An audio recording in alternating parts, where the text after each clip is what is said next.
Hey guys, welcome back to the Vid-Bits. I'm Bray, and today we're going to be playing some more Elden Ring Shadow of the Erdtree.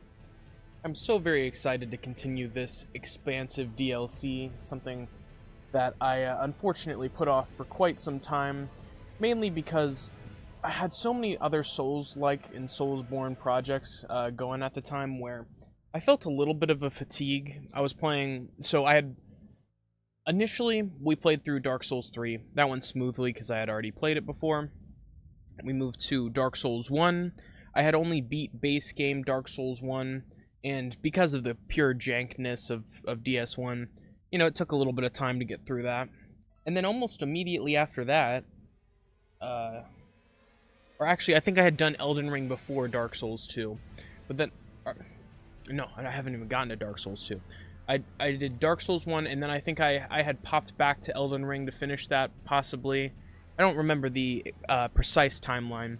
But after that, then I moved and started Dark Souls 2, and that's just a whole different can of worms, man. Dark Souls 2 is not necessarily a bad game. It's just a game that takes it requires a whole different approach compared to 1 and 3, in my opinion. You can play through Dark Souls 1 and 3, and you don't really have to, I wouldn't say you have to look a whole lot of stuff up. But some of the stuff in Dark Souls 2, some of the area unlocks or like the things that you have to do don't necessarily always, like, it's not quite as cohesive as previous installments. Don't get me wrong, you can access a lot of the main areas from Majula, but I feel like a lot of the side areas and stuff like that can be a little confusing when it comes to finding them. But regardless, I had such a good time with all three of the Souls games, honestly. I think it's hard, with Dark Souls 2 being the stepping stone, I think it's hard to not say that Dark Souls 3 is the best of the trilogy. Like, cuz I mean, Dark Souls 1 lore-wise and aesthetically is still one of my favorites, but I feel like there's definitely something to be desired when it comes to the bosses, looking back on it. With exception to a handful, like, Dark Souls 3 kind of redefined the standard as to what a boss was and the difficulty of a boss. I guess you could say that from Dark Souls 2, for Dark Souls 2. But at the same time, like, I feel like Dark Souls 3 really just honed the positive changes that Dark Souls 2 had brought. Like, Dark Souls 2 changed the movement system, and I guess you could say it was a step in the right direction, but there are a couple things that make it kind of odd. Something that I found with Dark Souls 2 that didn't really make much sense is, okay, so everyone knows the target lock system. It's very iconic in video games at this point. I mean, most games have it since not Breath of the Wild, Ocarina of Time, with the Z targeting system. And I feel like some games do it right, and then other games do it wrong. And the ways that they do it wrong, I think, typically involve kind of the problems that Dark Souls 2 had, where you're locked onto the target, but you can still attack any other direction. So, like, with Dark Souls 2, you'll be spinning, and don't get me wrong, they wanted to counter the problem that Dark Souls 1 had, where you can kind of circle the bosses and beat the shit out of them regardless of their attack pattern. And it even kind of comes back up in Dark Souls 2 as well. But I think the main problem is with Dark Souls 2, you're pretty much incentivized to never use it. You are almost always better off to not use the target lock system unless it's a one-on-one knight style fight. Like, Sir Alone. You can use, you can totally use that for Sir Alone's fight. But for, say, any large boss fight, like, the Giant Lord, you're not going to want to use the target lock system for Giant Lord, because because it's a larger boss. When they move, they cover a lot of distance, and I feel like a lot of the time I tend to not realize how much distance they're covering when I'm target locking them. So I don't know. I feel like it should be something you use. You shouldn't be able to just abuse every boss into the ground with it.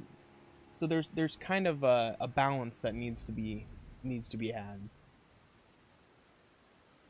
And some games do it really well. I think Breath of the Wild is a good example of a game that does their combat and targeting system extremely well. Nice. Scatter-tree fragment. And I think Elden Ring does a really good job with its combat system as well. I think combat is what Elden Ring does the best at. I'd say my only small gripes being sometimes dragon fights still are kind of unfun to me. It helps having a mount now, but there are still those occasional fights where you're like, damn, this kind of sucks. I think Elden Ring improved tenfold on everything. There are I don't really think combat or movement wise there was anything that Elden Ring that Elden Ring could have changed really, like, from the final release product. I mean, yeah, I'm excited. I've heard that same sentiment with Messmer.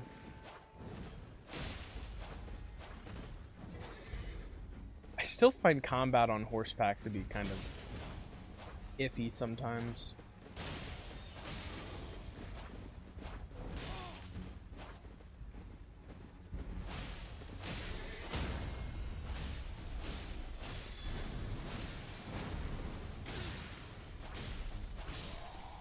Yeah, that's what I thought.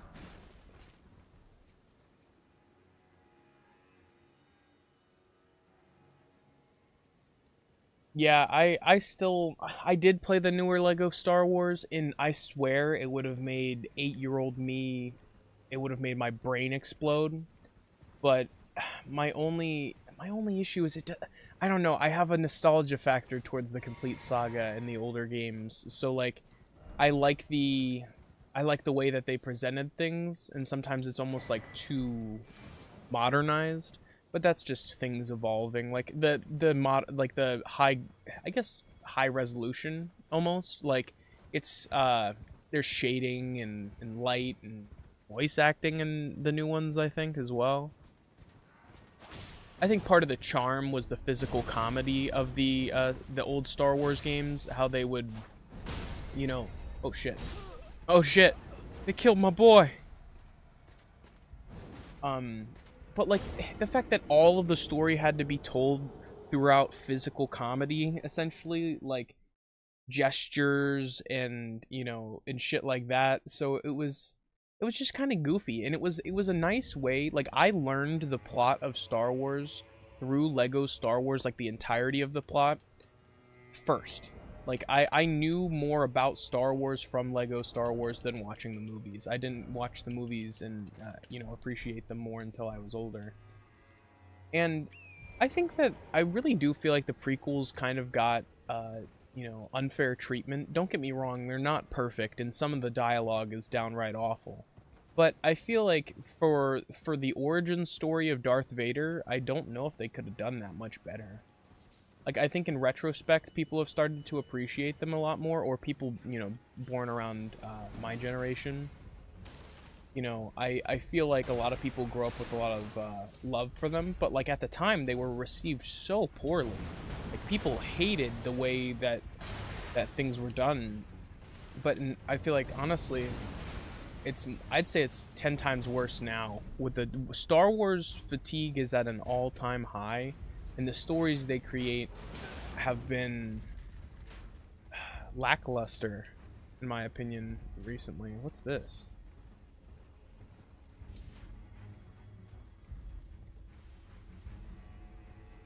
Members of Messmer.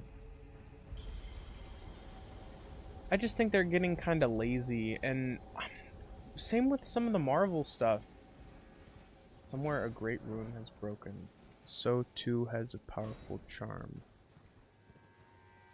What the hell does that even mean?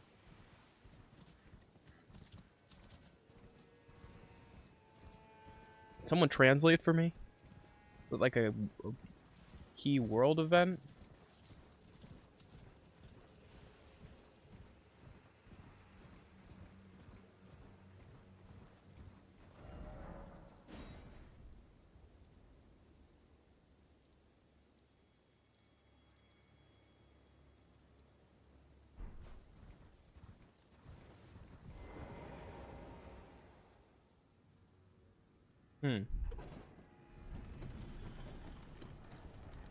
That's not the problem, William. And I think unfortunately with so much media, that's the finger is always pointed at wokeness. Oh, things are too woke now. It's just bad writing. Plain and simple. Bad character writing, bad storytelling. It's just bad. It's nothing about any other factor but that. It's just lazy storytelling. And say for example, okay, it was such a big deal that they took Starkiller out of canon. And if you don't know who Starkiller is, he's the Jedi in the games, and he's capable of like super immense force powers. And they essentially retconned his existence because he was too powerful. And with my main problem with Rey in Star Wars is that her power build makes no fucking sense. If you've watched any shonen or, you know, Dragon Ball Z, anything like that, you know that a good power grind is what keeps you invested. You know, watching the character get stronger is what makes it enjoyable. What the fuck is this? Okay. So when the grind is not there and you don't see any personal growth of the character, there is no reason for you to give a shit about that character at all. Truly. And that's my biggest issue is like, when I have no reason to give a fuck about the characters they introduce, why do I even want to watch this movie? And I should never get the feeling that I want a movie to be over while I'm in the theater. Ever. Don't get me wrong, on rewatches, if you're watching, you know, whatever movies, if you but like, to me, if I'm spending my time and this is going to be an entertainment experience, there is no part of me that wants to feel like I want to leave. In 2 out of 3 of the sequel Star Wars movies, with the exception being Force Awakens, I'd say there still are good moments in Force Awakens. It is structurally a better film than the others. But I don't even remember their names. I cannot remember the subtitle, like the subtitles for those movies. Here, let's look them up, since I'm on a rant.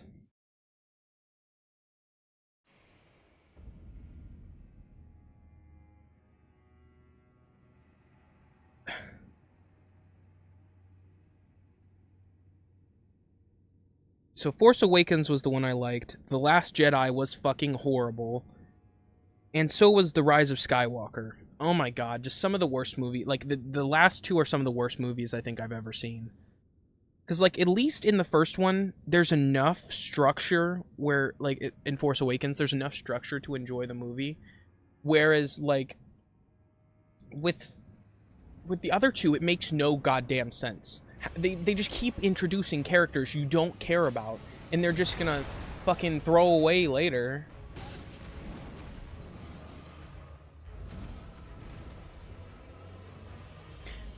No, honestly, I think Rogue One is still also structurally a better movie than both of those sequels. I think the shitty Solo movie is debatably a better movie than the Star Wars sequels. Like, it's so hard to care. It just gets to the point where you're like, I don't give a fuck anymore. Like, you almost just, and everyone has felt that way. Like, I really wanted to like the Obi-Wan show and Book of Boba Fett, and I found them fucking boring, dude. So boring. Like, I could not maintain my investment in that to save my life. And it just sucked because my family really did enjoy it, and I really wanted to kind of feel like I was, you know, keeping up with them. And then it eventually got to the point where I was like, damn, I just cannot give less of a shit about this anymore. Yeah, at least Rogue One knows where it's headed, knows what's going to happen. There's more of a structure to the story. whereas elements get introduced in the last two Star Wars sequels willy-nilly, and it just doesn't make any sense.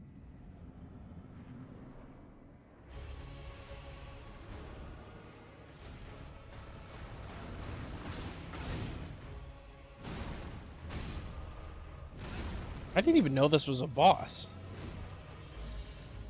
Literally, when researching for the title of this video, I saw that there's an optional boss and then a story boss. I did not know Golden Hippopotamus was one. God of War.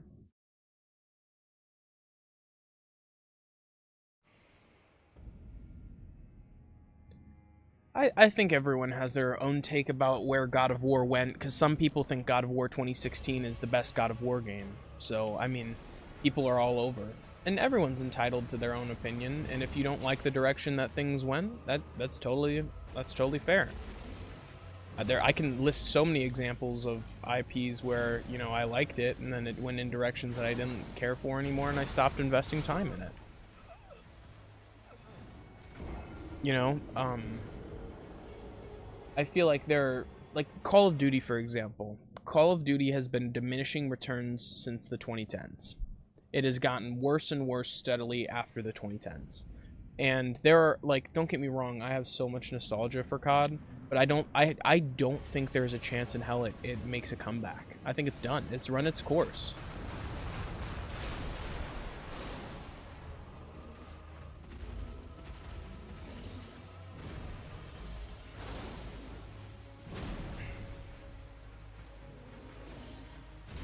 Hot take, I hate big boss battles like this, and God, I'm still so fucking used to Dark Souls 2, because like I need to remember I can jump. A lot of these attacks are jumpable.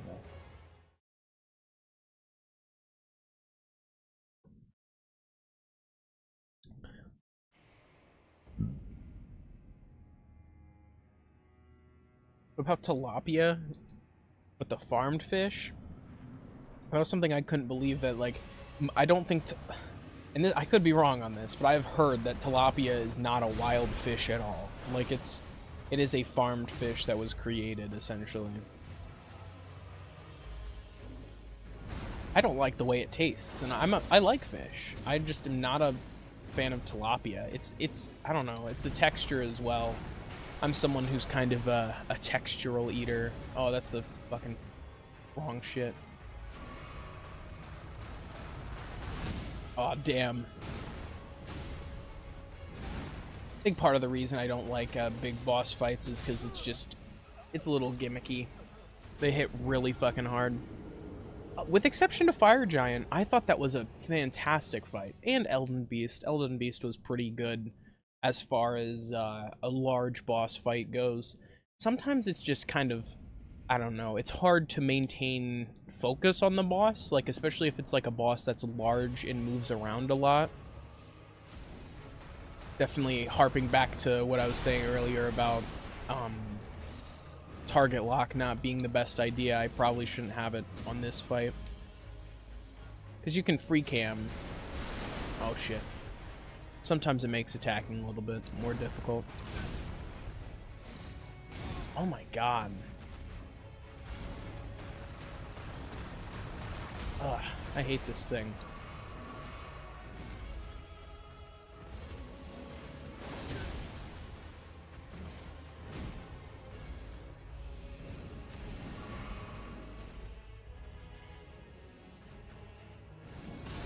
Damn. Thought I was gonna evade that. You see what I mean, though, when, like, it takes up all of your screen? I'm just not a fan of those kind of bosses.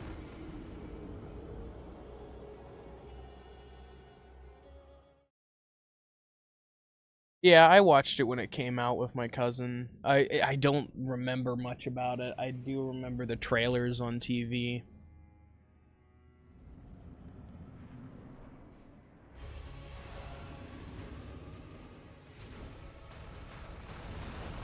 I think there was a video game as well. Okay.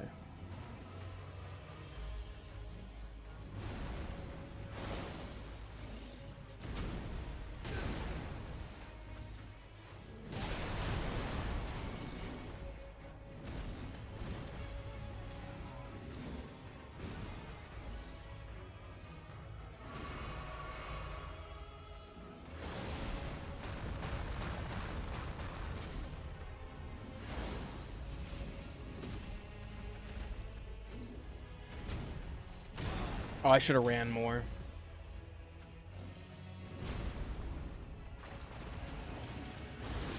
Dumb. That was just dumb.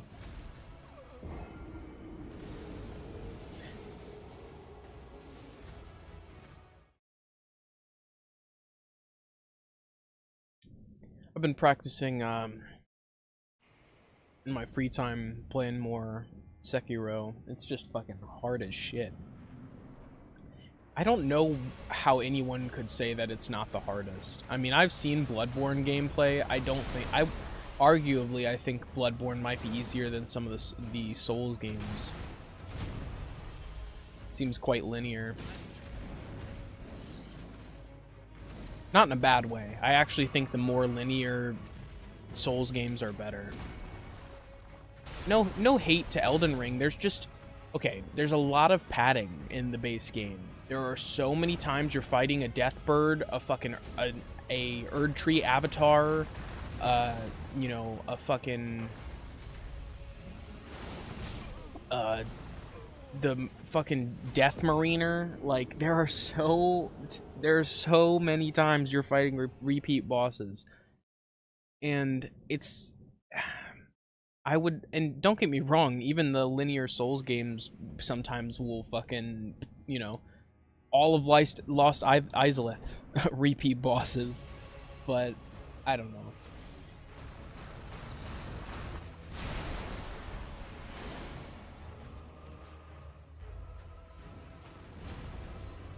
I definitely like Elden Ring more than Dark Souls 2. Who couldn't? Like, who would like? I don't know. I don't get how someone could prefer Dark Souls 2 as an experience to this. Even with this game's like harshest critiques, you can't even nearly begin to compare it to Dark Souls 2. I think some people don't like Elden Ring because they balanced some things, like rolling is not quite as overpowered as it usually is in the Souls games. And it's definitely just something to get adjusted to. My thing is, I'm not really liking this boss because it has my least favorite traits in a boss in a Souls game. It's large and moves quickly. It's just it gets kind of annoying. Like, they're not choreographed. They have very huge hit windows.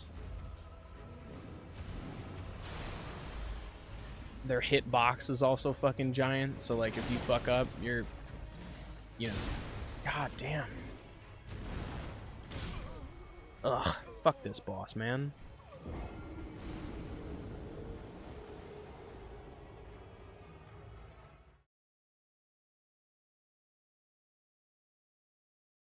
Yeah, I don't like. Okay, I'd say the main replay value to Elden Ring is you only, like, you can pick from the bosses that you fight to proceed in the base game towards the end. So there were bosses like Moog that I hadn't fought through my playthrough. So I think that definitely adds I think there's definitely 2 to 3 good runs to be had out of Elden Ring, and then as many runs as you want when it comes to like alternate. God, this fucking boss takes up so much space, and you barely can fucking dodge these. I fucking hate boss fights like this so much. Like, I'm trying not to complain, but like I hate shit like this. I 150 times over will take the one-on-one shield knight that has a varied move set and some fucking magic beams, and I like that so much better. Like, Rolana, way better than this fight. This is a fucking filler fight at most, and most beefy bosses are.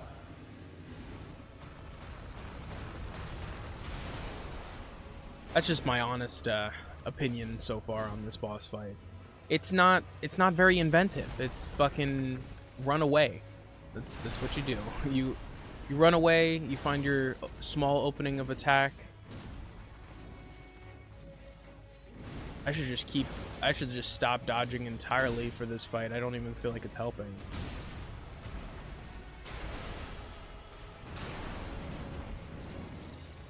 Given how fucking big the thing is.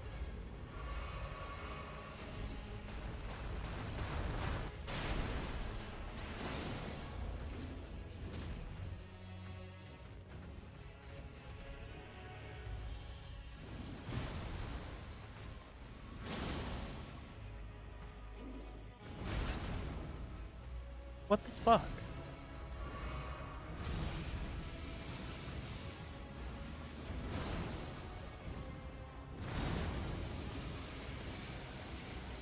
What the fuck is going on?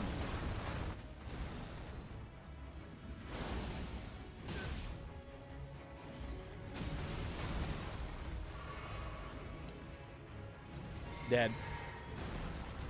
What the fuck? Literally, what the hell is going on? What the fuck? What the fuck even is this boss? They literally had no clue what the fuck they wanted with this. Like, literally, what is going on with this?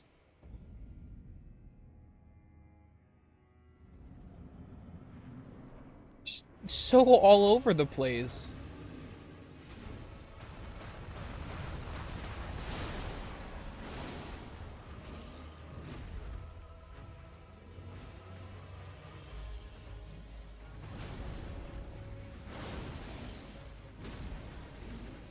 Ugh. There's not enough stamina in the fucking world for this boss. Dumb. That was fucking stupid. I'm gonna probably take the heal talisman off and fucking rock with something that gives me more stamina recovery, because it's like all this boss is just running him around until you have enough opportunities to strike. Like, that is insane.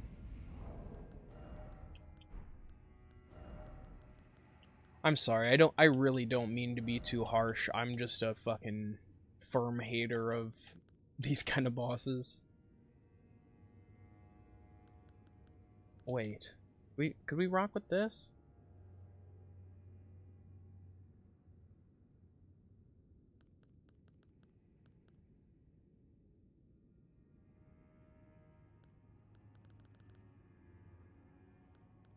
Hmm.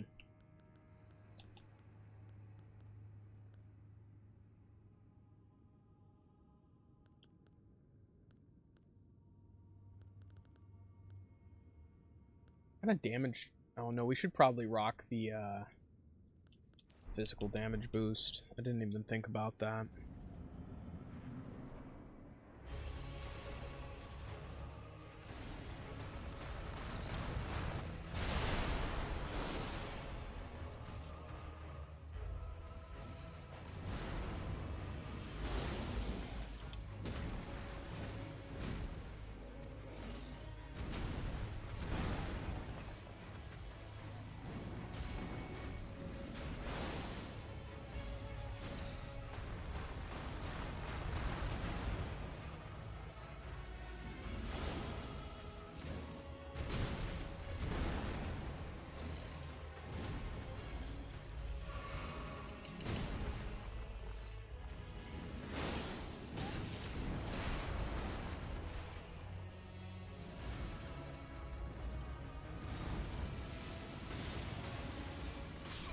Jesus Christ. That was just the worst time to have popped that. I think I got this. Yeah, no, I totally agree, William. I fucking hate dragon fights in these games, with very, very few exceptions. I think Midir is a well-designed dragon fight. Calamite in Dark Souls 2, however, is not. That is a fucking garbage fight. And you can fight me on that. It's a shit fight. I literally had to completely change my build in that game for that fight. Because it was just, it was so fucking unbearable. It makes sense why people say Calamite might be one of the hardest bosses in Dark Souls 2.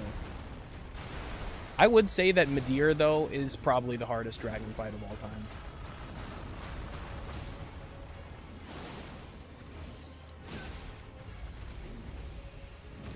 Oh, damn.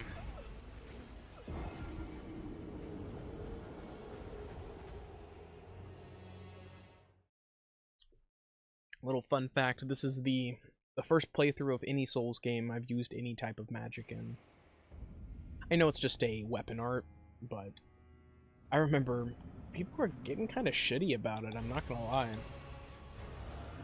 In my my base game playthrough, like, a couple people were like, why are you using this shit? Why are you using magic? And it's like, I forgot that there's just going to be, there's always an eternal slander of magic users in fucking Dark Souls. And I'm not even, it's not even really magic. Like, to me, my whole thought process is, people have weapons that when they hit the boss, it takes a fucking fourth of their health bar. Or they're killing bosses in 6 hits. So this is not cheaper than that. I still don't think Dex or arcane builds are more broken than the most broken strength builds. I mean, the strength builds have the potential to, like I said, chunk away bosses in like 4 hits sometimes.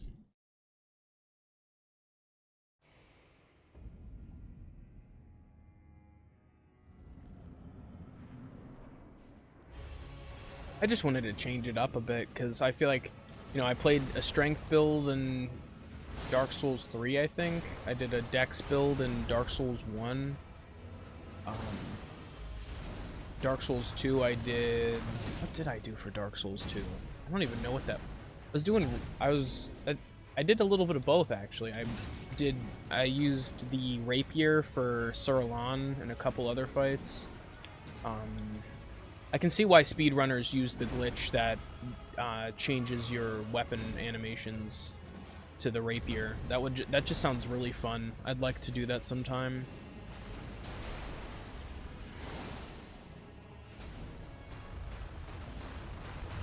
Oh, damn, that was just shit.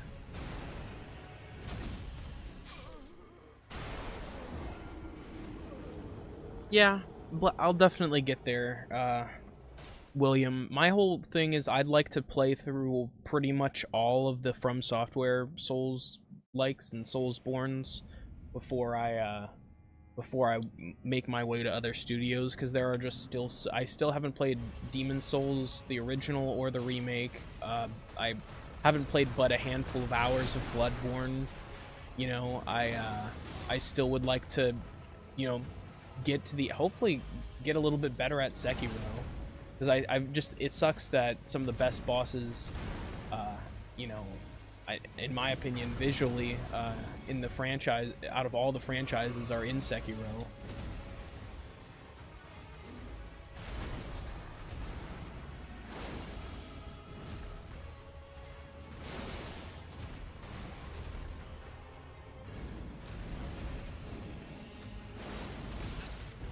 Damn.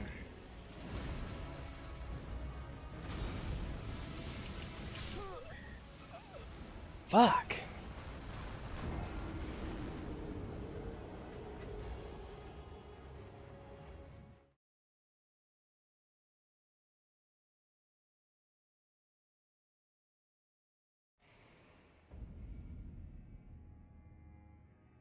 I'm good, William. Find someone who needs it more.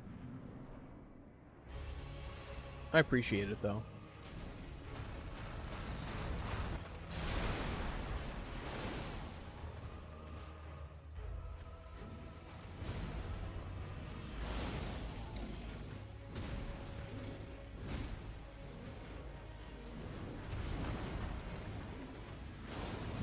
Oh, I knew that was gonna happen.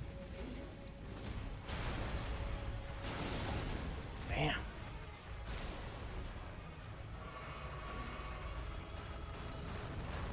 Oh!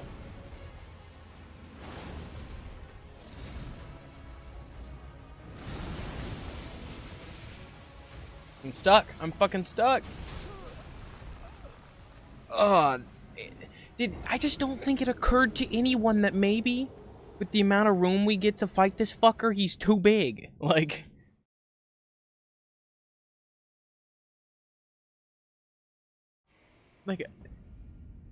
Has anyone think that maybe this guy was just a scooch too big for this arena? Like, when you're within this this amount of space of him, he takes up the whole screen pretty much.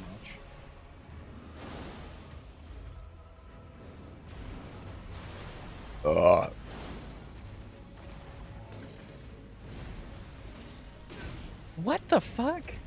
I dodged that.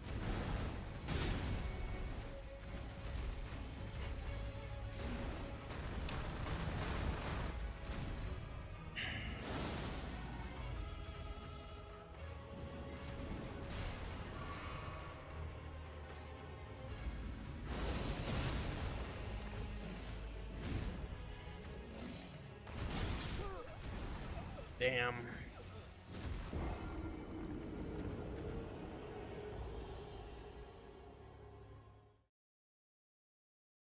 Where would these hippopotamus even live? Probably a fucking poison swamp. Now that I think about it, I was trying to think of an environment in the world that even really makes sense. Okay. I'm just gonna die now, I guess.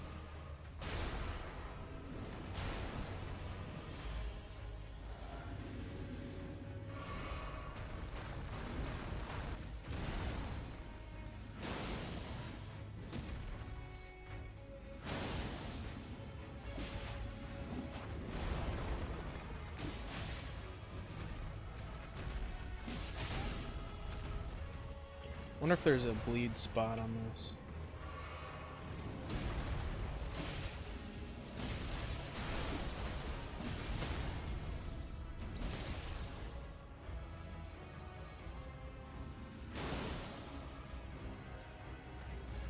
That was the fucking move.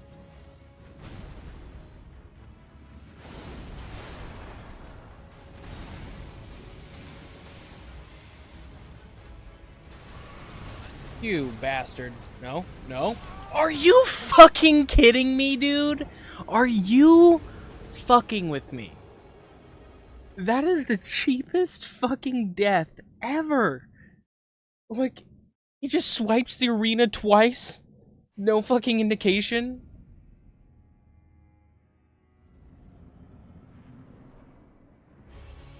Yeah, that's always kind of how I felt in games like Monster Hunter, was overwhelmed. That's actually the perfect way to put it. Oh my god, I'm getting cooked. It's really all about how you start off this fight.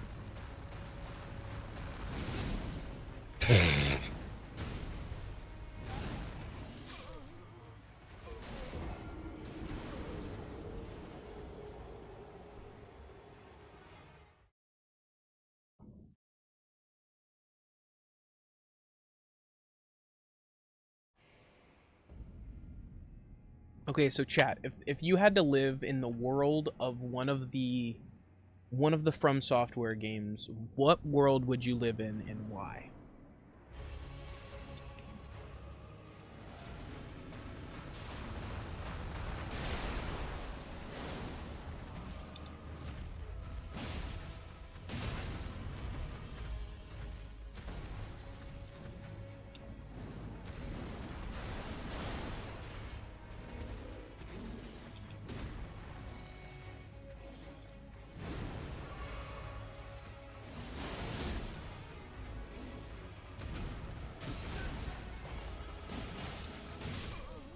God, I got that fucking bleed in the stagger so perfectly last run.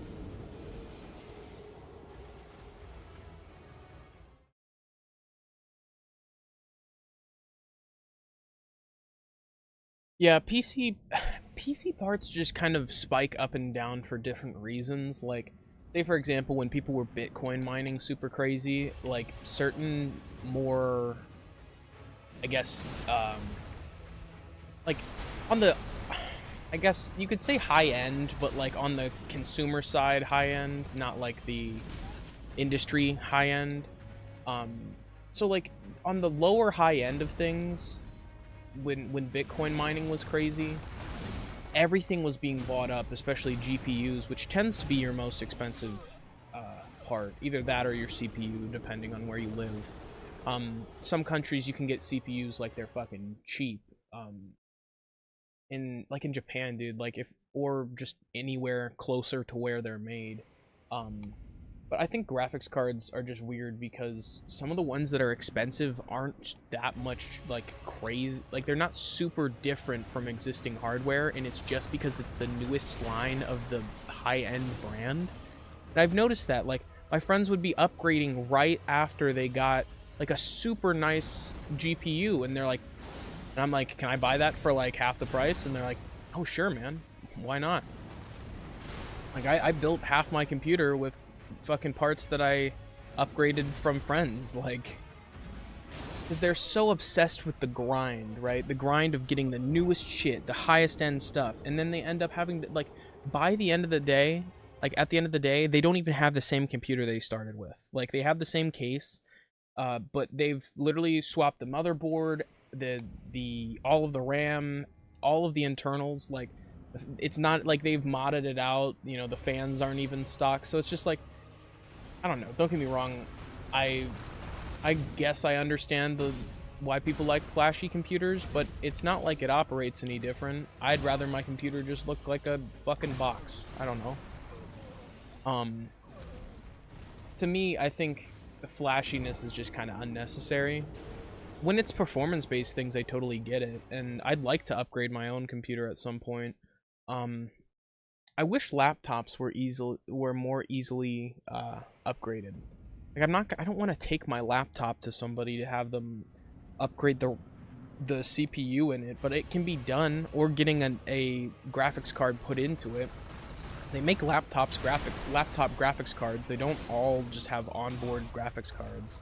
See, and that's the biggest issue. I think that is literally what's bottlenecking some of the streams, is it being able to fucking render shit as the GPU, so it all then overloads the processor. Because there's settings in Streamlabs asking you essentially whether you want to rely on the GPU as your rendering device or your CPU. And if I had a better graphics card, the output quality of the streams would be better, because there'd be less, you know, less all weighing on my processor. But luckily, I've gotten to the point where I've kind of optimized my streaming settings and stuff, so...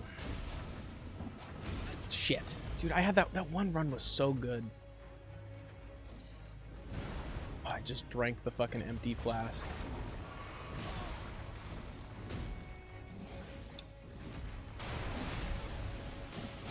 Oh, I got hit by that? You see what I mean, though? Okay, with some enemies, right? You can roll, like dragons. You can roll near or against parts of their body, and you won't be hit. Whereas in Elden Ring, it seems like they've reworked the hitboxes entirely, so each individual, each individual part of their body hits you differently, almost, or each different kind of swipe. So, like, some of them are hit scan, and then other ones are based off of, you know, a contact.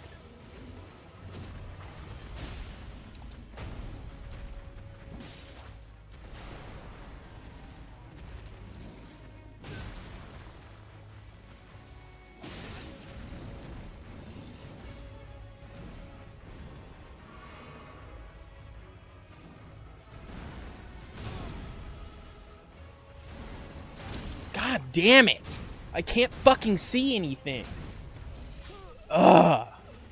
It's like my biggest gripe with big bosses, they take too much of your fucking screen up.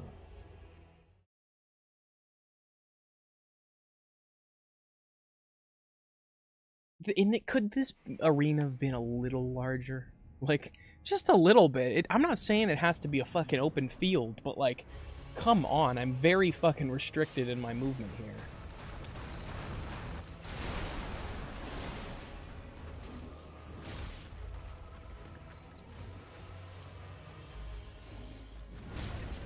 Oh, yeah, that's an AoE attack. This one's probably fucked. I didn't pop my flask off the start.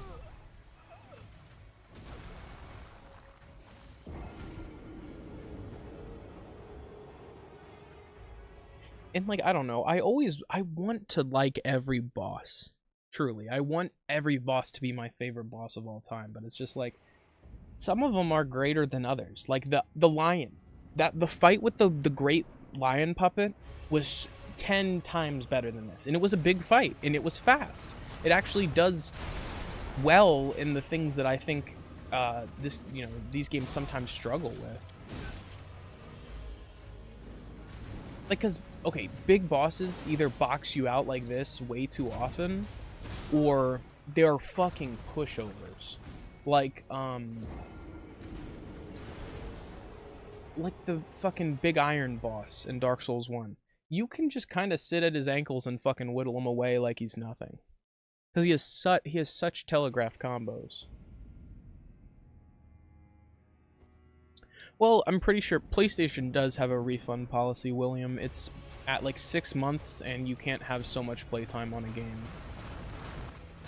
I know Xbox has it as well. Because I remember there was a game that I really fucking hated and played for like 10 minutes, and I was like, I'm never gonna play this again. Jesus Christ. I need to get out of this fucking Dark Souls 2 mindset of being able to roll constantly. Because it's weird. As much as people complained about Dark Souls 2 making rolling harder, having a whole stat garnered to it, Elden Ring definitely nerfed the fuck out of the roll. Like, it's not quite as much of a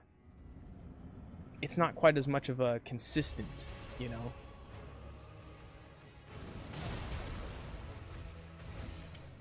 This boss fight, honestly, you're better off running away from it most of the time.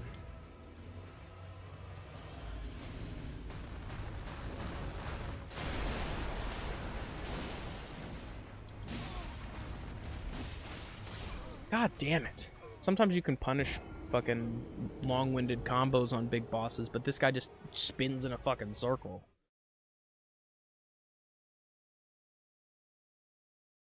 I think Renala is probably my favorite boss so far.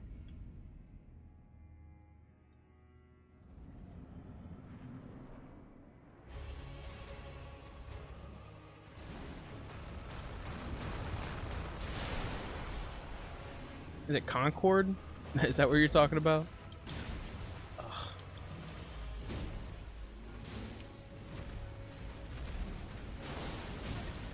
Like, he just completely fucking displaced me right there.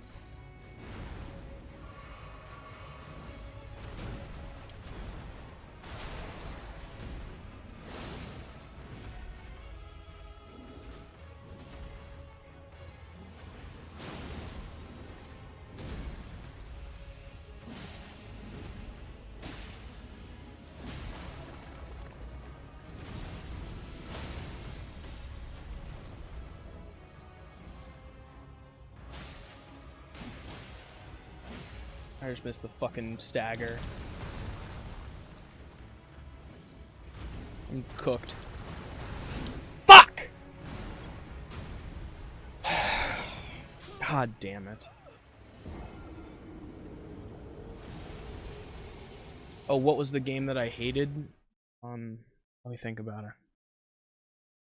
I have to really fucking dig deep. What was it? It was like 2016. What fucking game was that? It was an FPS. God, it was just horrible.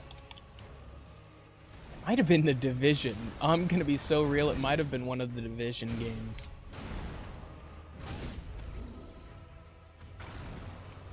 I was not a fan of those games, man. People loved them, and I thought they were boring and linear as fuck.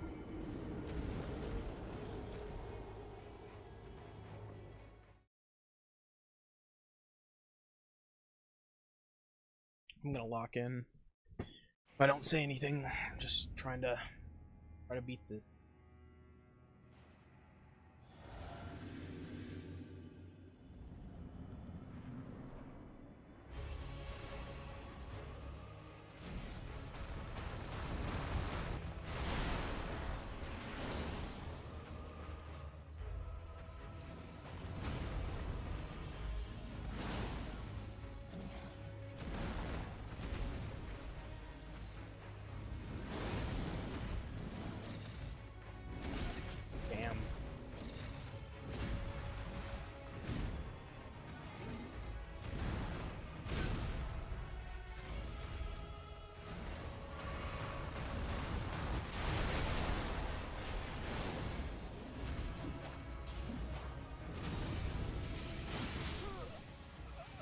Fuck.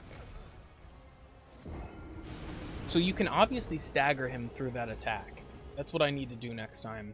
If you've done enough consistent damage, you can fucking stagger him through that attack.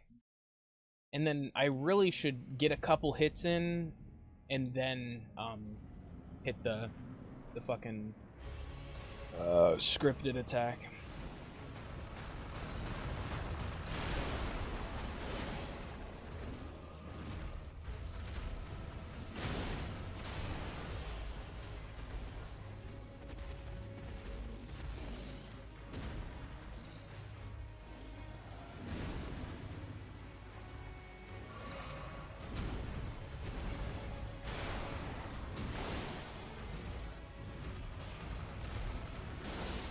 Get me out of the fucking corner, please.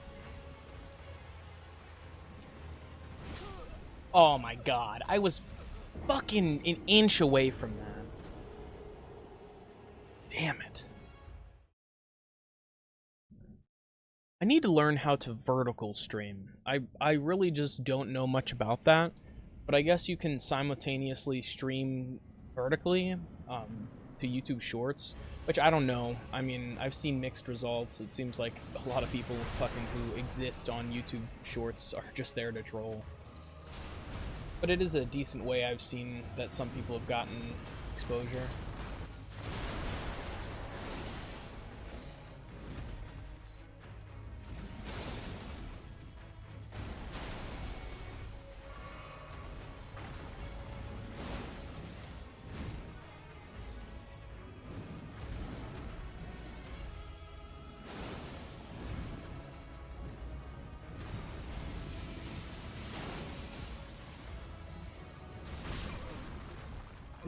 He had to have been close to a fucking stagger there. Yeah, I played through, I think it was, Fractured Butthole.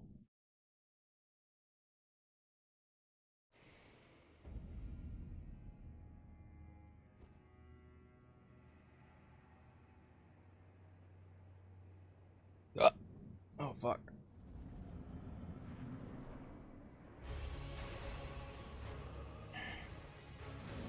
Up, jumped way too fucking low.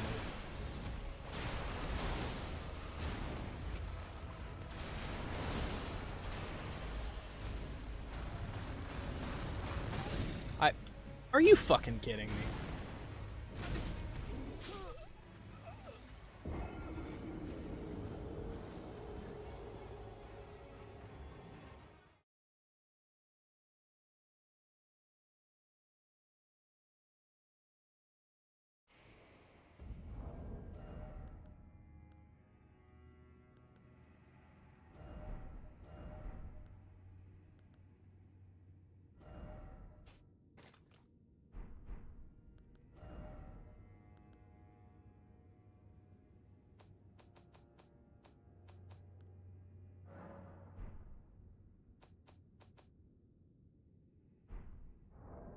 God, I fucking forgot how you change these.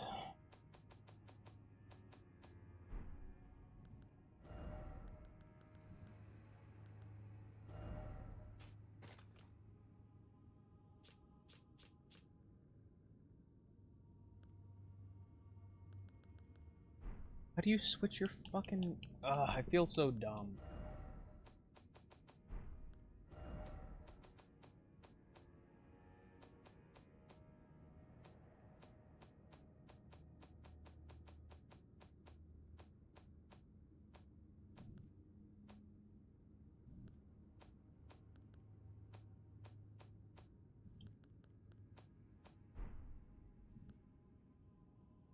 How do you change your Flask of Wondrous Physique? Can someone let me know? There's just so many fucking menus.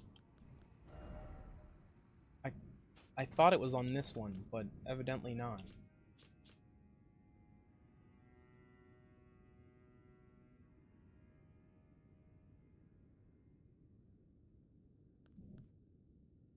They're fucking... There's probably an NPC. Oh, no, it's here. I'm dumb as hell.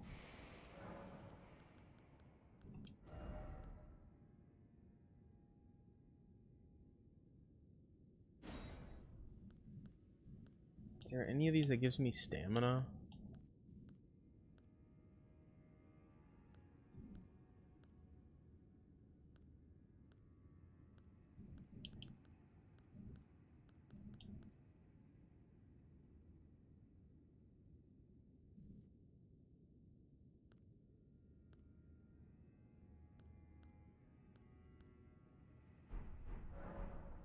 I need to get some more of those. I definitely missed a lot of those in the main game.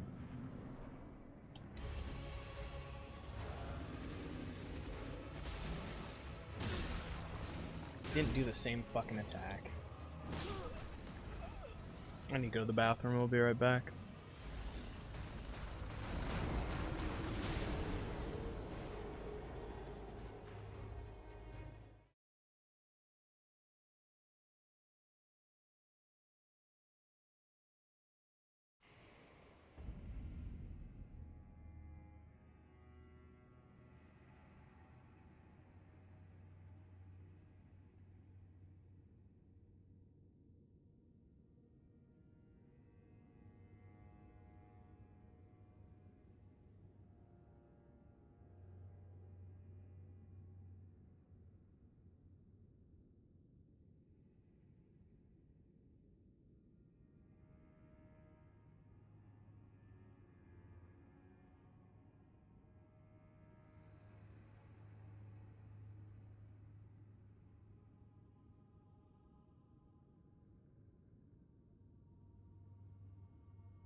Alright, I'm back.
Are you fucking kidding me? Hit scan bullshit!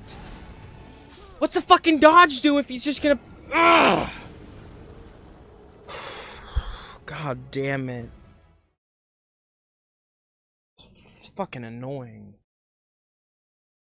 Like, that was just fucking all hit scan.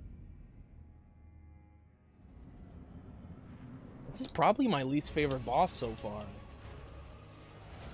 Gonna be completely honest, I really have liked all of the bosses prior to this.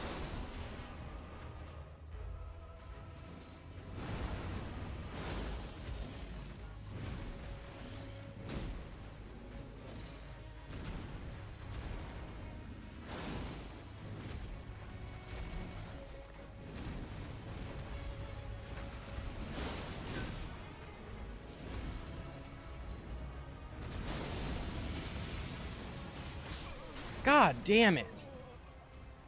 I thought I stunned. I didn't. Yeah, everyone loves Charlie William. He's a classic. One of those people that most of us have followed for years at this point.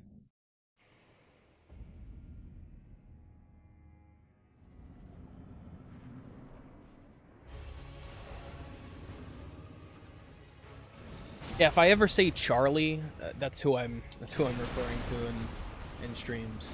Just because I'm pretty sure that most people know him at this point, but I'm sure there's a subsect of people who don't. Damn. Yeah, I mean, I have a decent amount of fucking health. That's the thing, is like, it's not the health. I feel like I could have gotten some more stamina. For sure.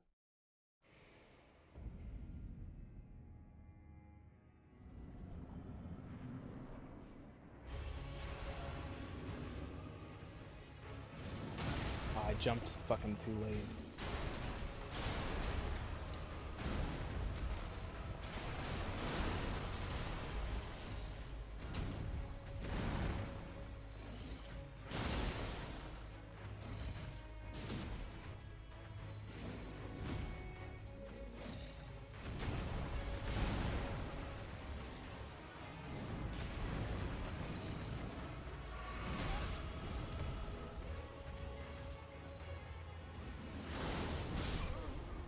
That was a bad run.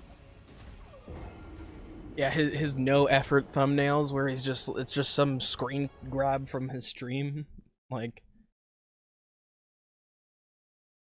that's how you know you've won, is when you can title your video something that's 2 words with very little things written in the description and a blank ass thumbnail, and millions of people still click and view it. Like, that's the thing, is he can have the vaguest titles and everyone's still gonna watch.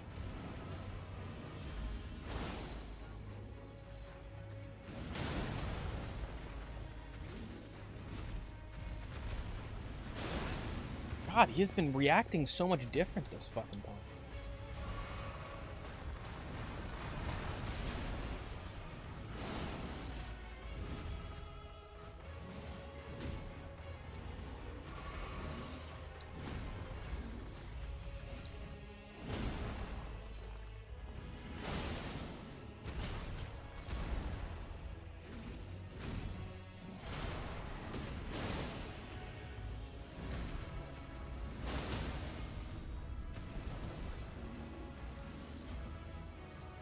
Missed it again.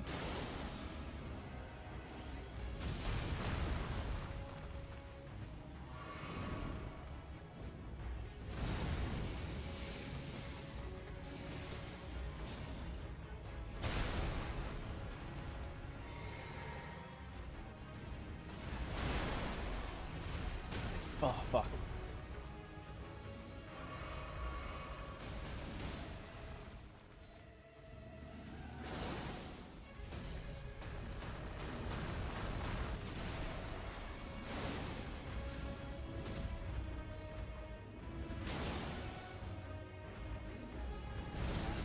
That was dumb.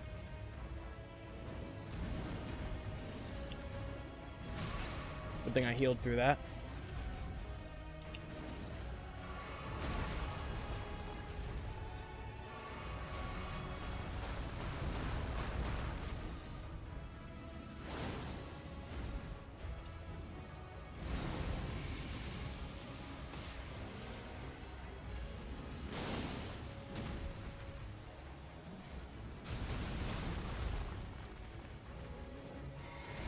Wrong flask.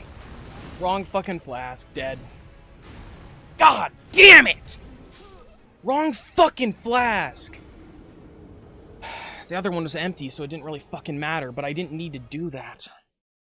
That's fucking embarrassing.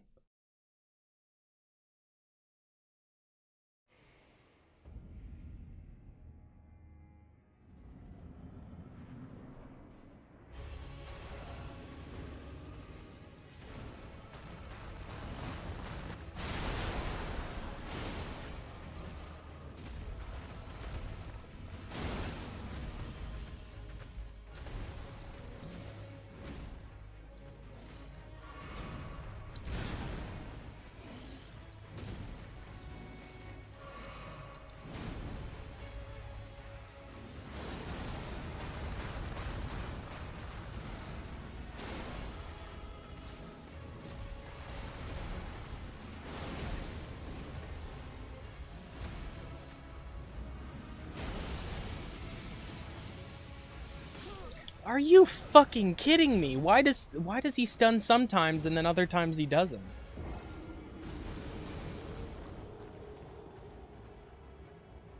Yeah, I'm trying not to complain about this boss. I just don't think this arena was reasonably big enough for it.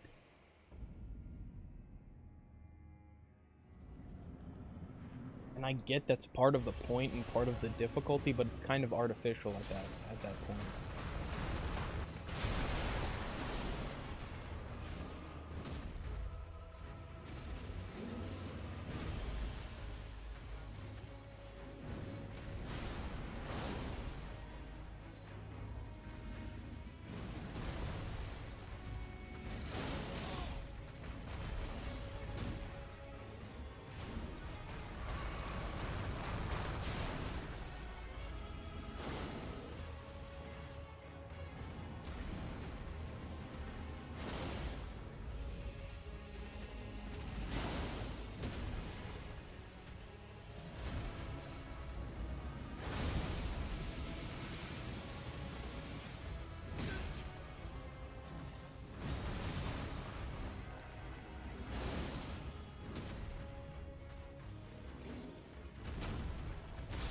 Ugh, fuck! You see what I mean? Like, you run for a fucking handful of seconds in any direction and you hit a wall.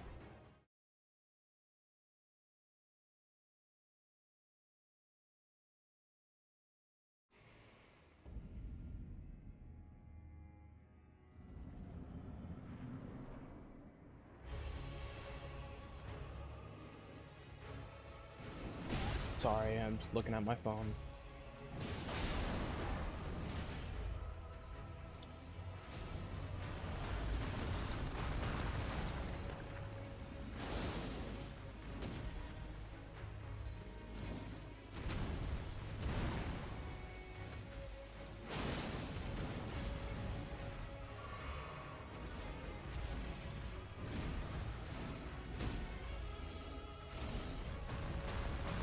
I fucking dodged that!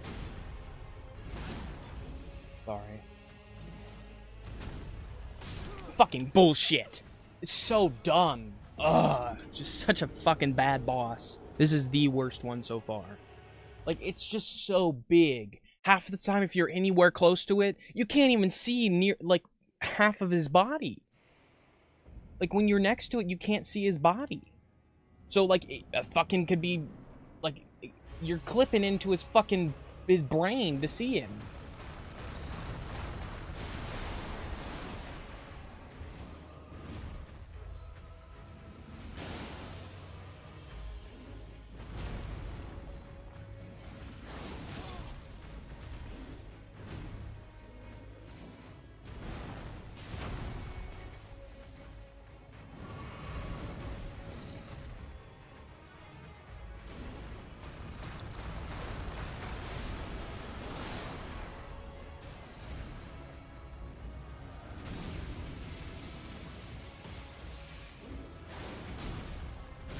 I'm dumb as fuck. Why did I run to the boss?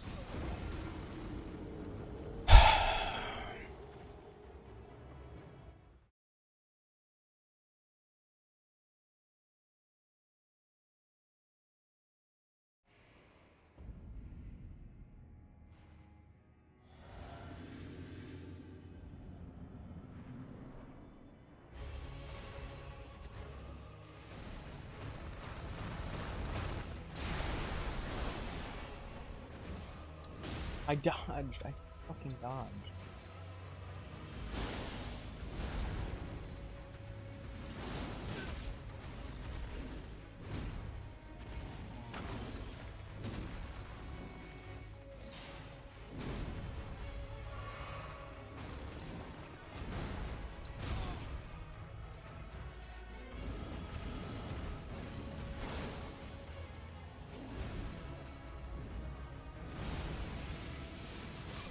Why do you still get hit by those if you're fucking running?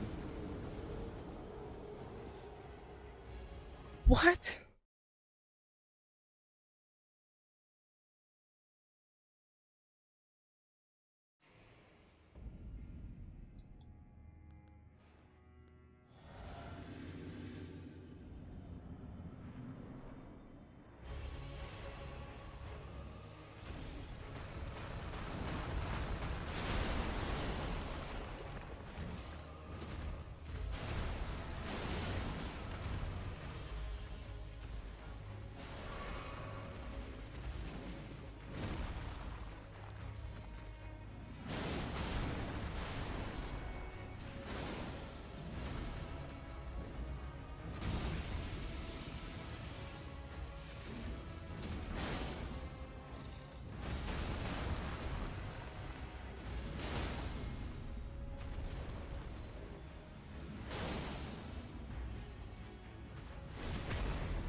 Are you fucking kidding me?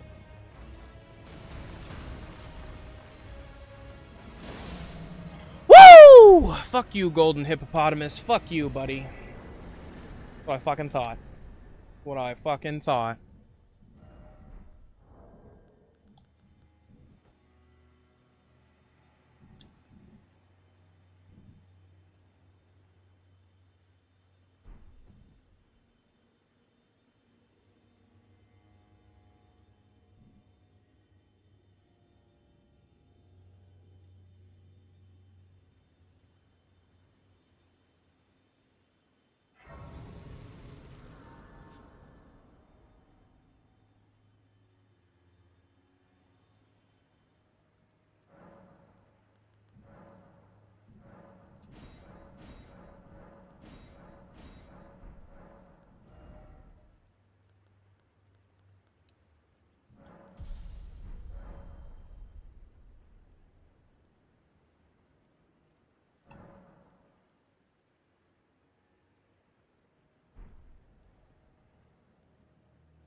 Huh? He was fucking waiting for me.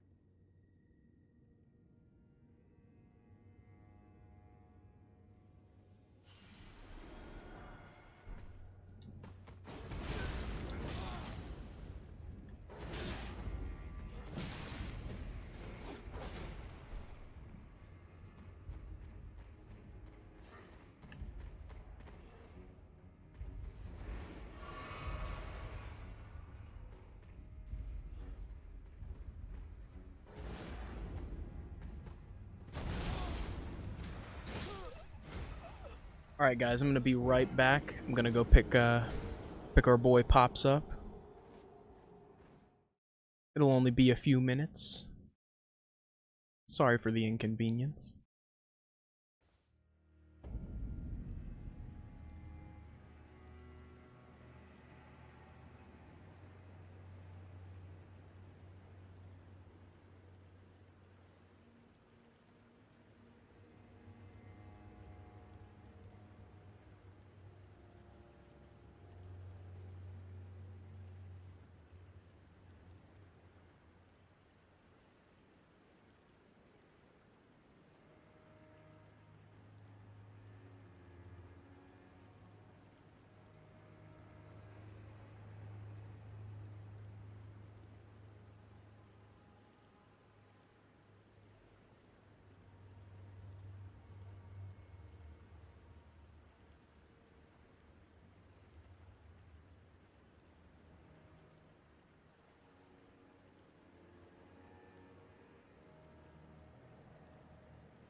Alright guys, I'm back. Sorry for the delay. Alright, where were we?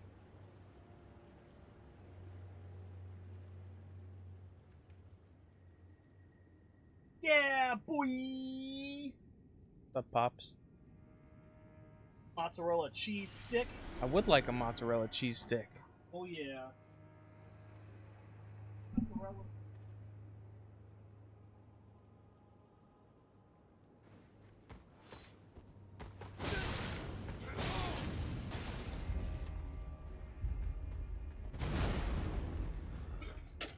Hey, Chief. Yeah, yeah. Knock everything over.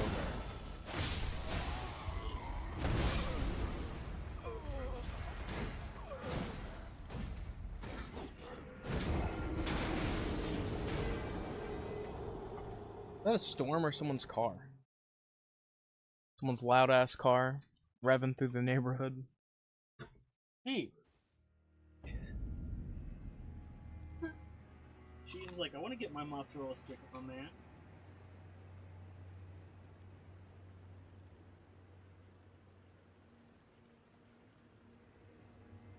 Very crunchy.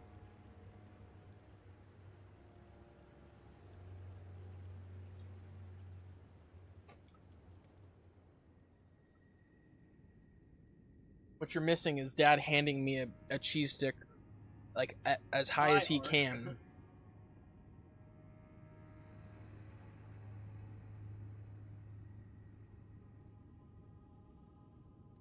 I think it would be funny to have a eating challenge that you have to finish before a speed run's over. Yeah, you didn't respond to my message earlier. What? DLC, but every time we die, you have to eat something. That's a horrible idea. To be fair, I won't tell you what level you have. First one's first. Beat the worst ones first, but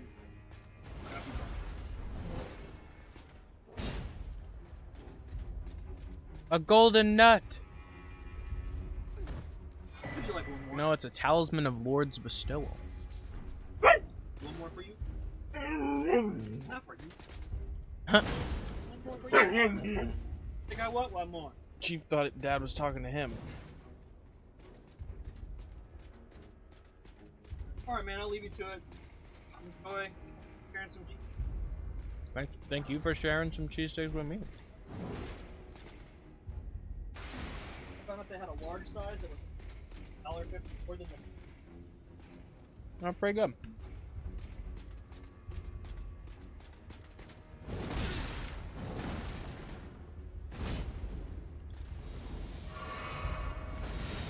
Is it just me, or do these knights, like, are they reminiscent of the Nameless King? I guess it's the little poof of hair at the top.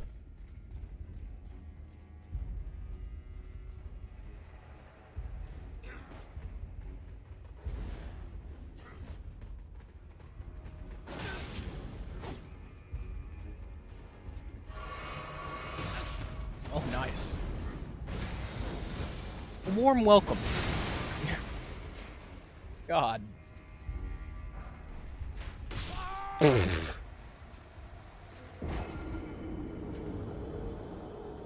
These guys don't like being run past.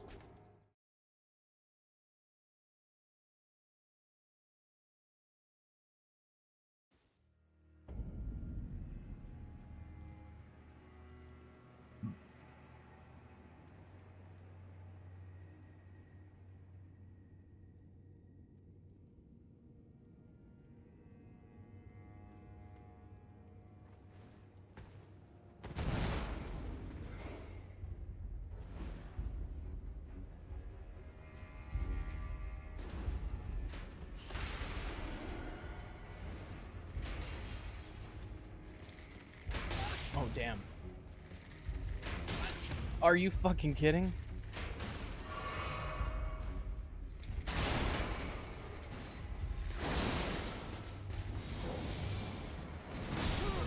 Oh my god! These fuckers don't mess around, man.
those. It looks like those little guys from Dark Souls 3.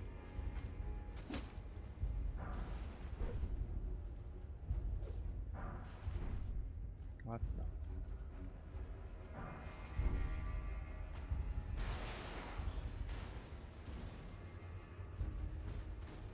Oh my god.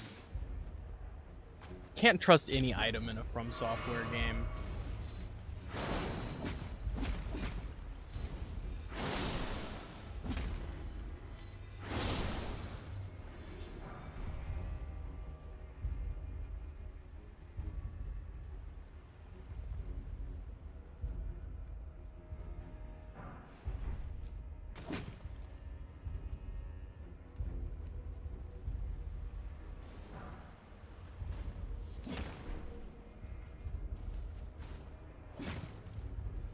Hopefully this is like a shrine.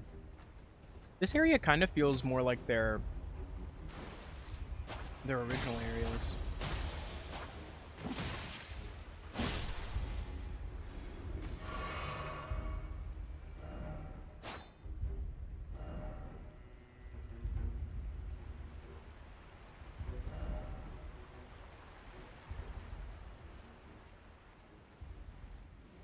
Got a little smaller boss fight or like a catacomb down here maybe?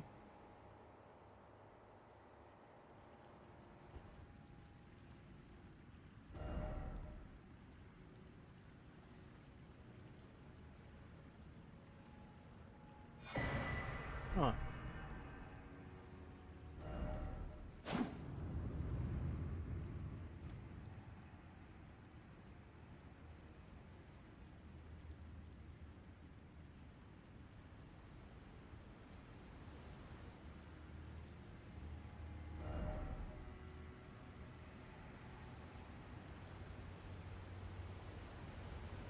Who would have guessed? From Software doesn't know how to get us from point A to B, so we're gonna travel in a coffin.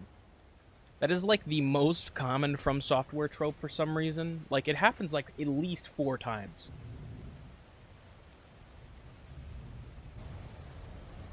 We're gonna take a little ride.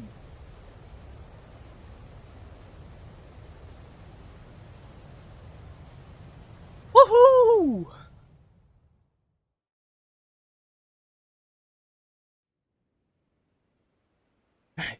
Make a shirt that just says, "Are you fucking kidding?" on it.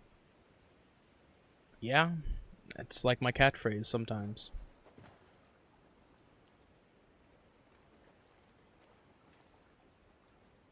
Where the hell are we? A whole new area.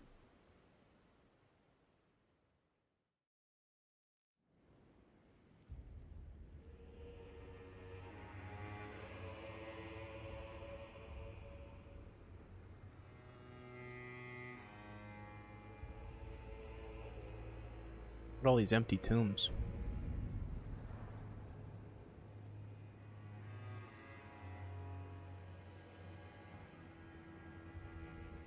This is a secret area then, huh? I mean, not like super secret. That looked like a pretty peculiar wall. Any weird dead ends in From Software games you must immediately assume are a fucking hidden area.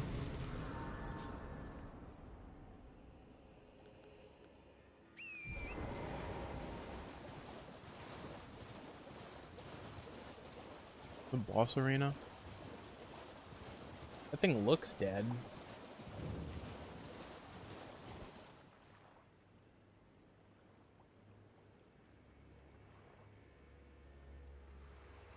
Thanks for sharing your mozzarella sticks, man.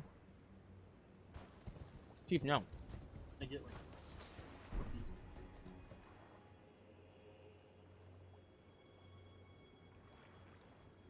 Thanks, man.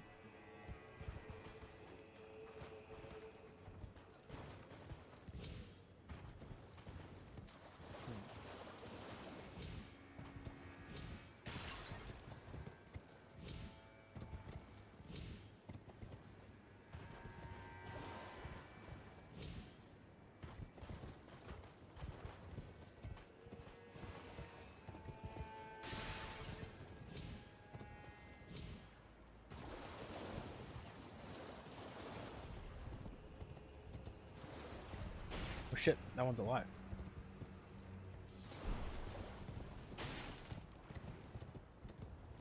Hi, Chief. Gonna get myrtleated by this giant fire thing. Yeah, but what it means. Get one vex off it. True. Chief is the best dog ever.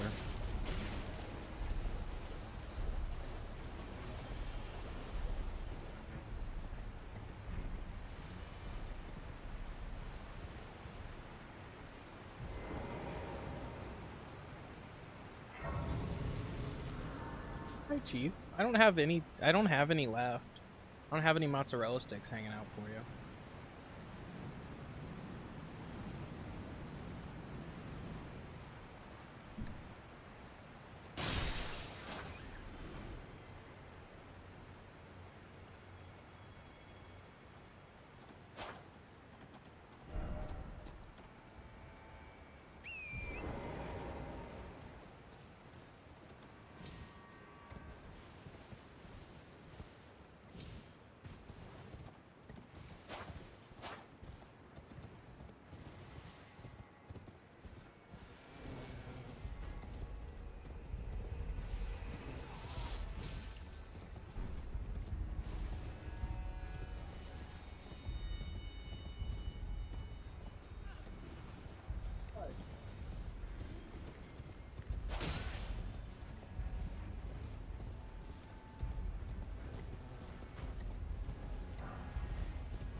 God, that was gross.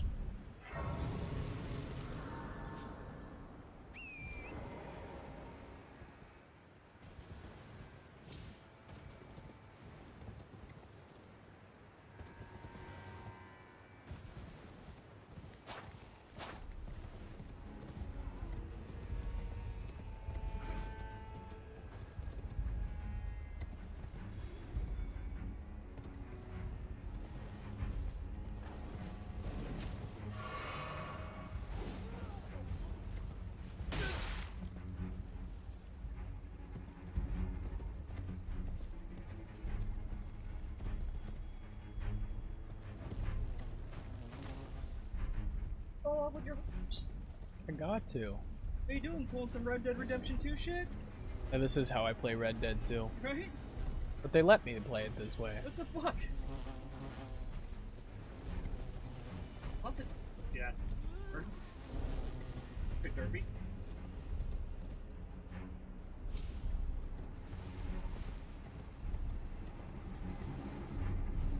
Sad that I'm gonna be excited to play the Ghost of Yotai sequel or whatever. Ghost of Yotai or whatever. The Ghost of Tsushima, but I don't want to play the first one at all. You should play Ghost of Tsushima. It was fun. You didn't beat it though, did you? I didn't beat it, but I played, like, I helped someone else play a large chunk of the game. Didn't you say it was ridiculously difficult? No? Actor, That was Sekiro. oh, Sekiro. No, I'm just not good at parrying. I'll eventually get to it, I got to, but it'll what be... do you mean? You're pretty decent for your RPG mechanic. That's pretty same type of parry. You've got to find the window and you got to time it right. It's parry and also, and then get your attack well, it's in. also like poise breaking and shit. Yeah, I saw that coming.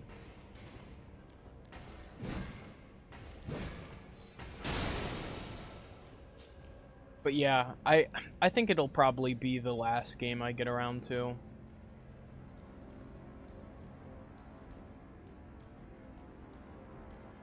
I'll get to Sekiro probably before I get to Ghost of Tsushima. okay.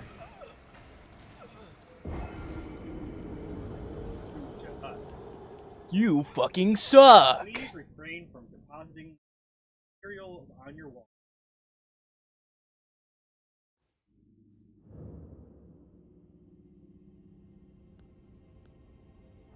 I have a torch. No. Wall paste.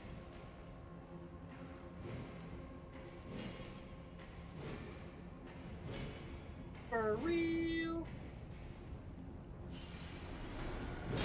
Ow. Jason is I don't think anyone doubted that Pirate Software is a loser. It just seems like as weeks go on, it's more and more. The more it goes on, it's like, you wish this is the type of shit. And I don't wish the guy to die or anything, but this type of hidden shame shit that comes out usually when somebody dies. Not the shit that usually people have to endure constantly in an ever-evolving fucking horror story on the reg. Like, Brain comes in the room, I'm like, what horrible things did it come out about Jason today, Bray? Like, it's like, well, there's a we're not Nepo even gonna talk about what came out today. It's not even fucking safe from the stream. Nepo baby. Jesus Christ. Just to learn, though, that people had to deal with him because of his father's position, and, like, knew that they couldn't say anything out of fear of losing their career trajectory. It's just sad. Yeah. Especially females. Especially females. The guys would probably, you know, try to edge something in there. I'm sure women were absolutely just terrified to say anything. He seems to just kind of be a menace. I hate to say it, but he gives pirates a bad name. It just How can you give pirates a bad name? Pirates are already bad. Well, like, I don't know. I think he just gives people in the industry a bad name. Streamers, game developers, because he just kind of fronted all of his fucking game developing knowledge and like all of the clout of his gaming achievements by having people get it for him and shit. That's well, like sad. supposedly, like a lot of the anecdotal stories that he talks about, like in game developing, are stories that someone else told him that he just adapted it for himself. Yes, he just adapted the story to make more sense for him. That's what people mean by like what valor stealing, like. Oh, yeah. I was actually talking to a veteran yesterday about valor.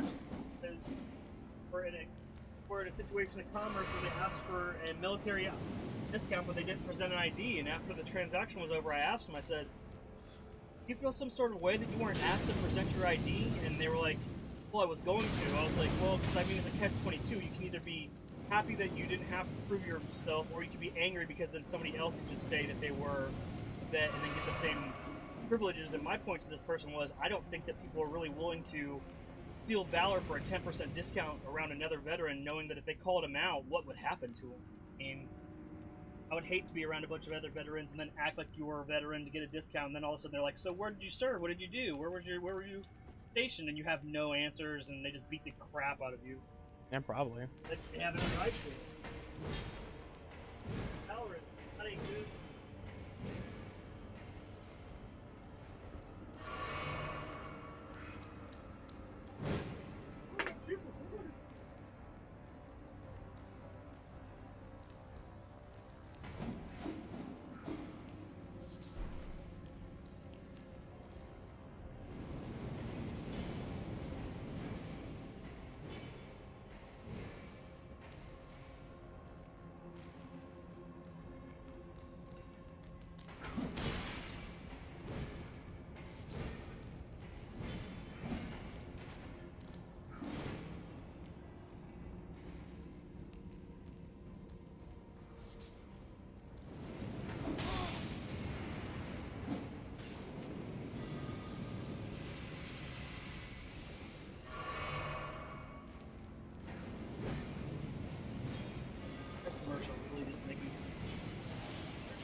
Yeah, I'm sick of seeing that fucking commercial. Stay. Stop giving them free advertising. No free ads. Rub it on our booty. No? Bolted Northern. Stop advertising toilet paper.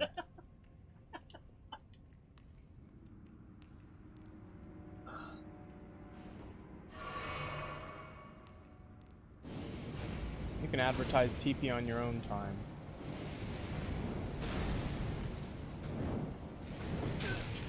This is just a death hole. Holy shit! Like, it literally puts that hole there to make you think, oh, you can. Holy shit! God.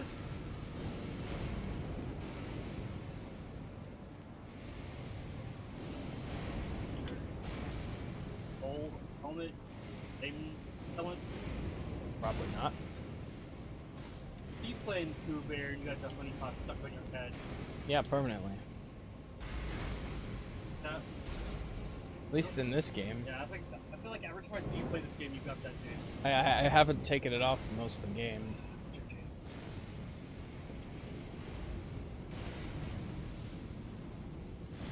Are you fucking kidding me?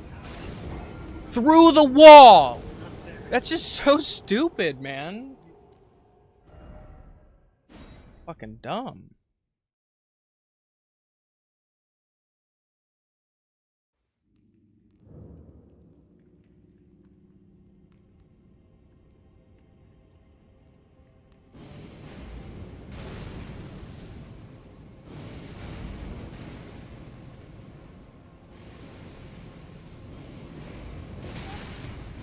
This item's just a trap. This item's just a fucking trap.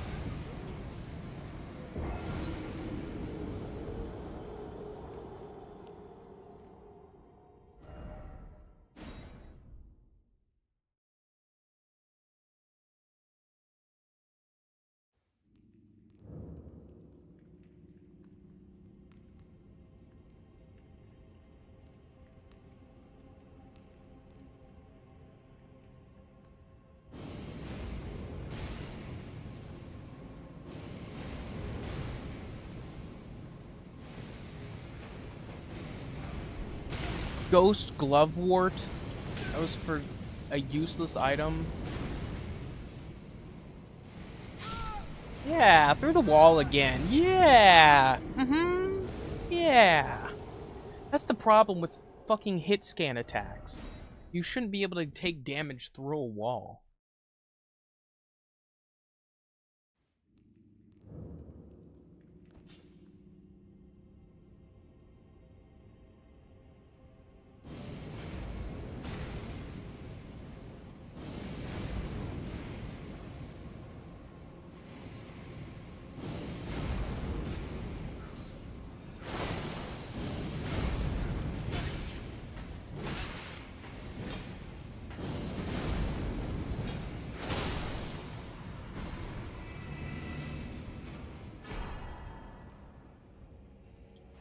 Let me get this straight. I'm an orphan. Father's an alien. Stole all my fucking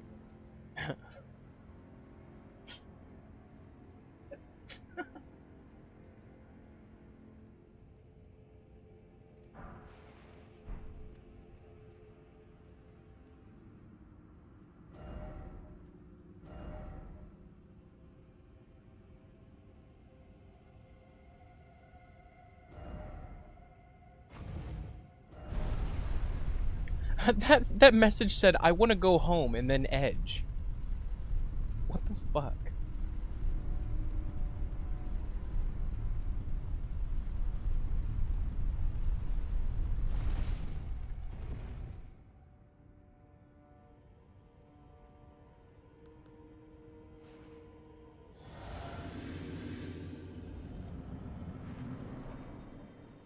This is not the boss I thought it was. Not at all. I'm gonna have to change the title.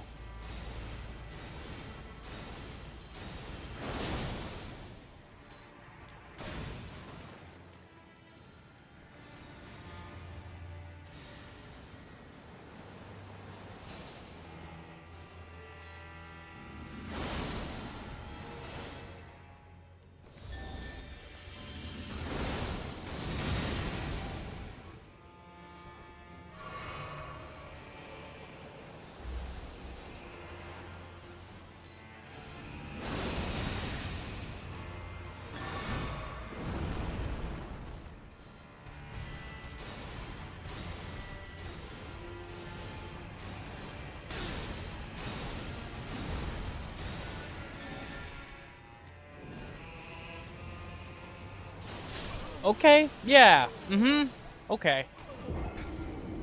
Yeah. That was great.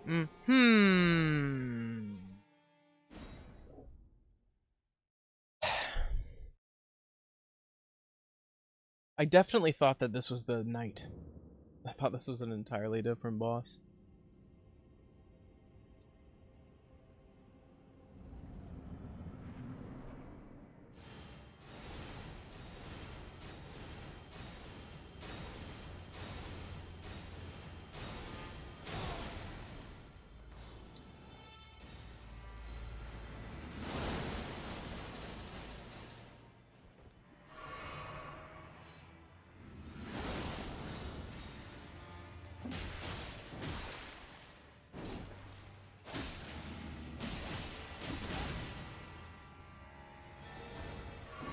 Oh.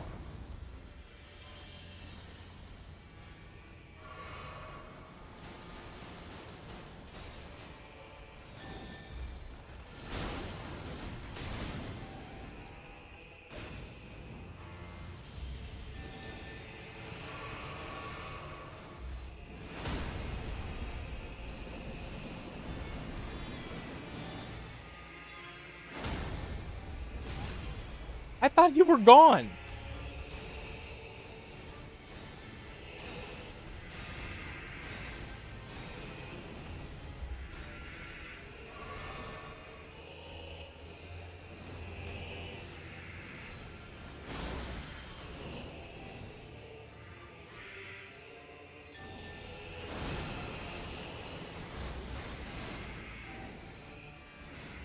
Yeah.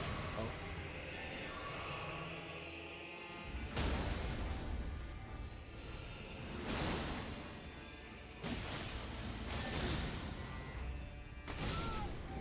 Shit. That was close.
Sorry, I was trying to take a call at the same time and still play. I was trying to not... Sorry. Trying to pay attention to who I was talking to on the phone and not fucking die at the same time is kind of difficult. Seems to be trapped in this corner right now.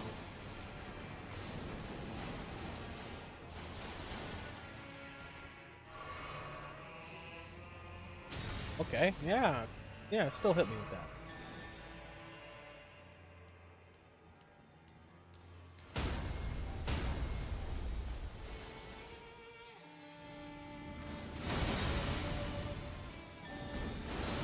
Holy shit.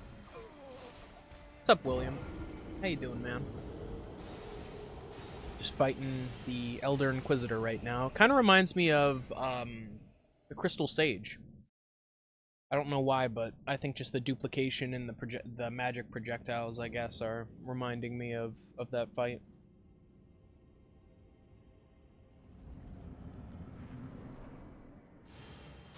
That was dumb. I need to remember that I can't drink that at the very beginning of the fight.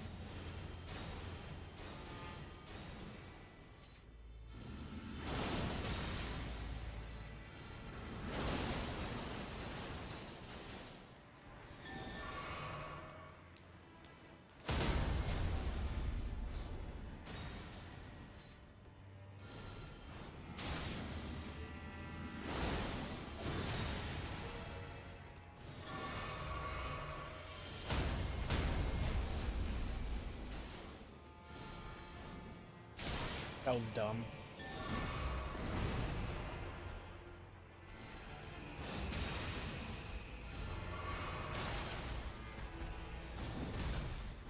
God.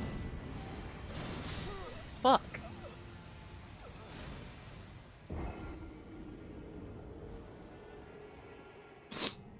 Fucking bullshit, man. I need to blow my nose.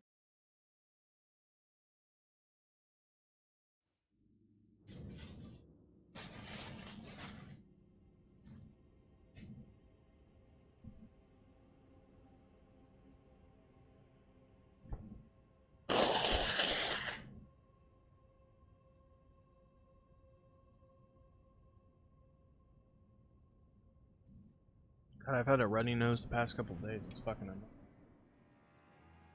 Luckier than most of my family, though. It seems like half my family's sick right now.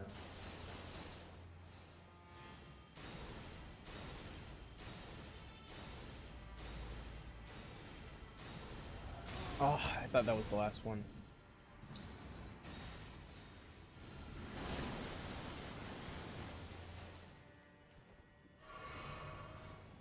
Oh, no!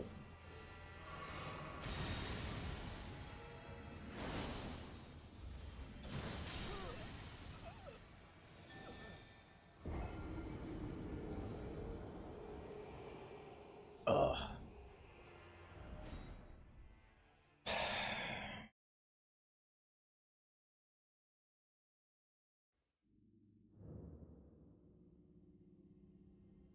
You thought I did coke for a sec? What the fuck?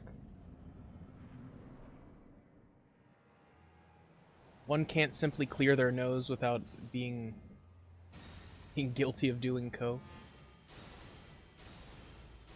Trust me, I have a lot of drug addiction in my family. I would never go close to hard drugs like that. Just speaking from experience, I've kind of watched it rip my family apart. Not to get, like, I know you're just joking around, not to get on too serious of a level. I'm just figured I'd let that out there.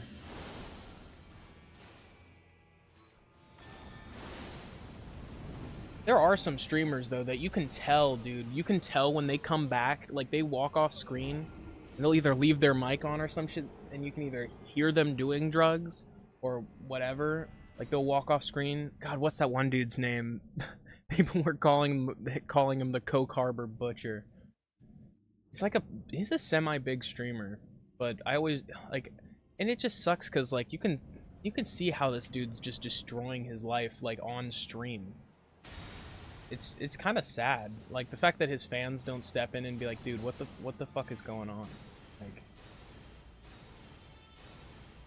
some of the biggest streamers, it's almost like they want to get caught doing shit like that. Like Aiden Ross, that whole thing that he literally went and did cocaine off screen and left his fucking mic on.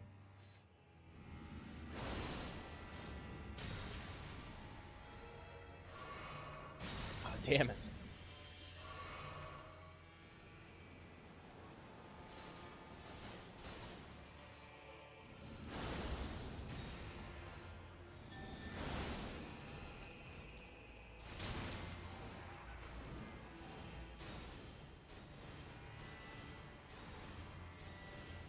I feel like a lot of the Counter-Strike streamers or like high-end level esports players definitely are at least on fucking Adderall or something.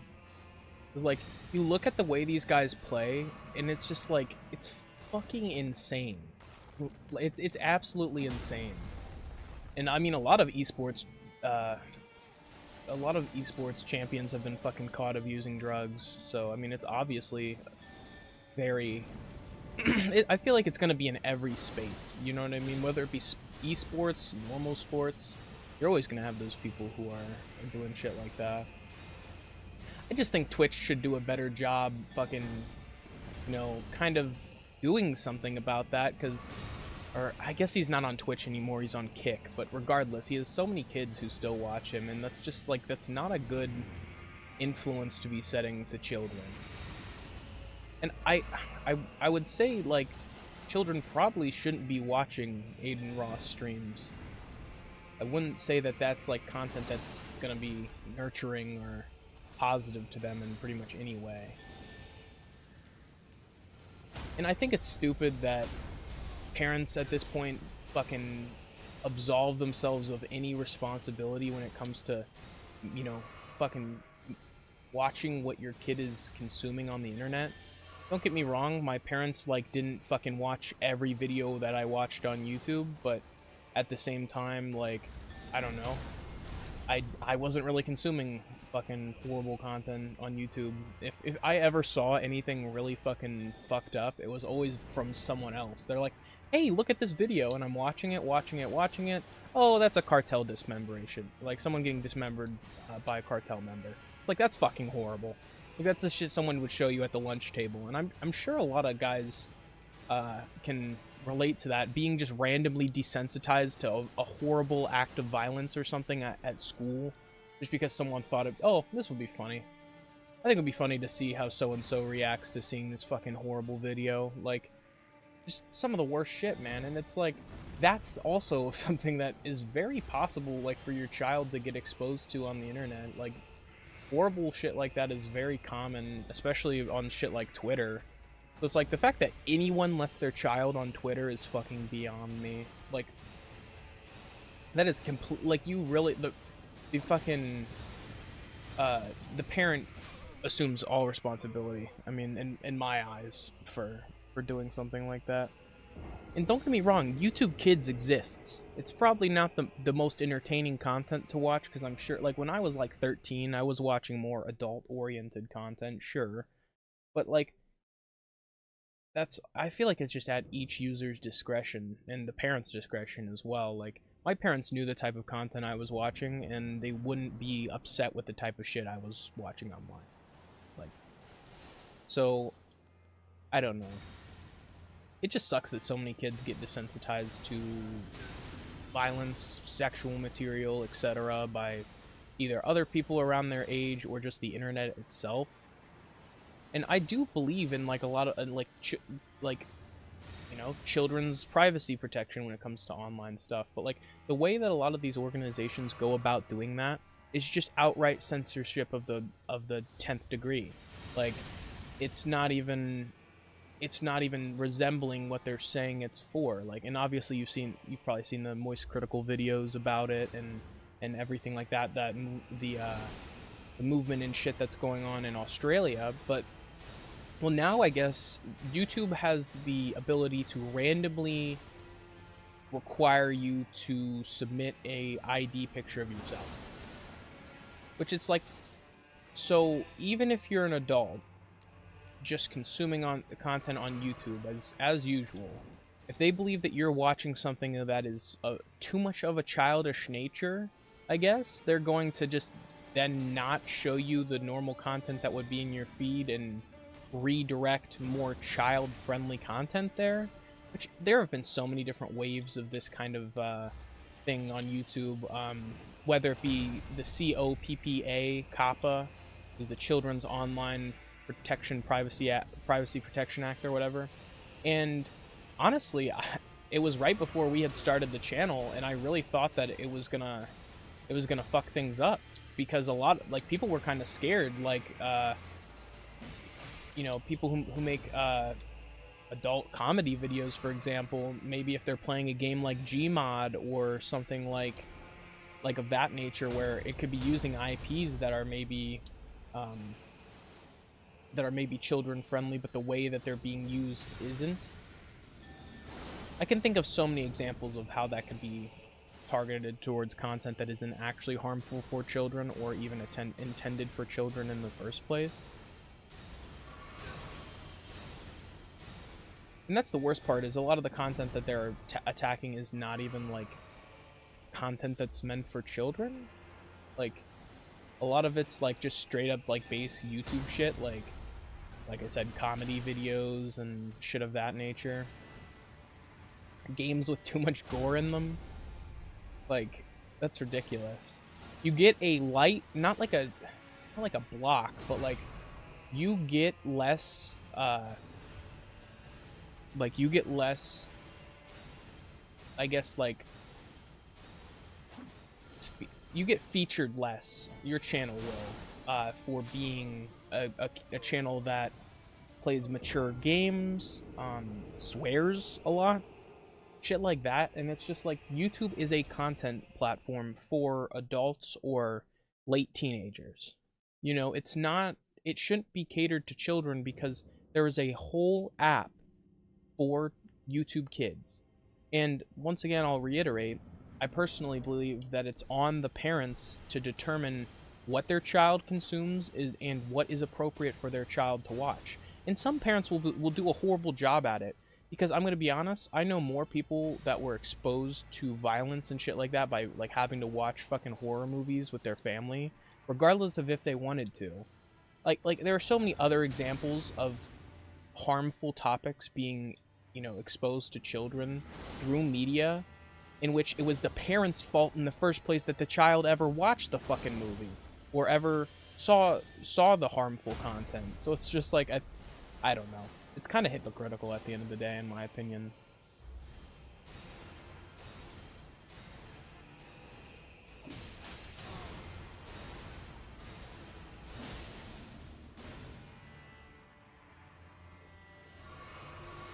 Oh, I didn't even fucking see where he went. Cooked. I didn't even think about the fact that this physical defense is doing jack shit for me. I did not mean to toggle focus to the summoned creature.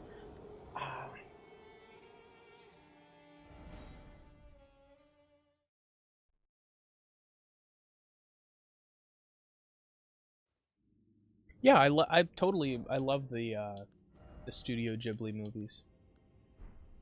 It's a good question.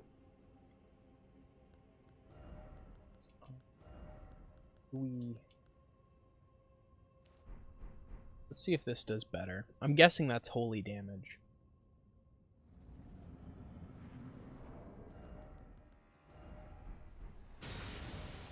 Yeah, I think I'm gonna go for the increased regeneration from the flask.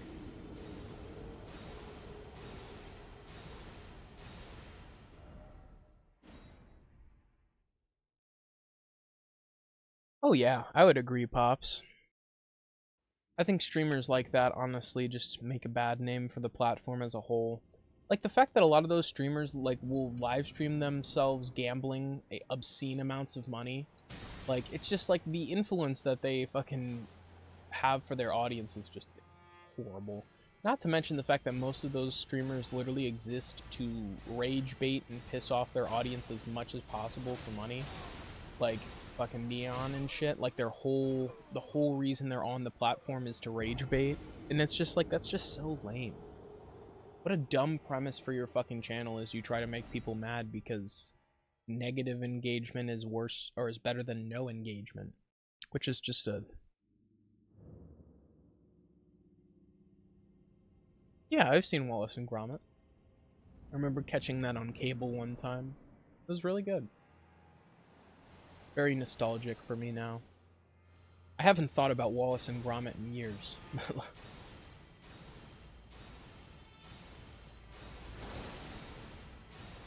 Did you ever watch, what the fuck is it called? Gumby? I remember Pops watched a bit of Gumby with me growing up.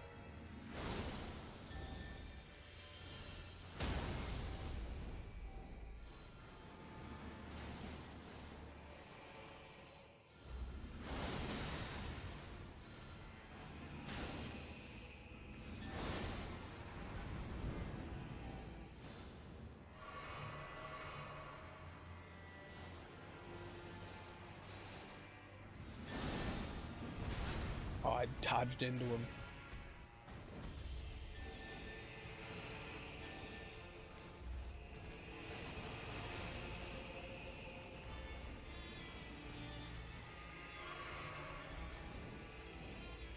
Oh my god. So many of them.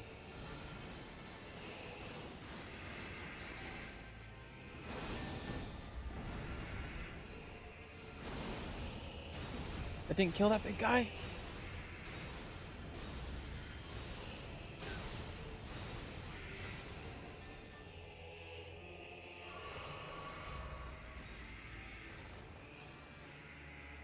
Oh my god.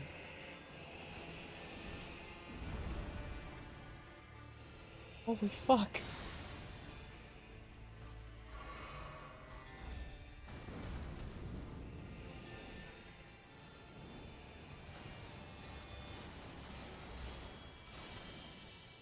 God, just so much.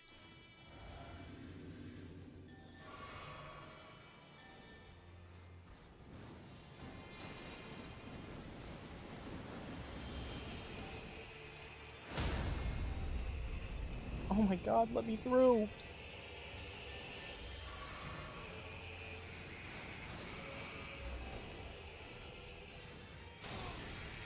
Oh no.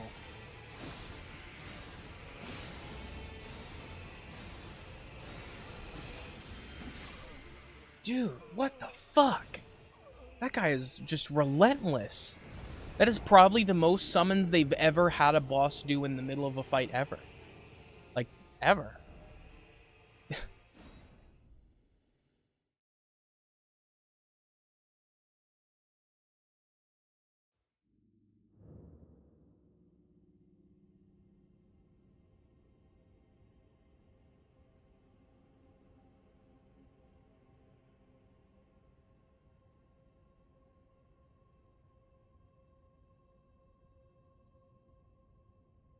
This is my response, William.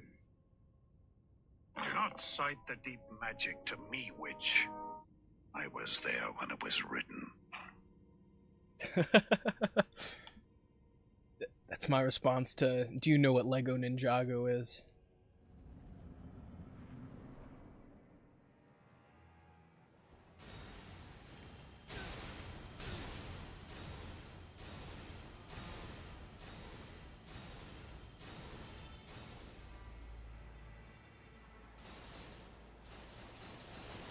Okay, so when I was a kid, everyone loved Ninjago, and I remember the big hype was who the Green Ninja was gonna be. And everyone had their guesses. And I'm proud to say that before the show gave clues, I knew that Lloyd was gonna be the Green Ninja. Just like, well, I mean, I guess not before the show gave any clues, but some of the dialogue kind of hints that he might be a bigger part of the gang at some point in certain episodes.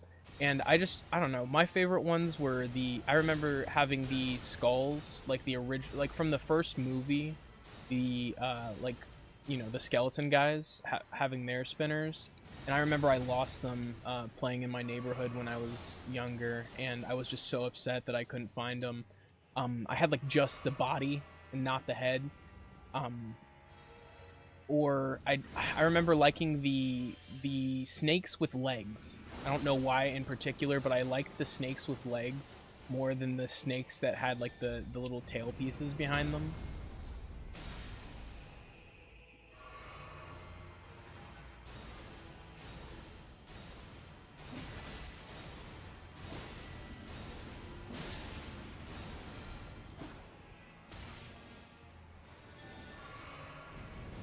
Oh my god, these bastards.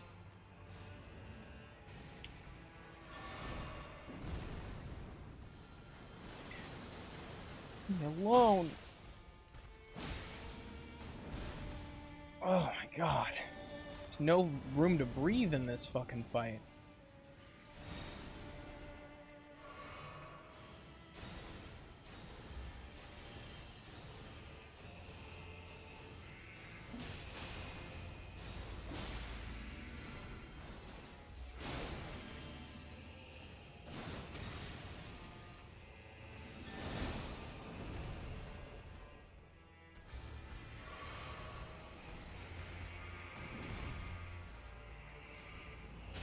God, just...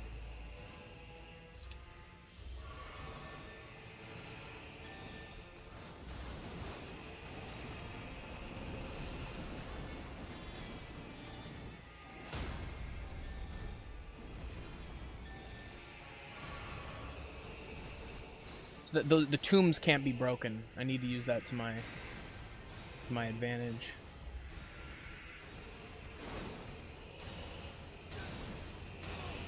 I'm fucking stun locked. Oh my god! It's just fucking ridiculous. Like...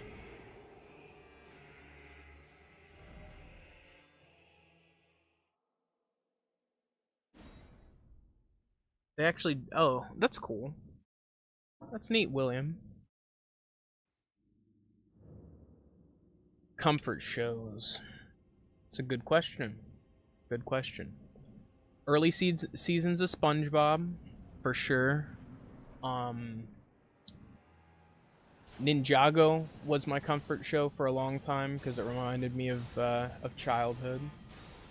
Garfield, definitely probably up there.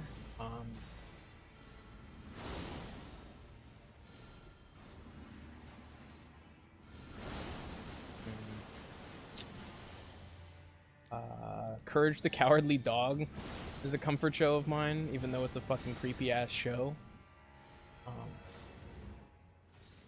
Obviously, the classics, Adventure Time, regular show.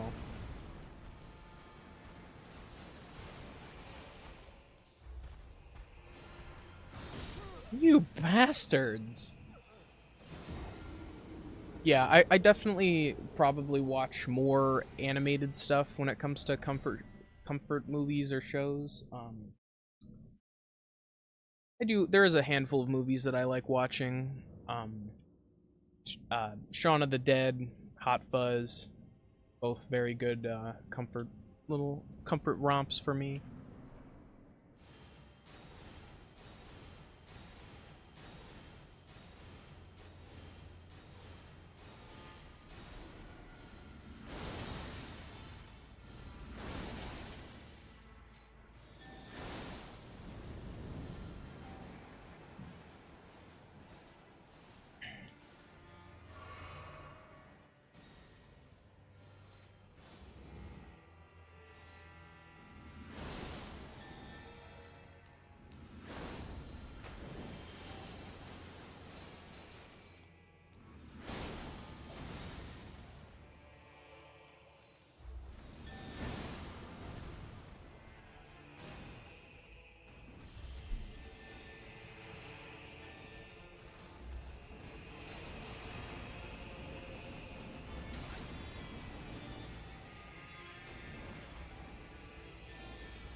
Yeah, yeah. We've referenced it quite a bit here on the show.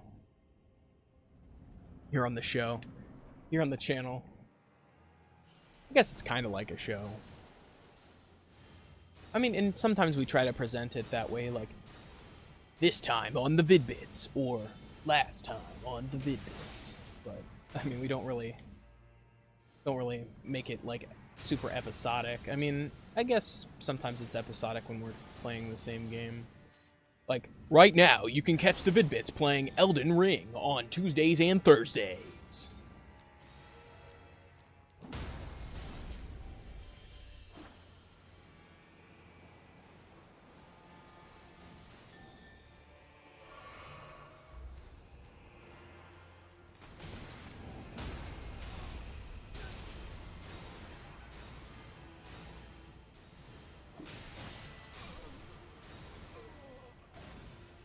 Yeah, I think Pops is actually watching it in the other room right now, William. He's watching the Big Les show right now. Right at this very moment.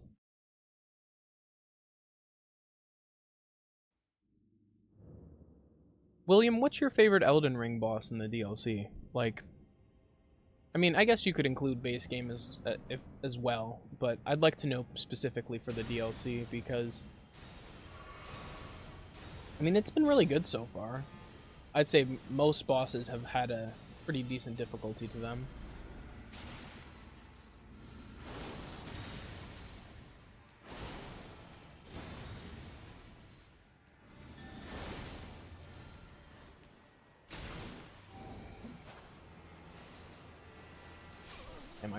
I need more stamina, man. Consort Radon. It's a good pick.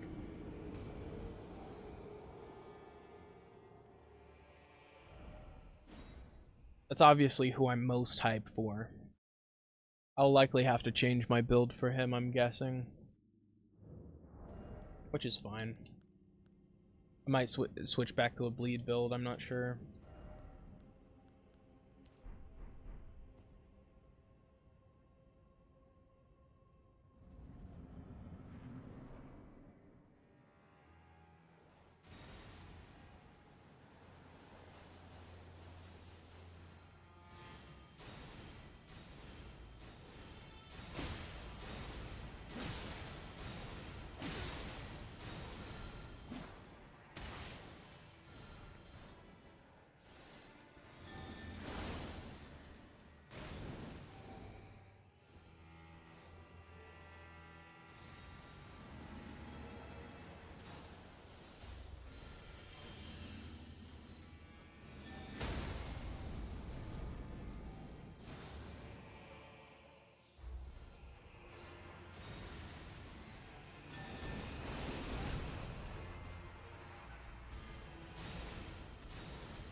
Are you fucking kidding me? I got stuck on that fucking gravestone, man.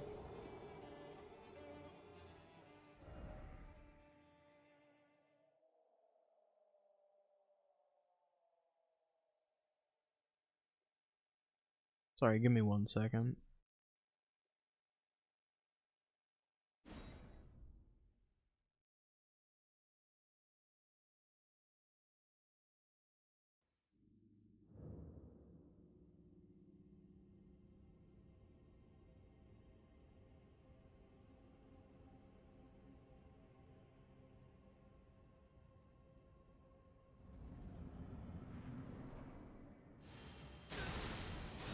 Yeah, it's hard, man. I understand how it is, William. We just, we lost our family cat recently as well.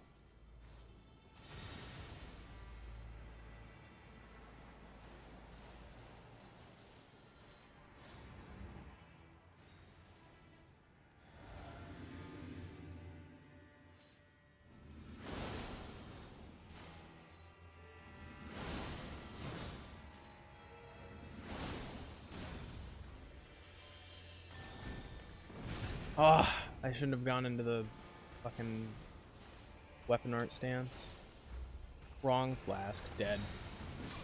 Yep. Ugh.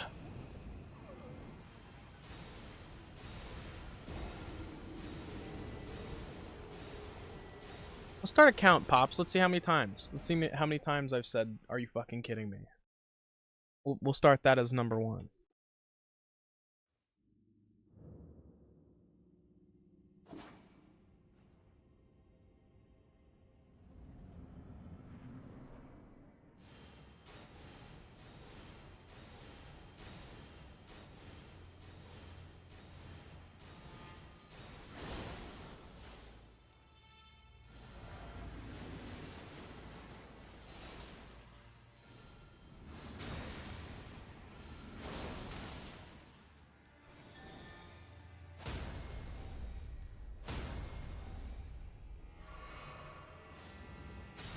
Ugh.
God. Fuck, dude.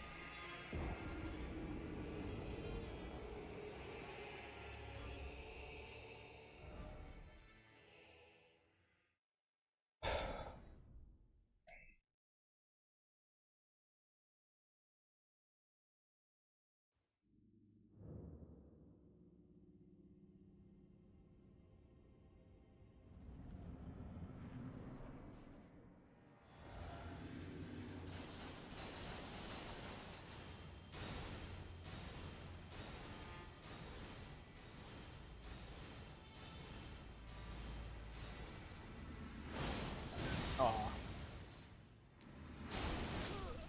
That was just me being fucking stupid. I'm gonna take a piss real quick. Ah, just stuttered on my words so bad. That was so embarrassing. Gotta go take a piss real quick.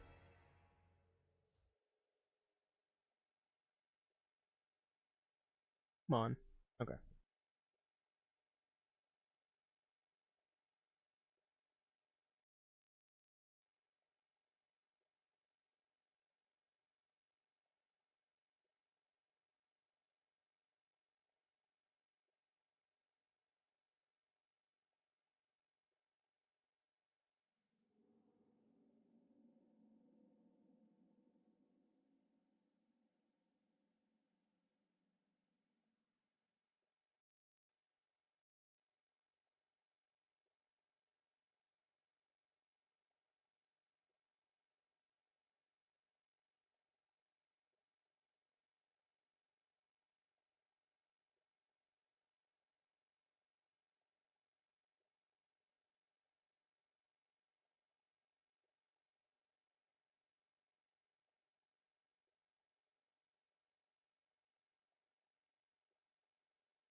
Fellas, I'm back.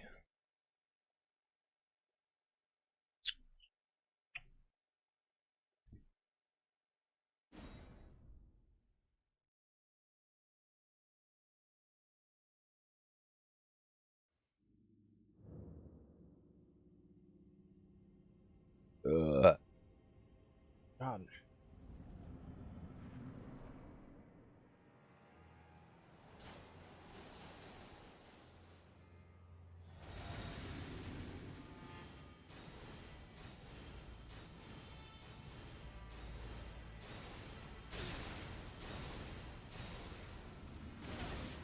You motherfucker. Oh, that was shit. Yeah, that one didn't even count.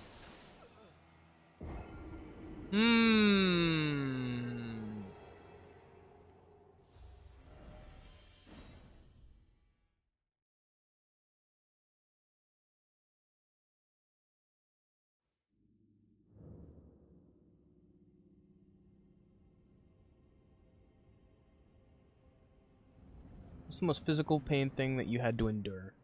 It's a good question. Coming up with some good questions this stream, William. Definitely comes down to a couple things. One of them is, one of them I kind of debate, like the most painful one I kind of debate sharing on stream. We'll go in order and see how I feel by the time we get there. So, the earliest pain I felt, I had fucking fractured, or no, I had dislocated my elbow. Okay. Well, that was when I was, when I was real young, I had dislocated my elbow because a babysitter had picked me up the wrong way. I don't remember that, but I was told I screamed for quite a long time. That's the earliest pain. Then after that, I fucking, sprained my ankle a couple times. That hurt pretty bad. I remember one time I fucking dislocated I dislocated my elbow.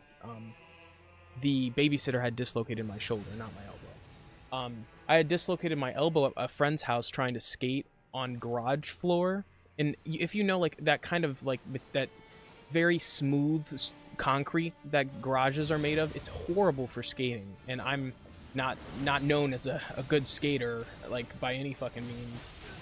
I really would like to get better, but, so that happened. His mom was a, EMT, so, she had said it, but before she had said it, what made the pain even worse was I was at my friend Wyatt's house, and he had some friends from fucking swimming or so. I think they were his, like, swimming buddies, because he did that for school. And he fucking grabs my arm and he just forces it into the opposite direction, like, you know, which is, I get that that's vaguely what you're supposed to do, but he's not a fucking trained professional, and he hurt me like fuck. And then I went to my buddy's mom. I'm like, can you fix me up? He fucked me up out there. Like, he made this even worse. Like, so I remember, I didn't go to the hospital or anything for that injury. I just had her fix me up, gave me some pain medicine, continued playing. We fucking, you know, we had gone and done hide and seek with BB guns and shit that night. A couple other fun things, and with a fucking fucked up elbow, it wasn't that enjoyable. I'd made like a makeshift sling out of my t-shirt. I learned from then on that if I want to fucking learn to skate, it's definitely not the best place to start, in a fucking garage.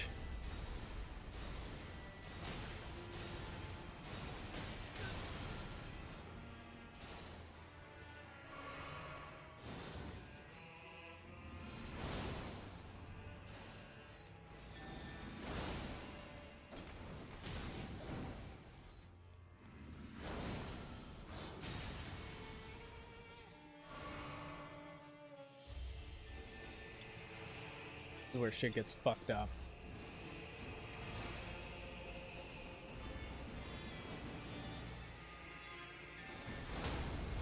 God damn it. Got some firework that blew up in your face. Holy shit. Yeah, don't fuck with fireworks, man. I'm nowhere near where people are setting them off at. I've just seen so many videos on the internet of people fucking like having them blow up in their hand or around them, and it's just like people are just playing fucking dumb games. Not saying you did because you were a kid, obviously, but like the full grown people who are fucking, you know, blowing fireworks up on themselves, no damn, like they know fucking better than to be doing shit like that. The amount of hospital fucking visits that happen around the 4th of July is just insane. Every year I see like warnings from like doctors and shit saying, please, for our sake and yours, do not do anything stupid with fireworks this 4th of July. Yeah, fuck.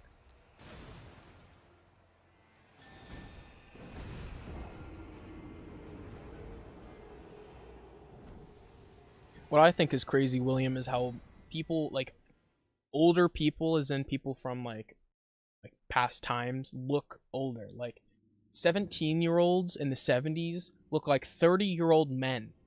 I'm so honest, like, you can look at pictures and it's like, what people look like in the 70s at our age, and we just look like babies compared to them for some reason, like...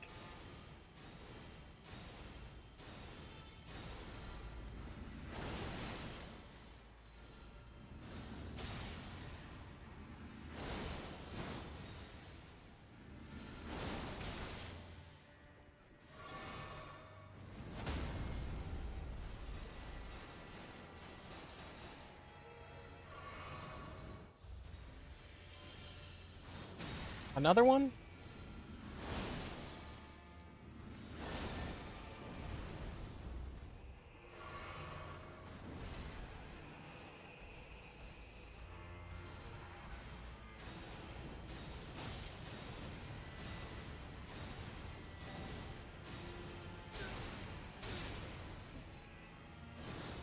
Fucker!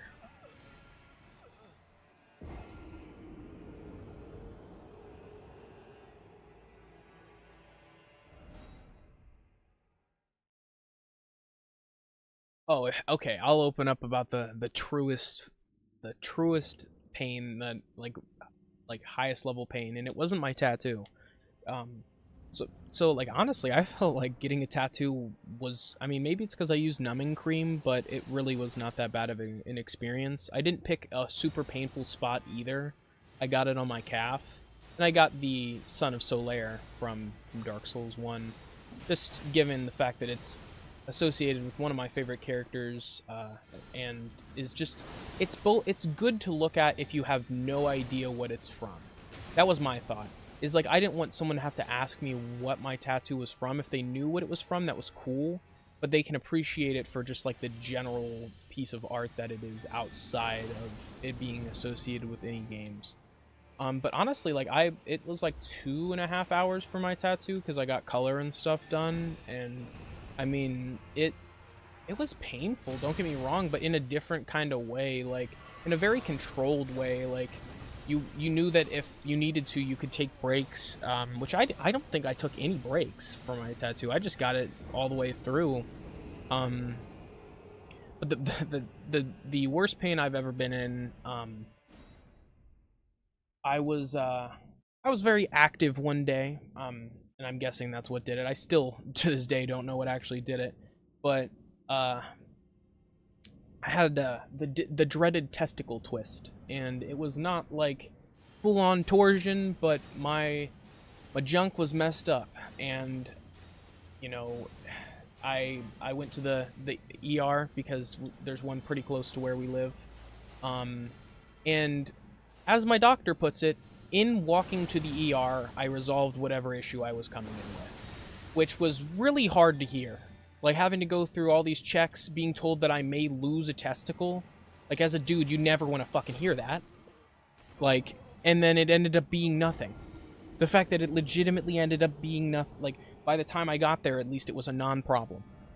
So they sent me home with some pain medicine, because I was still in some residual pain, and that was it.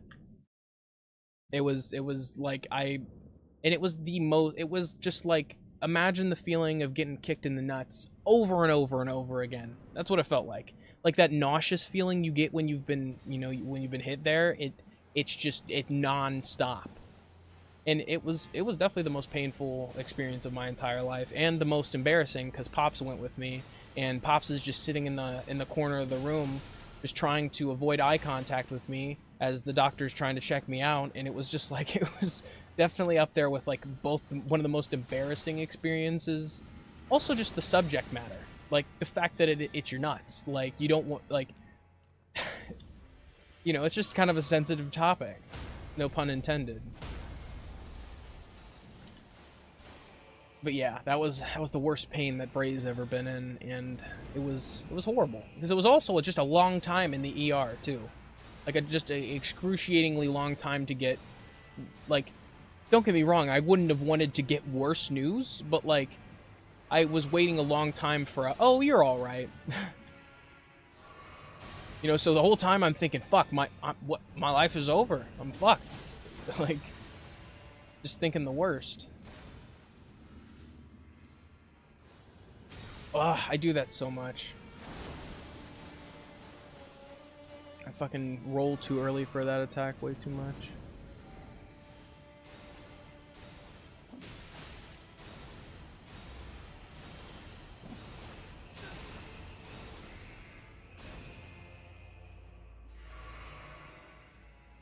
Ugh. He blends into the environment. I was just fucking looking for him.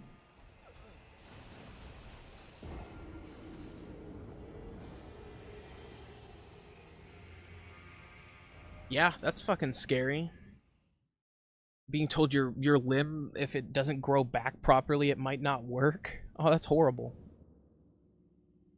I want to know Pops' biggest pain as well.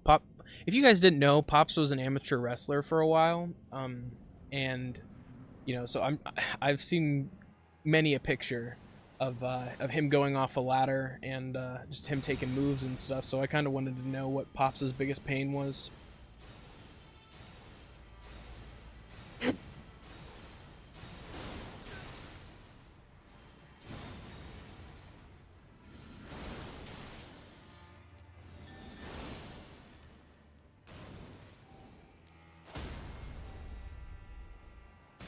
Ugh.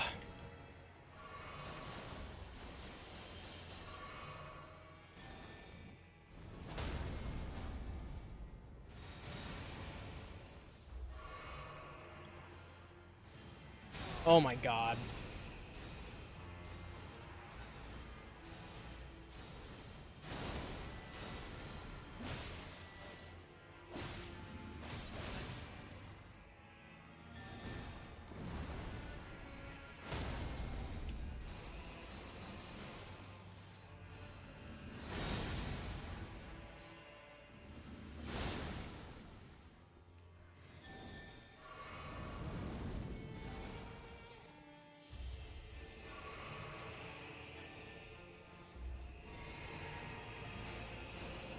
God, there's just so fucking much going on. What the fuck? Oh god, I hate this fucking boss too. Manny! What's going on, man?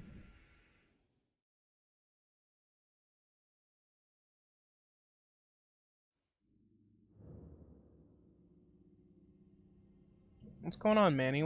Why sad Manny hours? Did you get close on a PB or something? Almost break a speed run?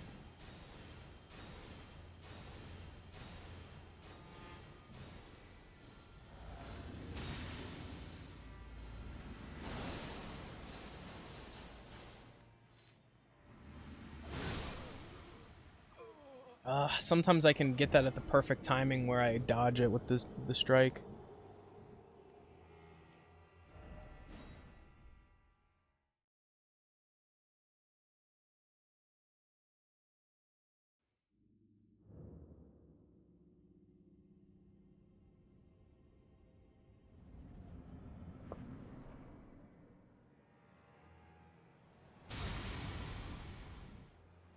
As far as reading chat.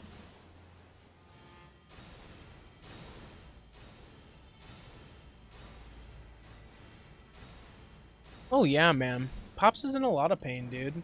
outside of the fact that he did wrestling and stuff, like, he's definitely, I'm sure he's definitely got quite a bit of pain.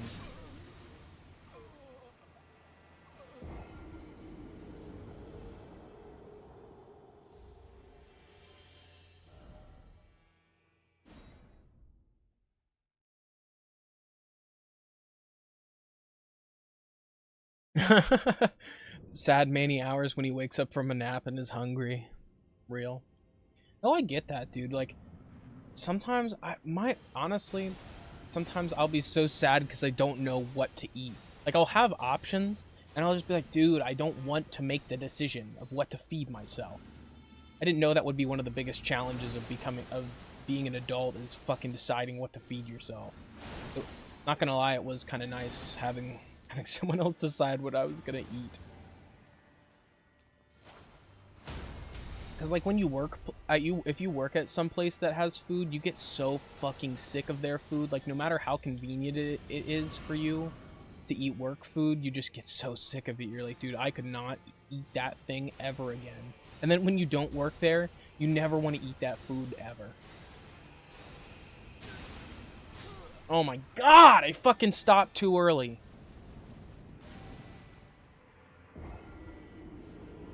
Well, it's like, then you feel like you have to eat something more interesting. Like, you feel like whatever you've been eating is just boring. And don't get me wrong, sometimes it's just about feeding yourself. But fuck, eating the same meal every day, I just can't do it. I wish I had something that I could eat I lied. I can eat tacos any day. Tacos and good pizza. I can eat those, or good spaghetti. As long as I didn't eat something super dense previously, I can eat spaghetti pretty much whenever. But spaghetti is one of those things that you eat that, and that's your main meal of the day for me. I can't eat like pasta and something else super dense.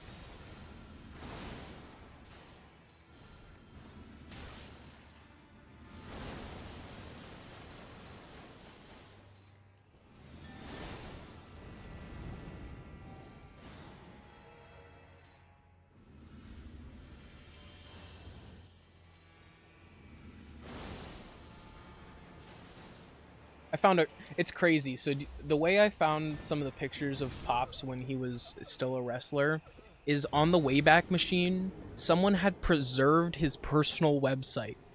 Like okay, so if you guys don't know, in the .com era, everyone had fucking websites. Like, everyone had a website for whether it just be to chat with their friends, maybe have a little blog about themselves or something like that. But like, it was very common that people would have a website, right? So I found Pops's, like, his wrestling group's website, and I was able to, find a bunch of pictures and stuff. So it was just really cool that the Wayback Machine had caught that. Like, just it was a very small local wrestling promotion, and I don't know. I think it was just cool to do the research and be able to, like, find old pictures of Pops jumping off of ladders and stuff. See, not me, man. I'm not a big fan of mac and cheese anymore. I feel like I've just had it so much where I just have a fatigue with mac and cheese where it has to be really, really good.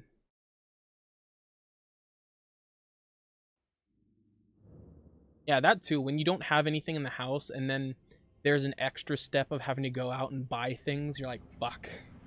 Now I have to go buy the things that I have to cook, and then I have to cook them. Like, it feels like the biggest inconvenience in the fucking world sometimes.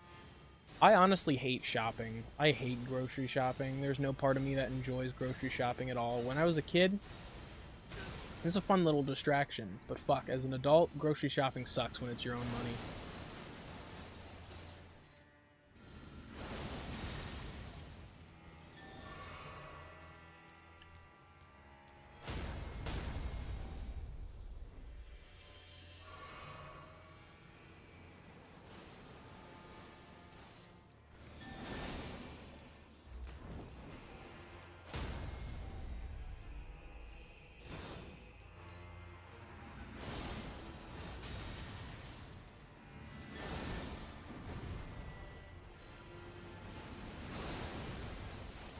God!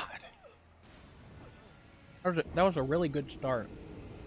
That was a really good start. You better not make your eggs like Gordon Ramsay, though, William. Ugh! More grilled cheese. That video of him making a grilled cheese is so fucking pathetic. I don't think I've seen anything more pathetic from a professional chef in my entire life. Man fails to recognize the first step of making a grilled cheese, which is select a cheese that's meltable. Like, there are so many, and he picked one of the only ones that you can't really fucking melt.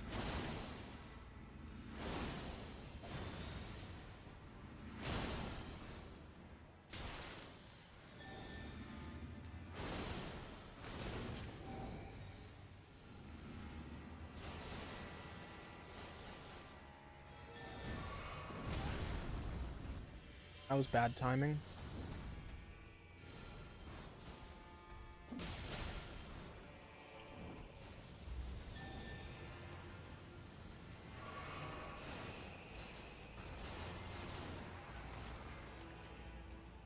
Ah! I can't dodge that to save my fucking life.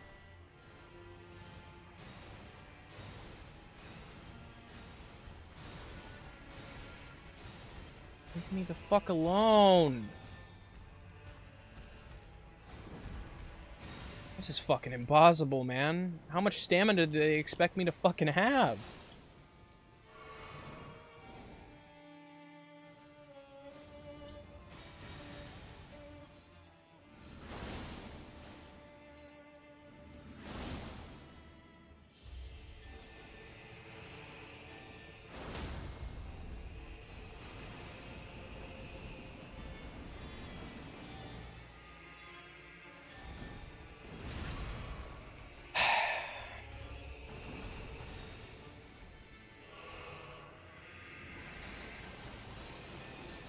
What the fuck?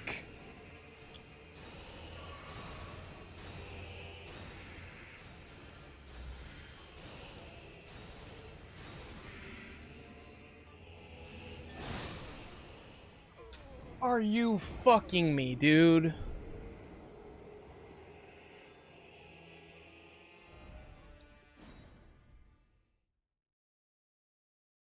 Yeah, yellow American is typically the staple for a grilled cheese because it melts so well.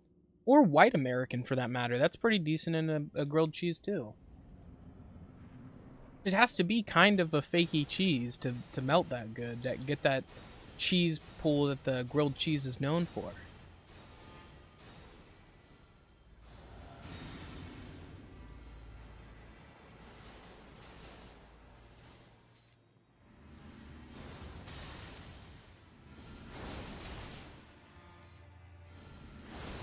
Oh my god, I fucking suck.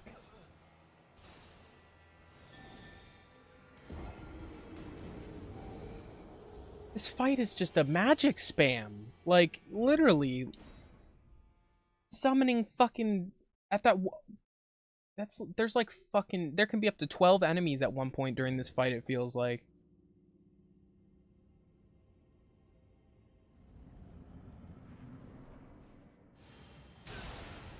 Yeah, that's great. That was a fantastic start.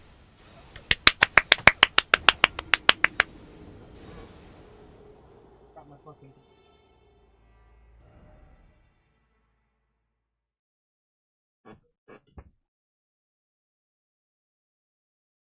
This fight is just kind of shit. Literally, they have a fight comprised of entirely magic spam.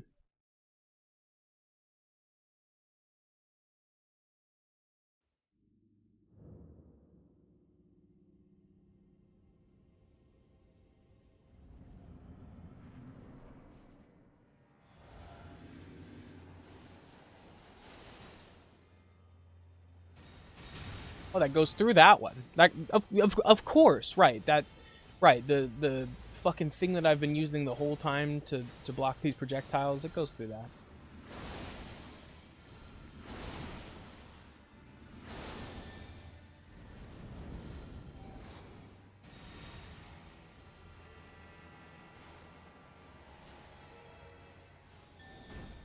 Dead. Fucking shit. It's because I've considered just killing them and it seems fucking pointless. Like, it seems pointless to kill them. Not really doing anything.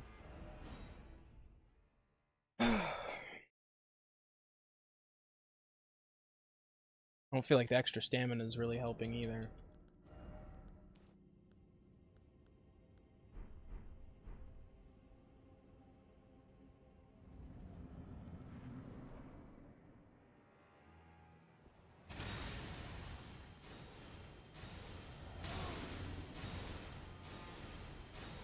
That was just a horrible start. Like, it's...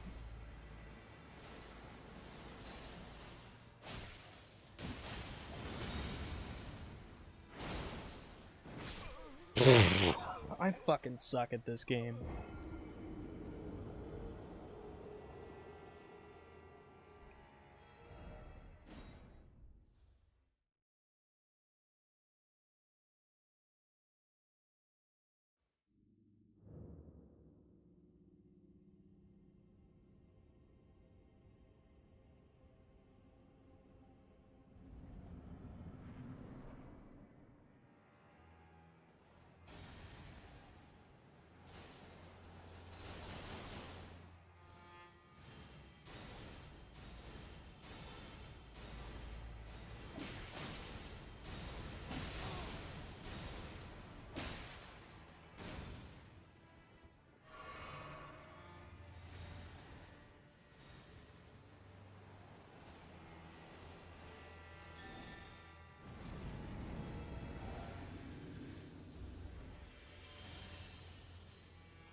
Like, what the fuck?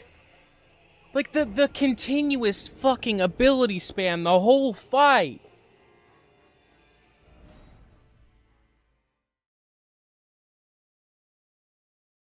God. Try not to get fucking angry, that's just so stupid.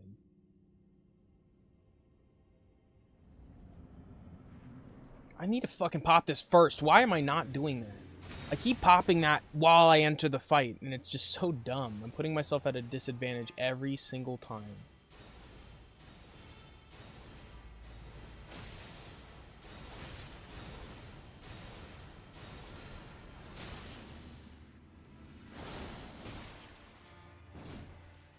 Wrong thing.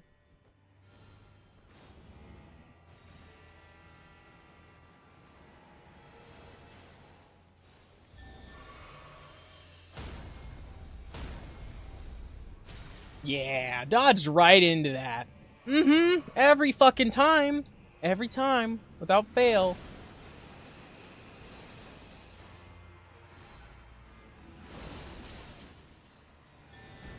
Dead. God damn it! He literally fucking spawns enemies that obscure him. Fuck. I'm sure it is lagging like crazy. I don't know how to keep this fucking at a stable frame rate. He's spawning fucking enemies every second and shooting projectiles like as fast as he fucking can. And unfortunately, bosses like this don't really fare well with the stream.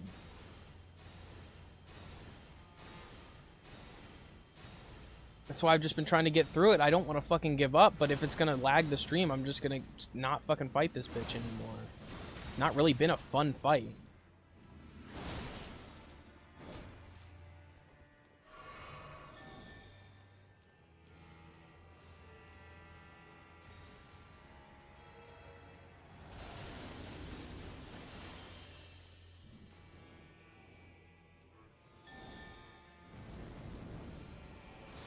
Oh my fucking god.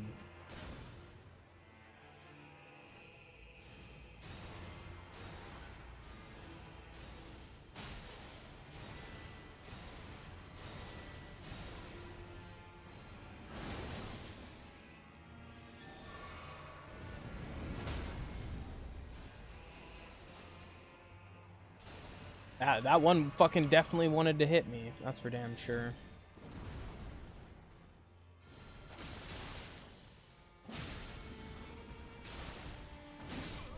Yeah. It's just not a fun fight. It's not fucking fun. Fights where the boss spawns a bunch of fucking enemies aren't fun. It's not what anyone wants from this. Like...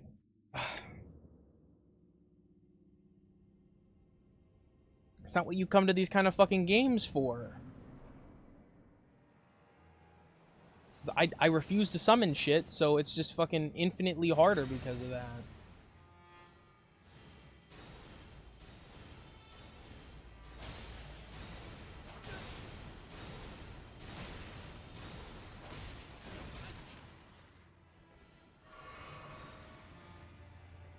Wrong fucking potion.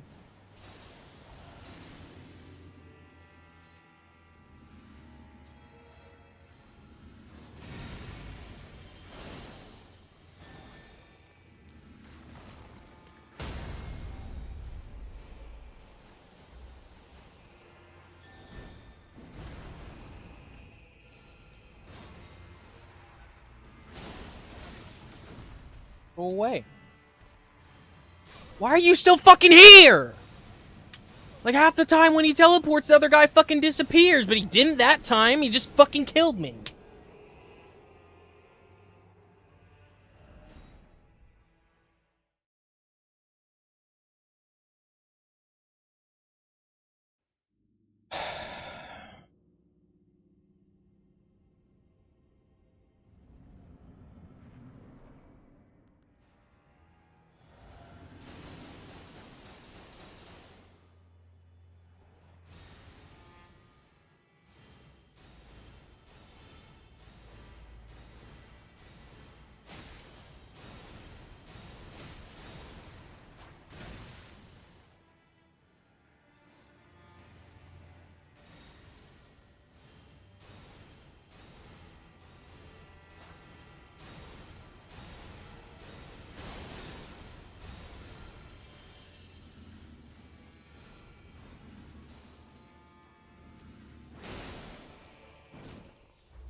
Oh my... Fuck you. I didn't even mean to fucking target lock on him!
Boss fucking sucks. This is just fucking dog shit.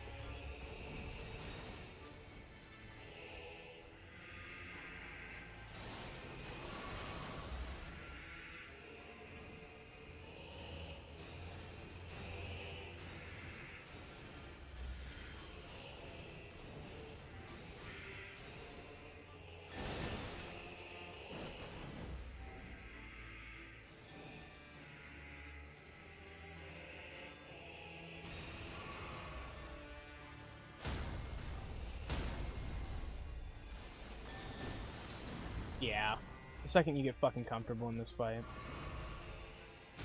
Are you fucking kidding me, dude? I don't understand. Sometimes that thing just cannot pass through stones, and then other times it doesn't even fucking matter.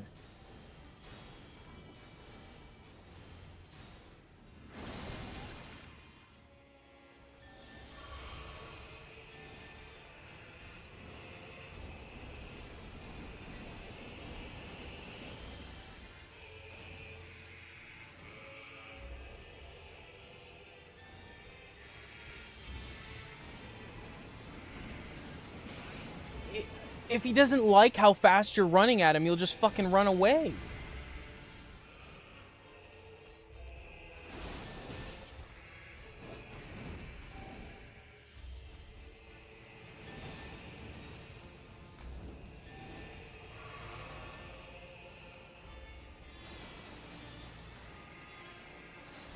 God, what the fuck am I supposed to do? Fucking so stupid. Just another fight where you have to dodge the whole fucking time to hopefully get a couple moments to attack the fucking boss, and then he just teleports away over and over again. It's so fucking boring. It's not fun. Like, this is the worst fucking boss so far. Solely because it's a constant ability spam in a fucking crowded arena where he spawns so many fucking enemies. Like, what about that's fun?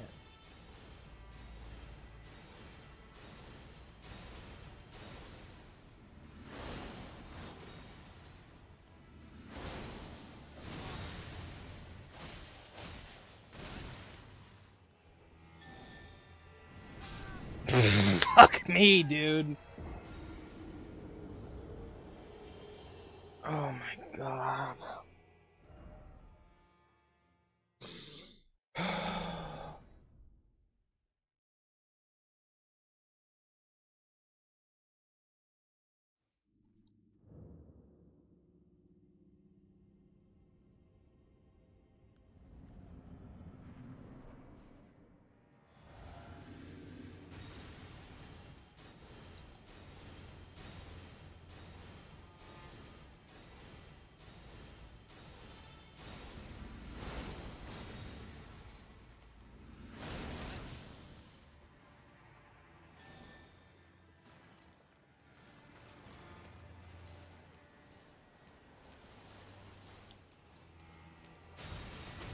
I did not mean to fucking target lock them.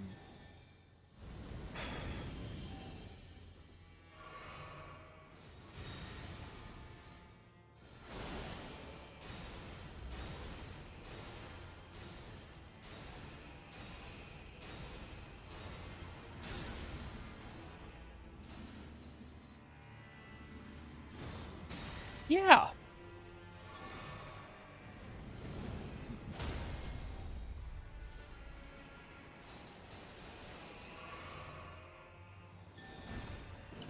Fuck, dude. You can't do anything in this fucking fight. Your windows are small as fuck.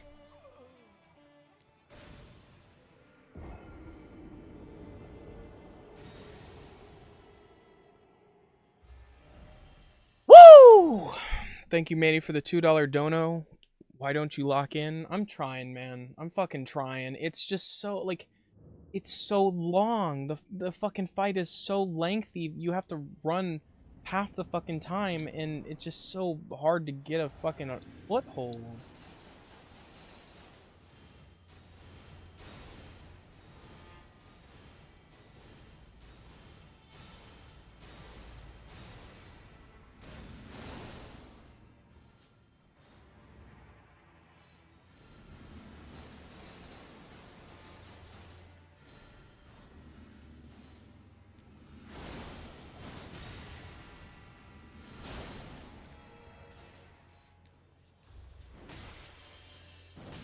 Fuck, dude, I suck.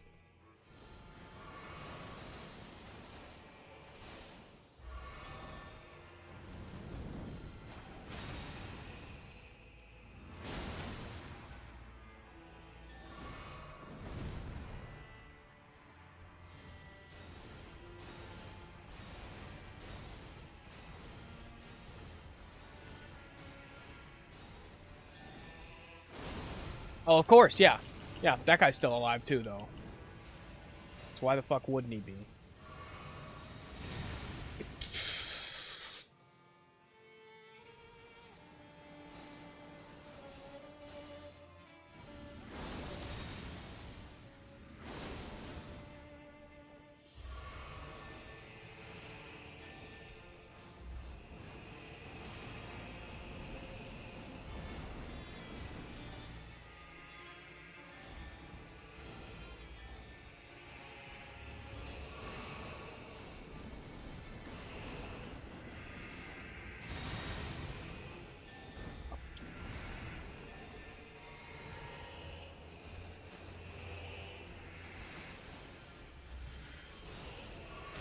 I just want a fucking second!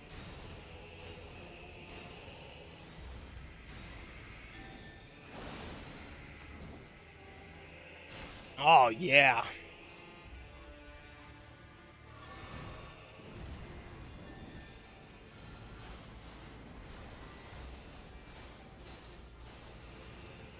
Oh my fucking... Where is the opening? Where? Love to know. Like, love to know when the fucking... The long-ass scripted attack stops and I get a moment to fucking do something. Because I'm not seeing it anywhere at all.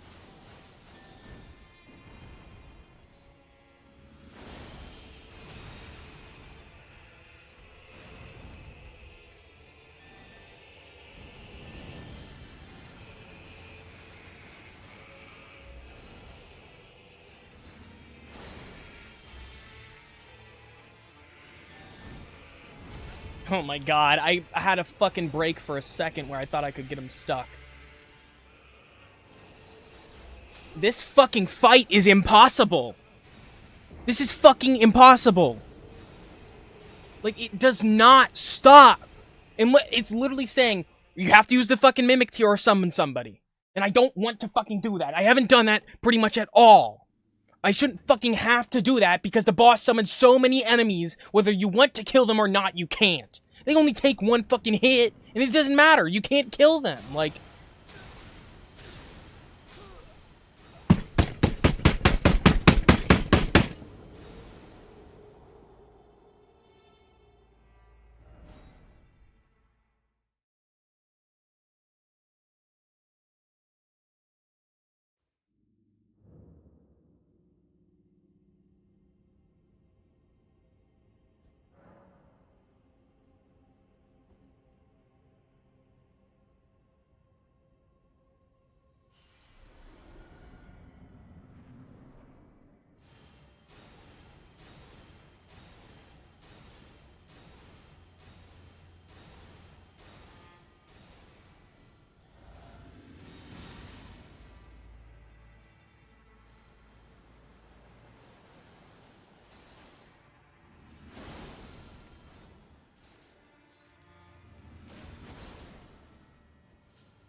God damn it, that's the one fucking account.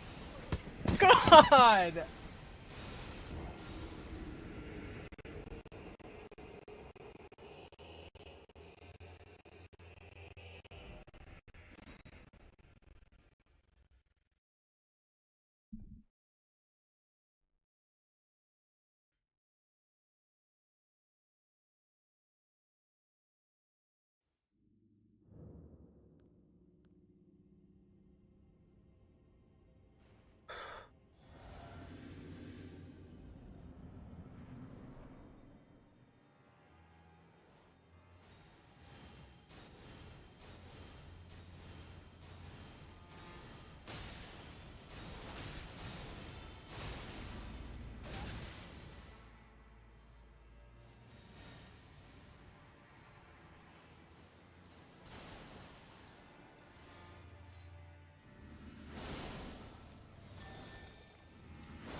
bastard.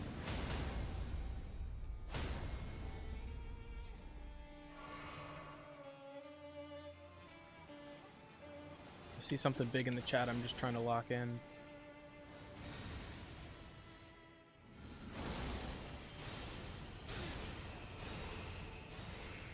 Dumb. Shouldn't have fucking healed there.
I just wanted to kill them both. I just wanted to kill them fucking both!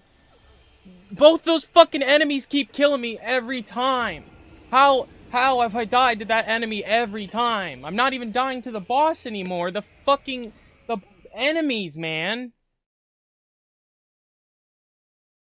It's literally the fucking enemies every time.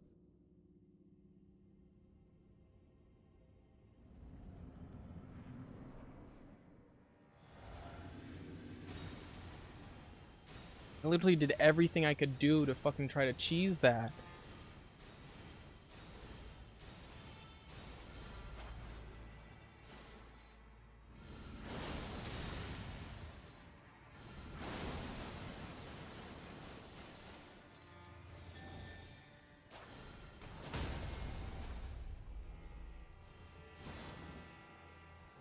Wrong thing.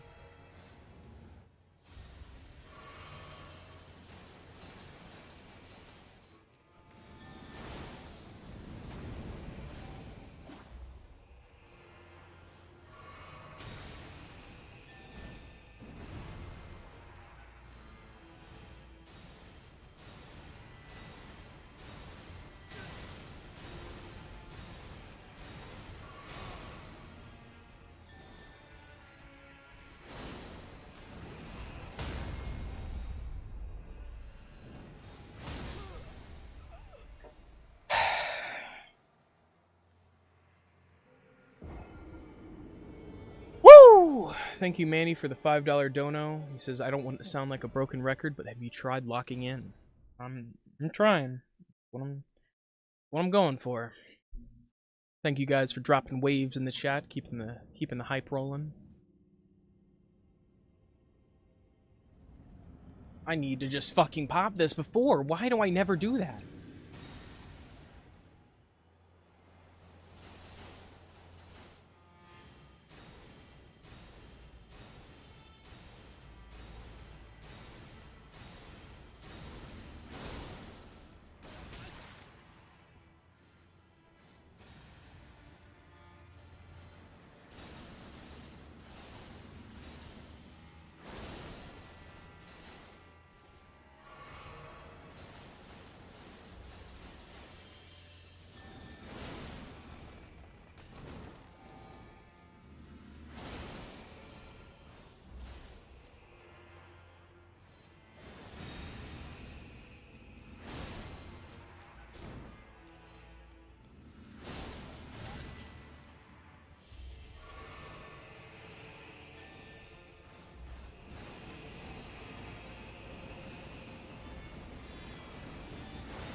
Yeah, I should have fucking known. I should have fucking known. I should have known. It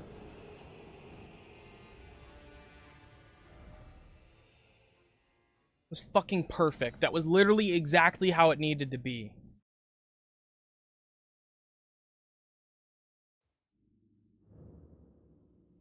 I should have fucking healed and I hit him instead. Why the fuck did I do that?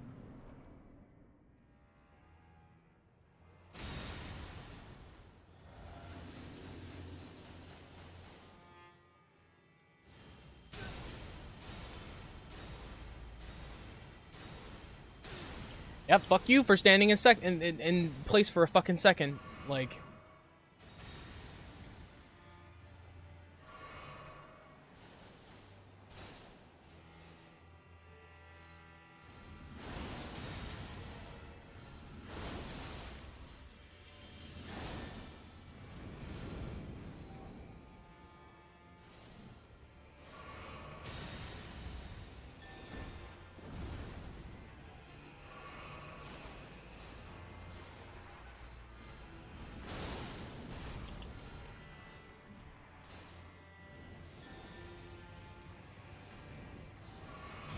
Yep, those aren't... those... it fucking goes through those ones.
Is this not a little much? Like, why? I just don't fucking understand.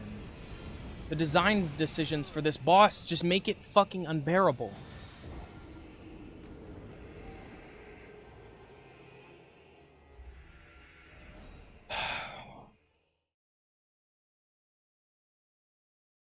Just sucks because it's fucking demoralizing the shit out of me and I have a whole other boss that I was supposed to fucking fight today.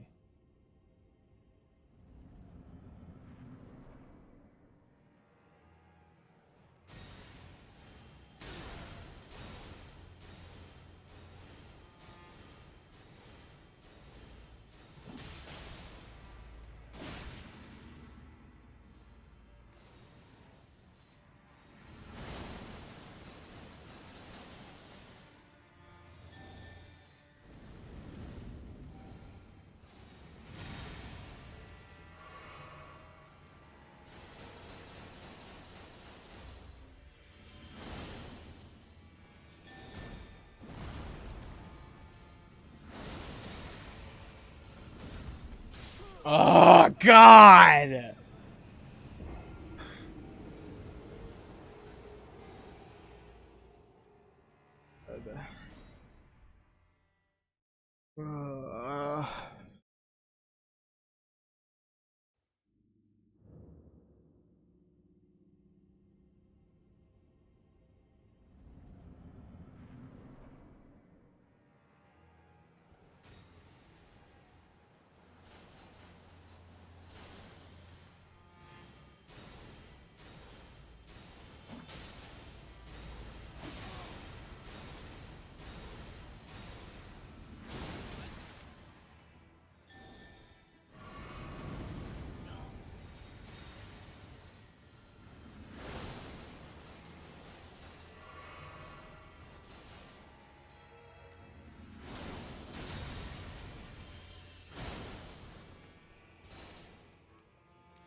He has so many fucking panic button moves. It's like, oh, you're doing too good. Fuck you. It's just like, it's so fucking annoying, and it's not fun. Bosses like this are not fun. Big-ass bosses that you can barely fucking navigate around are not fun. Those are really the only two fucking things that make a fucking bad boss fight in these games. Like, oh my fucking god.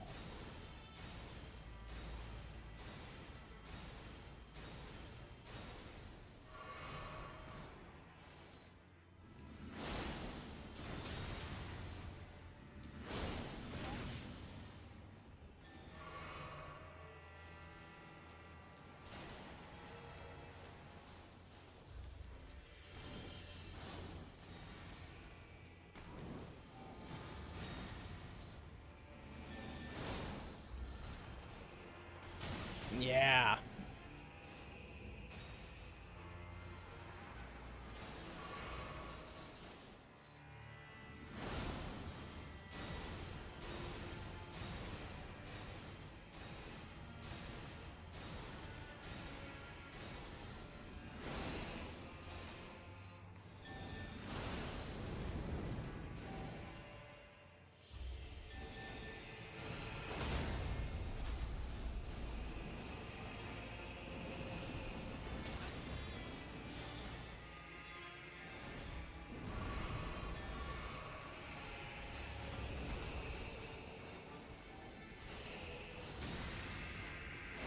I missed. I fucking missed.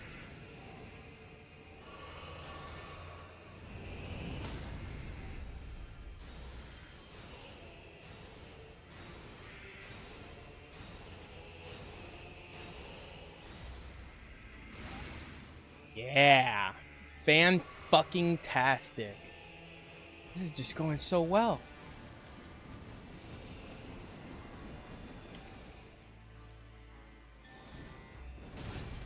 What the actual fuck?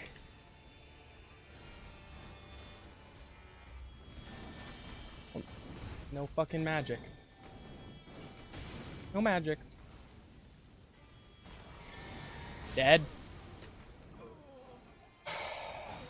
I'm getting so fucking fatigued with this fight already. Like, it's so ridiculous. Why? This is an optional side boss.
I fucking swung backwards.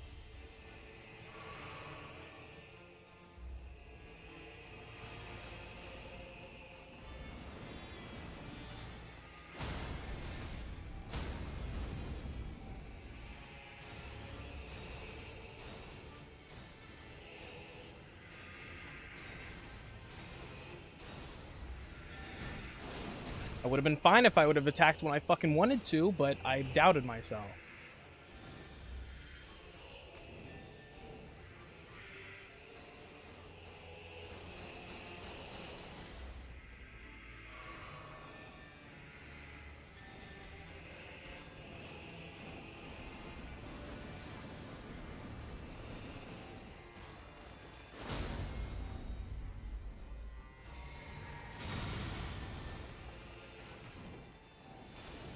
don't know what the fuck I'm supposed to do. There's so fucking much going on! Like, what the fuck? You never get a fucking moment to breathe through the whole fucking fight. Like, I just don't understand.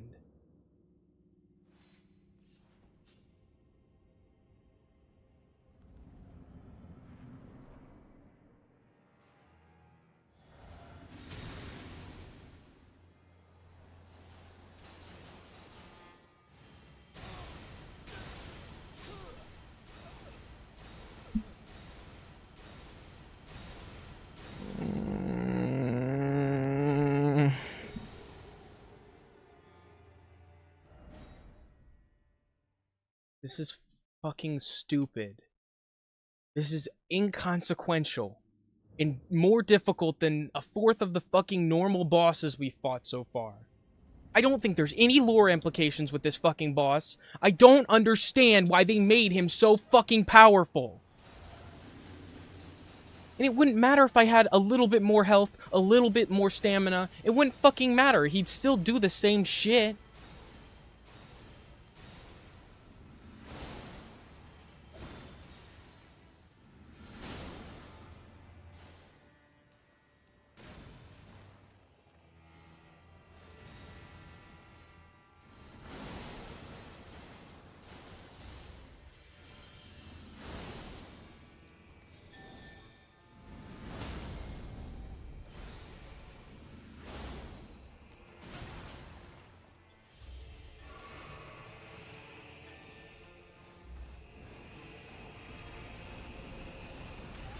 This is just fucking abhorrent, dude.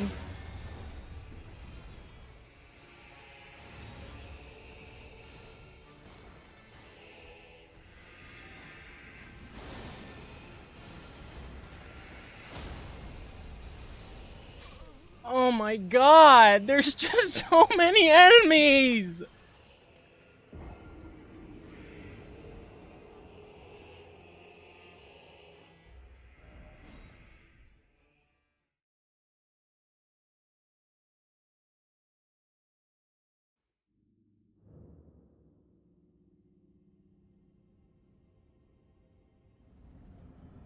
Didn't drink my goddamn potion first again.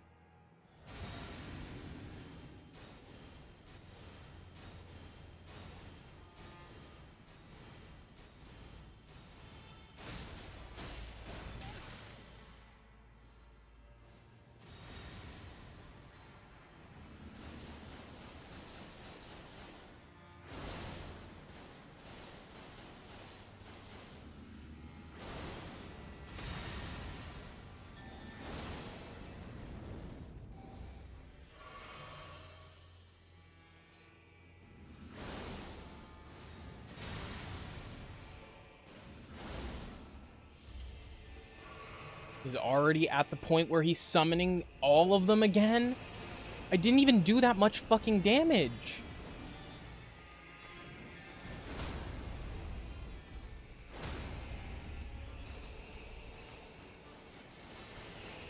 It's just so much.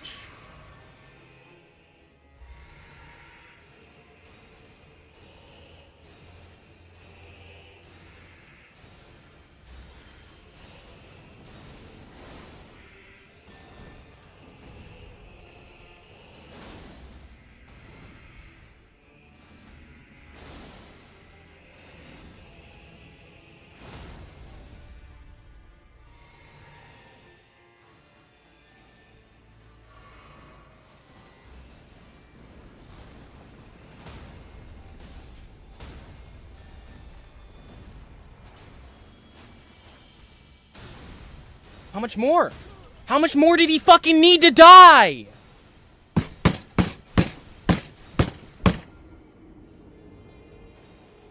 This game fucking sucks.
Have a good one, William. Sleep well, man.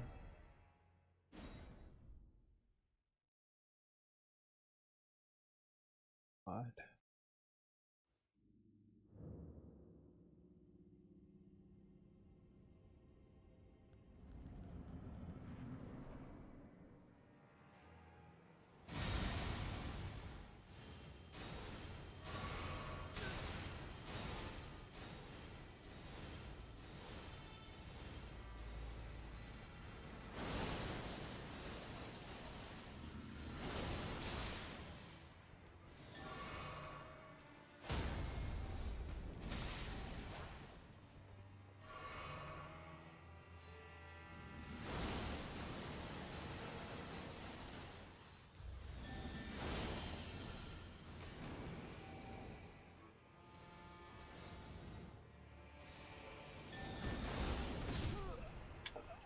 Why does he not take any damage when I do that upward attack? That fucking enemy should die in the middle of the air, but he's completely resistant to jump when jumping. Like, when he's in the middle of his spawn, like, when he's spawning in the middle of the fucking air, it does no damage. It doesn't matter.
I jumped into it. I fucking jumped into it.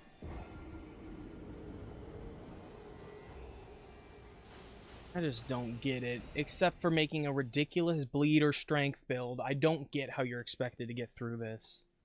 Like, legitimately, I'm using one of the more fucking buffed weapons in the game with a decent build. It's just like, I don't understand. I don't understand that when you get in second phase, there is literally no opening for attacks ever. At all. That's what's so frustrating about it, is once he starts summoning 6, 7 enemies at a time, he doesn't stop for the whole fight.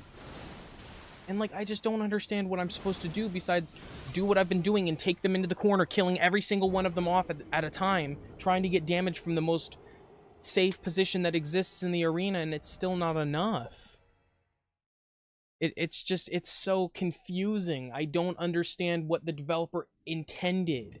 It's literally like you either are dodging over and over and over and over again, or you're running for prolonged periods of time about the small arena trying to get some sort of opening. Like, the closest I got was on a fluke.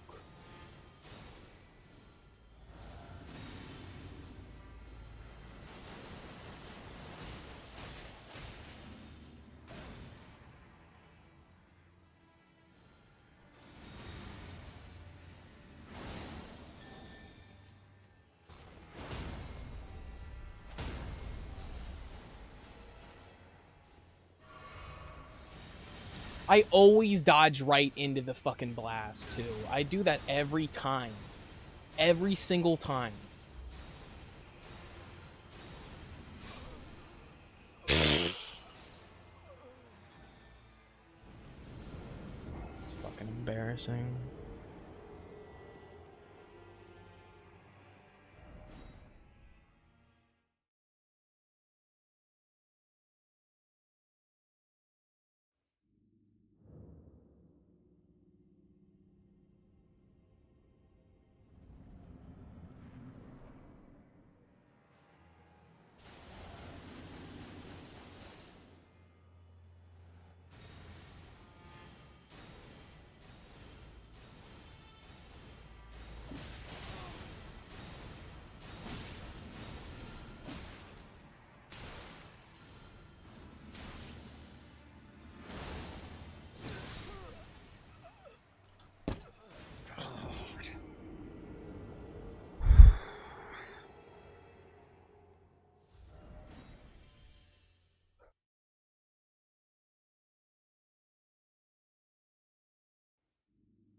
I'm hitting the fucking wall. Like, I'm doing nothing. I'm not doing anything to this anymore. Like, I'm just trying to pull motivation out of my ass, and I don't know. I don't understand what I'm doing wrong. You can kill those enemies and they come back just as fast as you kill them. So it makes it near fucking pointless to do so at all. So then I do have runs where I don't kill them, and it's worse.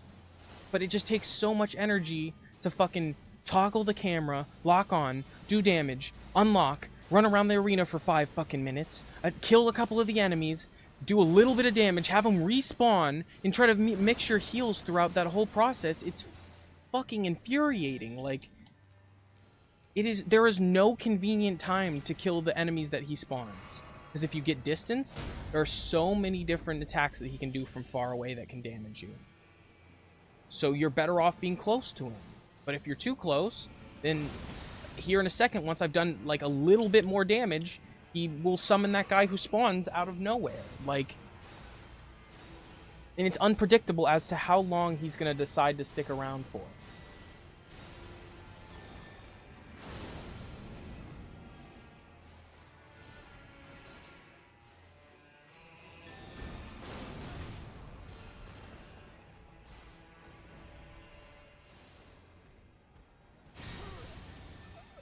God.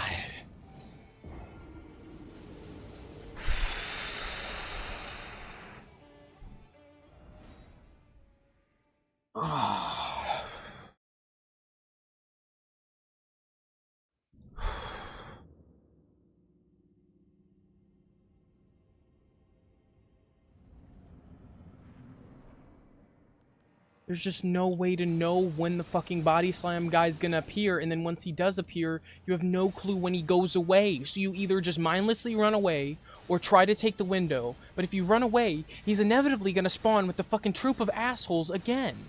So it kind of makes it less and less worth it to do that.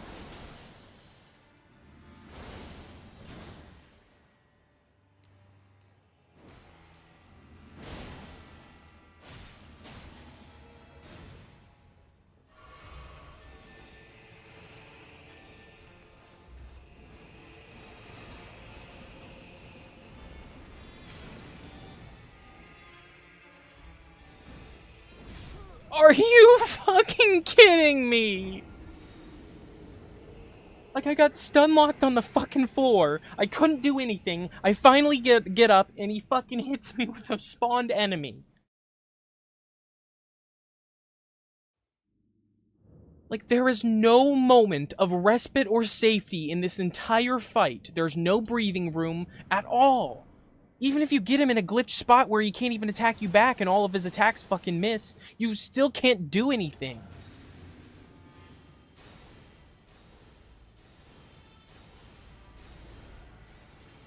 He seemingly has no stun. There's obviously no stun for this boss, because I've hit him consistently back to back so many times, and it's nothing.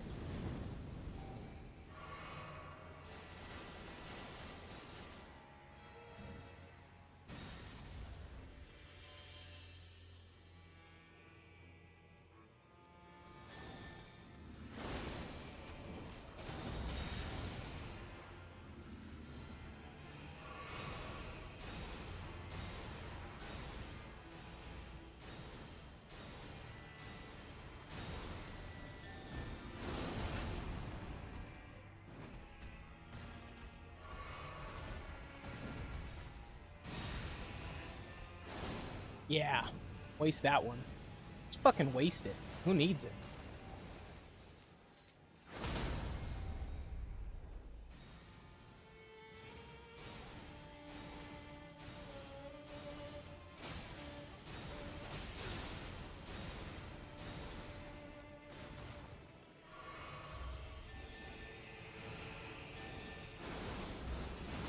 It's too early to kill them? Or what? It's too early to kill those enemies? They have to shoot their fucking rounds first.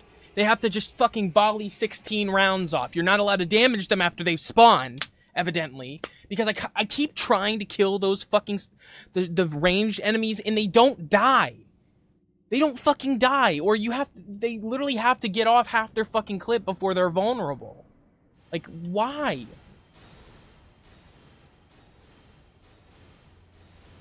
Like, to me, this is just not fucking fair. And it's not at all because the boss is too complicated of attacks to fucking memorize or dance around. It's literally solely because the fucking enemies he spawns in the second half. That's the only difficulty to this entire encounter.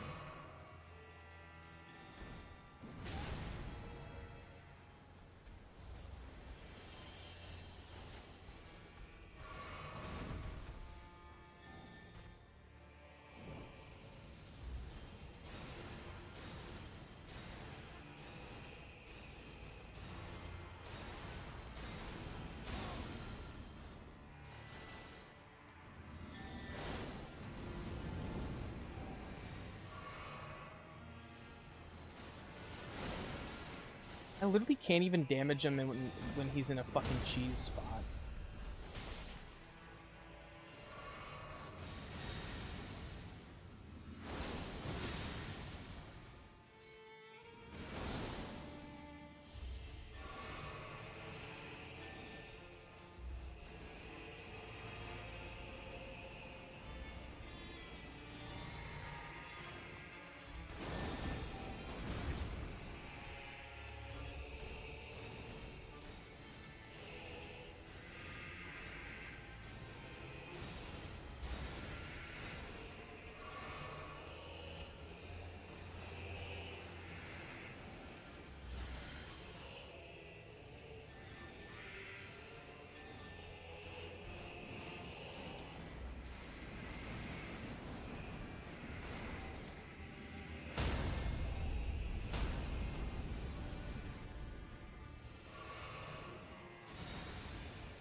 I just don't understand.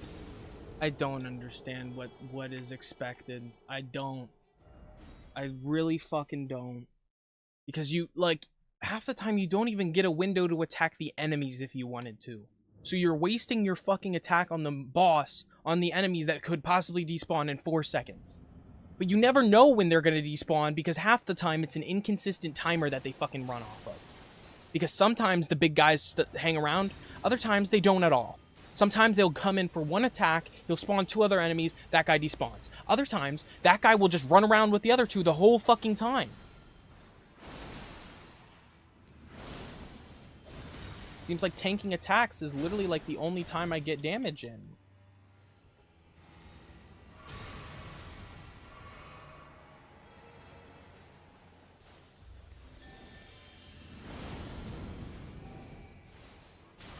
Yeah.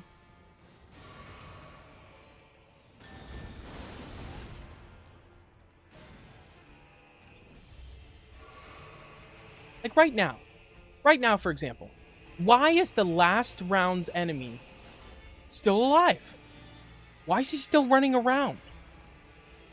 Even after the new wave of enemies despawn, the old one is still fucking lingering.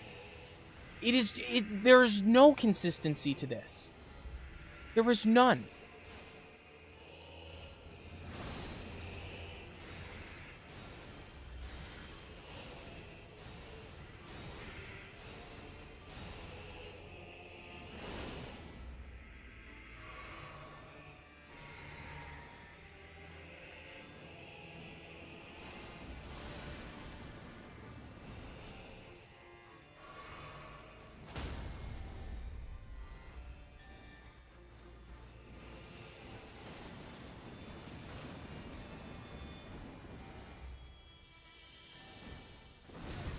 Yeah. Mm-hmm. Yeah.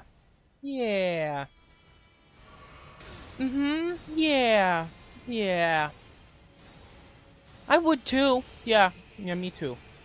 That's also how I feel.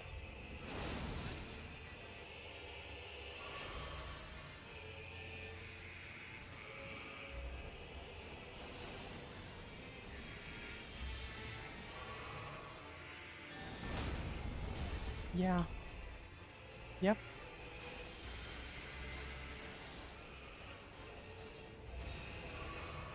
Mm-hmm.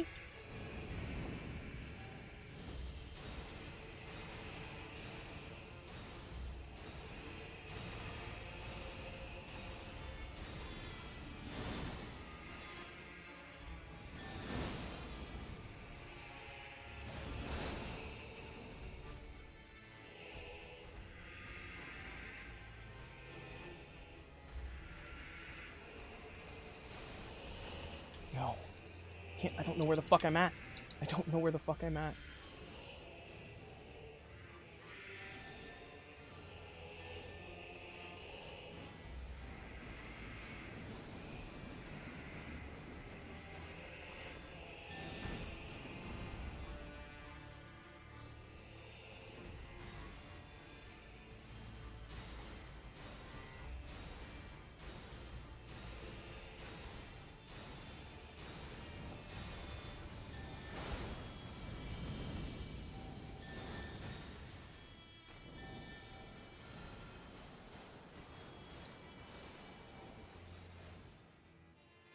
Where is he?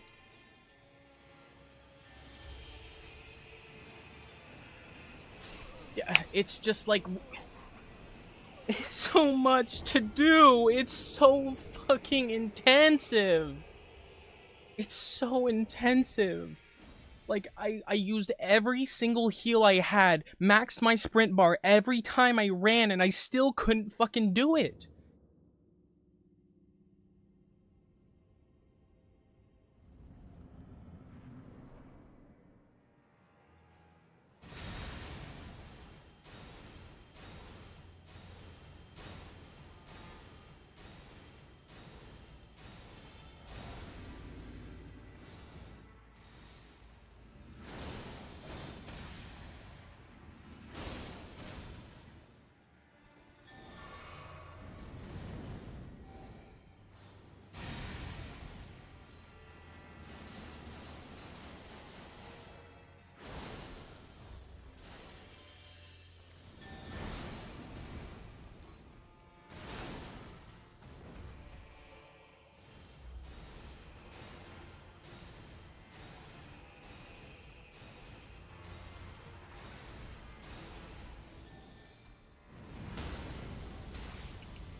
Oh, no!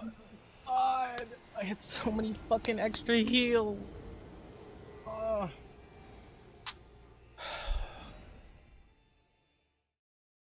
Oh.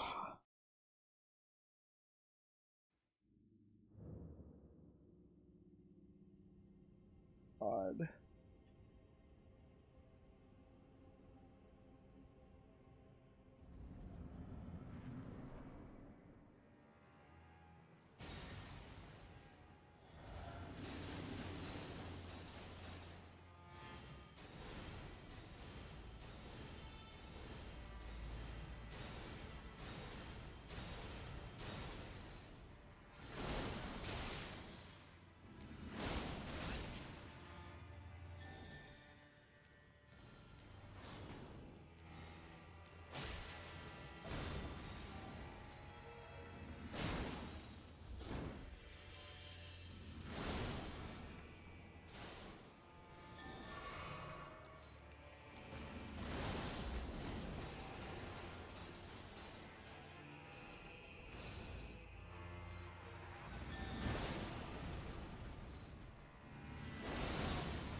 See, like, when with the big fuck in front of me, I never know if I'm safe to attack.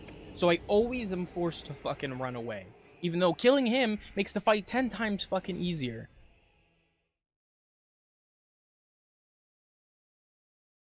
Fucking shit, man.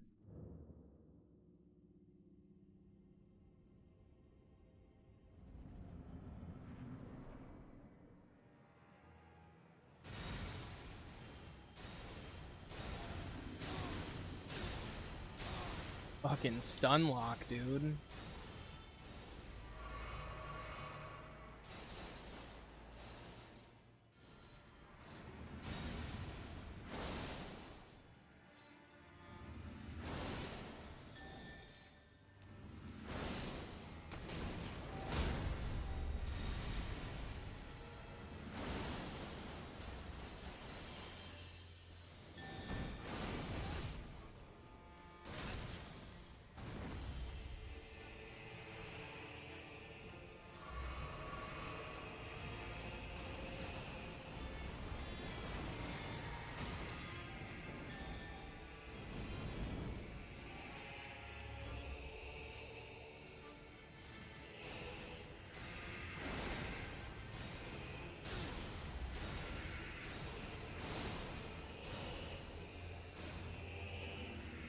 Wrong potion.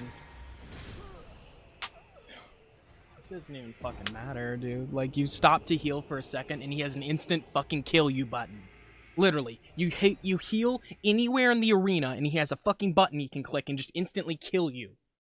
Like, it's just so fucking stacked against you. Like,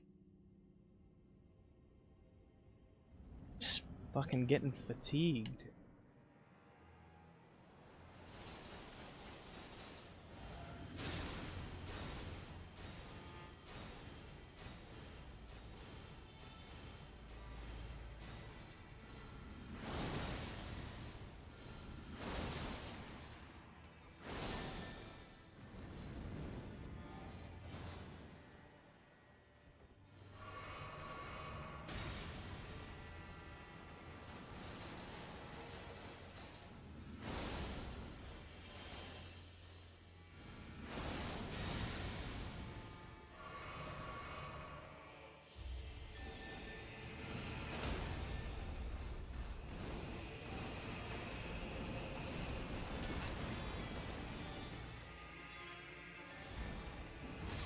like literally no fucking room to breathe.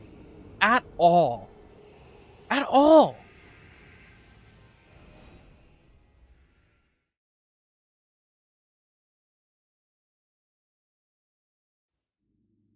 Like, levels don't mean fucking shit at this point in the game.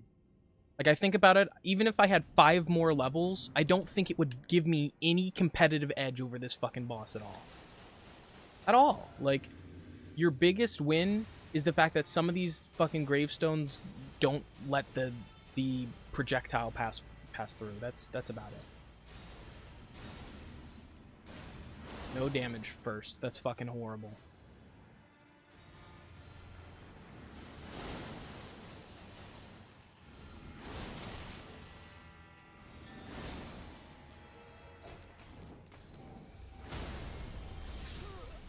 I fucking clicked the goddamn button.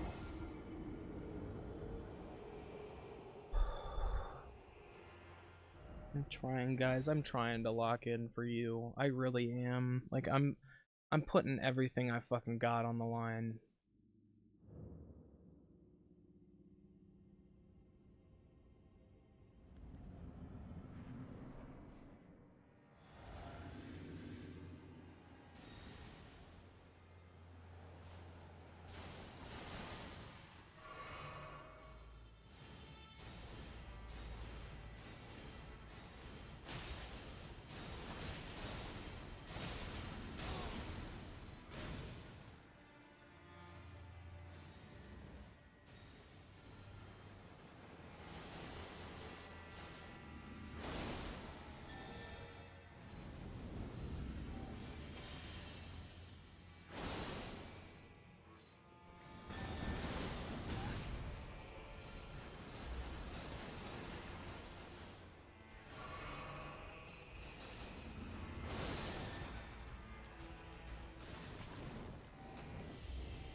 It's because the fucking beam hits an enemy and deflects upwards sometimes.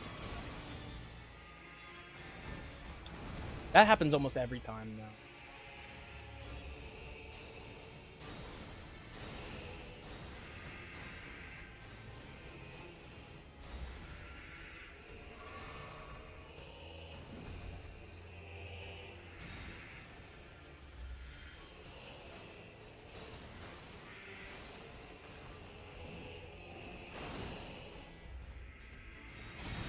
That's not supposed to pass through the tree.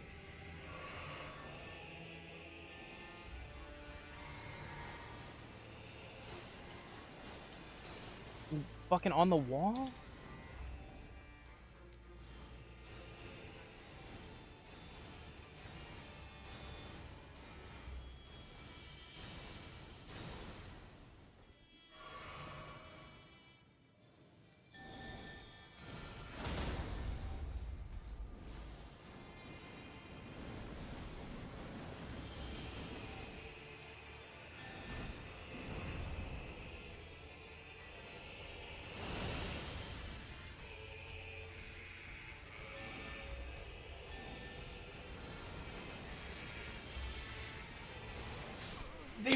I don't fucking get what I'm supposed to do. You almost never can kill both of them. You're always killing the one that doesn't do anything. Like, fucking hurts my brain. I don't even know what else I can do besides cheese all of the corners. Literally, go to each corner and fucking try to get as many charged attacks in without him hitting me. That's all I can do. That's literally all I can fucking do.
I fucking ran under him.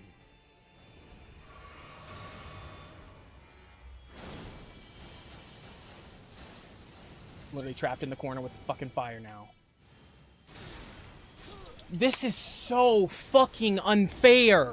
It is so unfair. There is not a single moment to rest.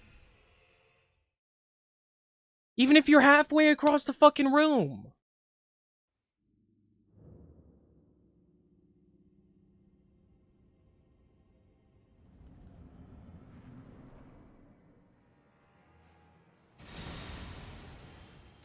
I'm dead.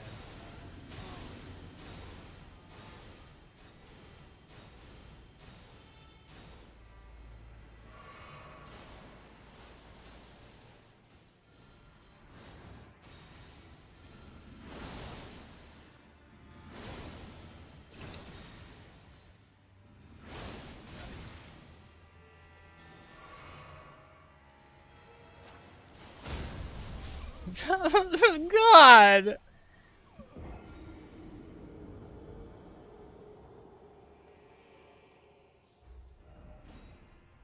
It's not fucking right, man.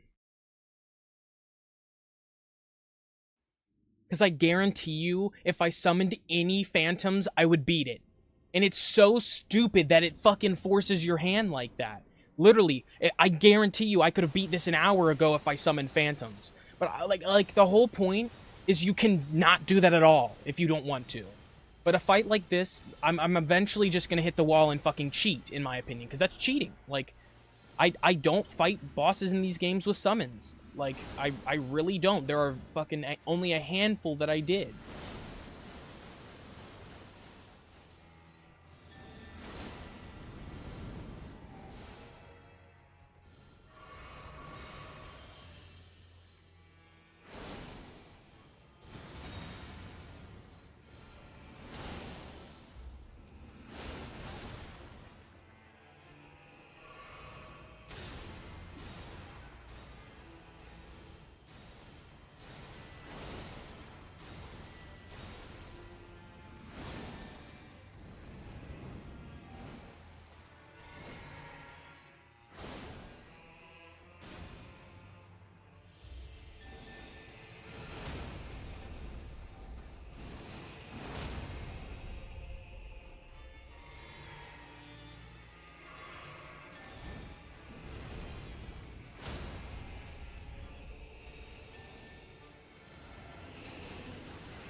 Oh no.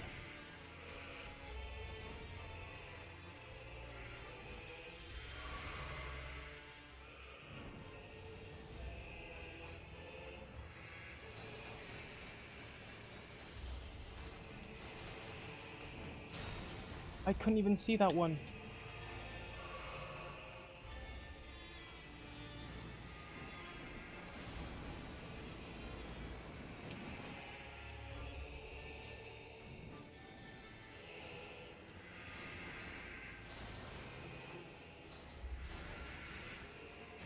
It's just so much running!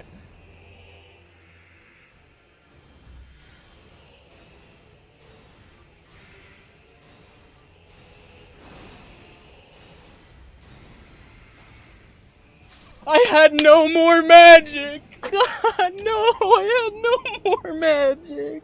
Oh my fucking god! Are you fucking kidding me? Are you fucking kidding? I literally fucking had it all, and then because I drank a potion for nothing! Oh my fucking god, I'm just so fucking mentally fatigued. I just don't fucking understand. Why did I drink that fucking potion?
The fucking enemy spawn got me that time. Like, I literally got trapped. This just has to be one of my least favorite Souls boss fights of all fucking time. Like, in this current moment, I can't think of many that made me this fucking mad. Because at least with most of them, it's building. It's building. You go a little bit farther, a little bit farther, a little bit farther. This is fucking luck. This is luck. That's what this is. This is completely luck. Does he get himself trapped in the corner in all 4 corners? If you get that, maybe you'll beat him. Maybe.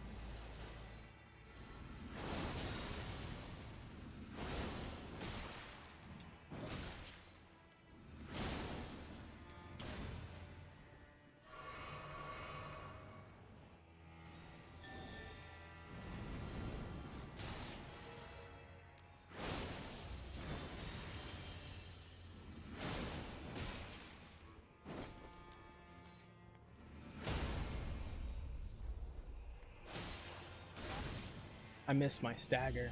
The only stagger I've gotten on this boss the whole time.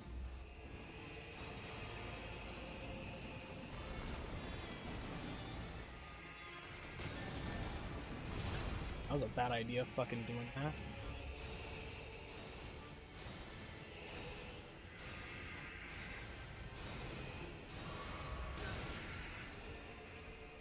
You're still here? You're still fucking here? Why is he still there? Why do some of them just stick around so long, never despawning? The original group of enemies they spawned with despawned, but he didn't. Like, it's just so fucking bullshit. There's, like, it's one of the only times where I really feel like the game design is kind of fucking shit.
Why did he not die?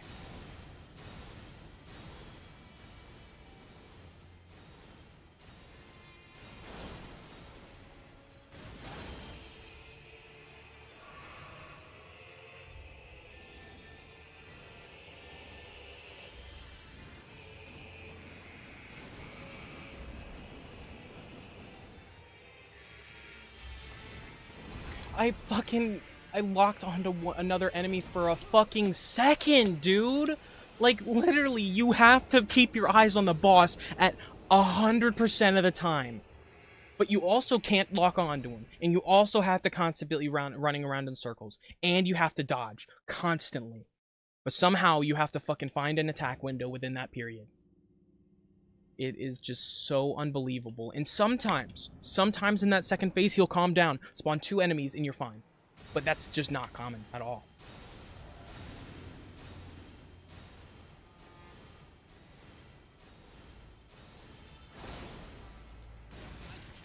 Fucking leaving immediately.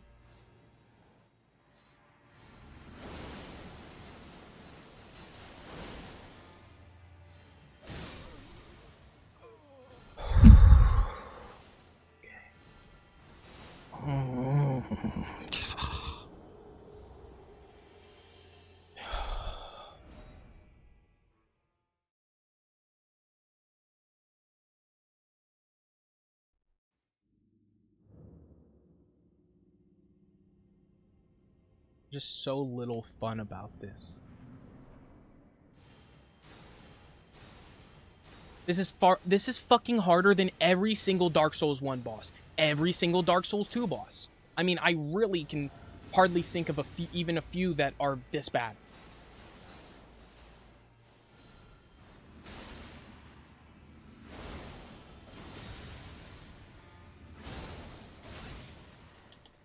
Why?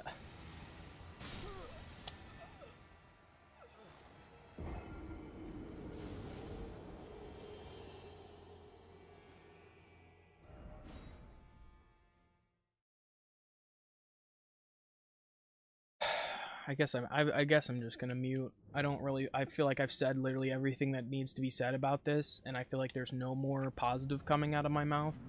And it's hard to be. It's hard to be positive in a situation like this.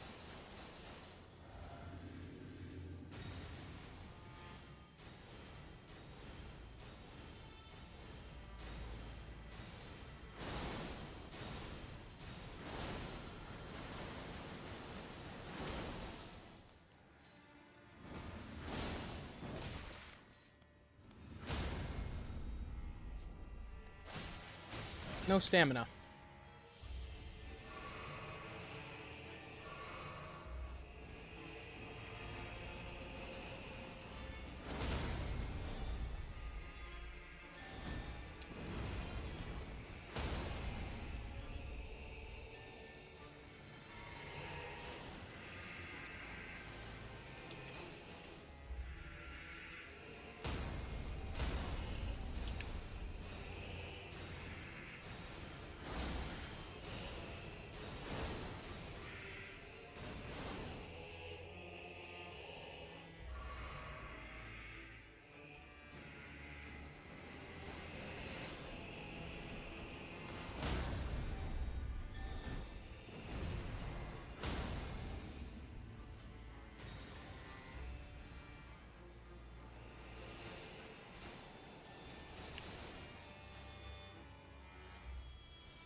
There's not an opening to kill them and run away. There's not both.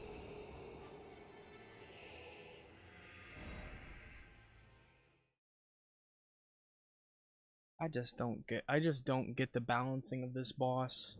Why is it harder than both of the main bosses we've fought before? It has literally fucking nothing to do with the story. It has nothing to do with anything new. It's just a fucking catacombs boss, and it's the fucking hardest thing I've done.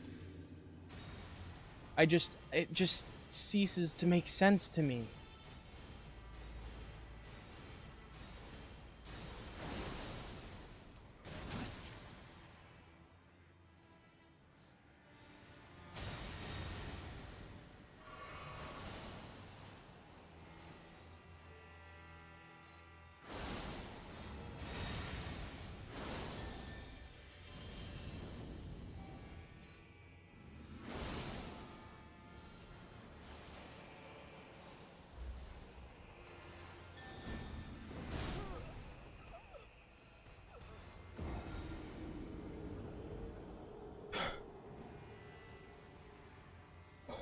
It doesn't help that for almost all the moves, it's the same color on the staff. It's the same motion that he makes. So he could be summoning the thing that chases you around and you can't stop, or he could summon a fucking enemy and you don't know the difference. You can't tell the difference.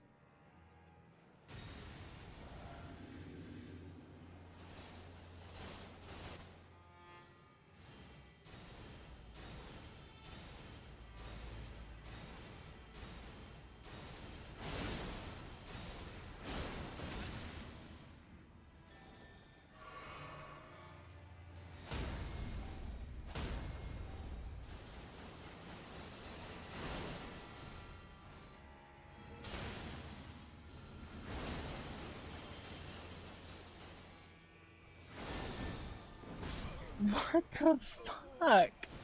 He does it as a panic button whenever.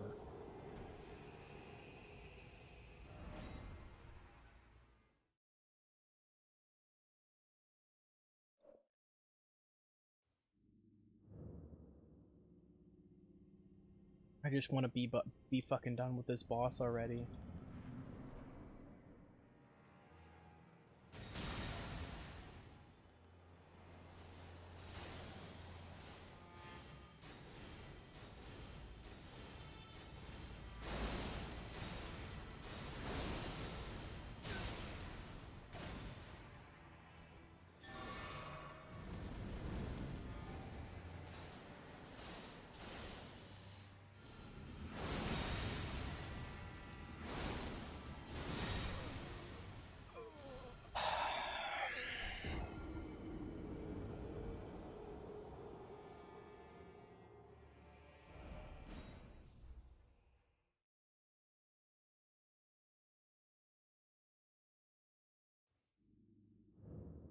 I just wish balancing made a little bit more sense.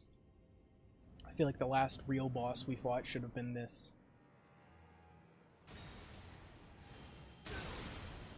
How am I fucking up switching my flask?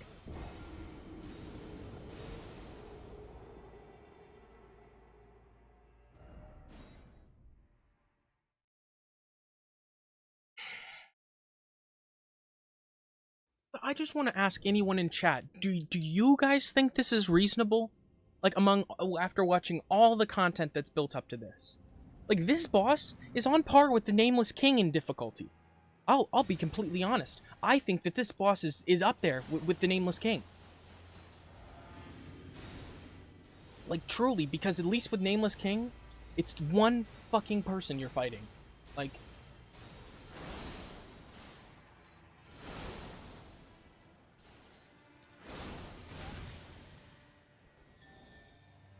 I literally was on a different item and it still decided it wanted to try to switch to the fucking empty flask?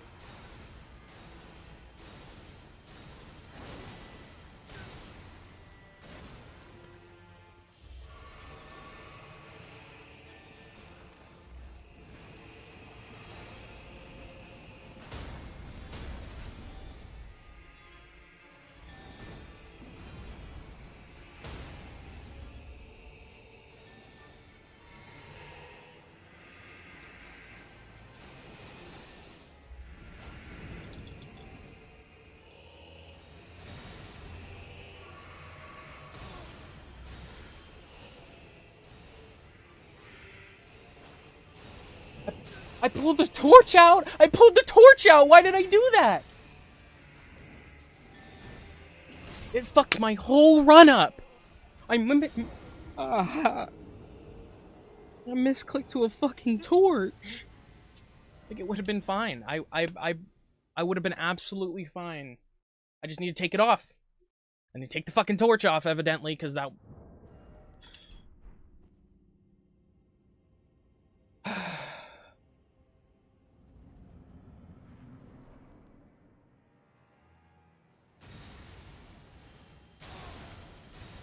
And that's just inconsistent.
Oh yeah.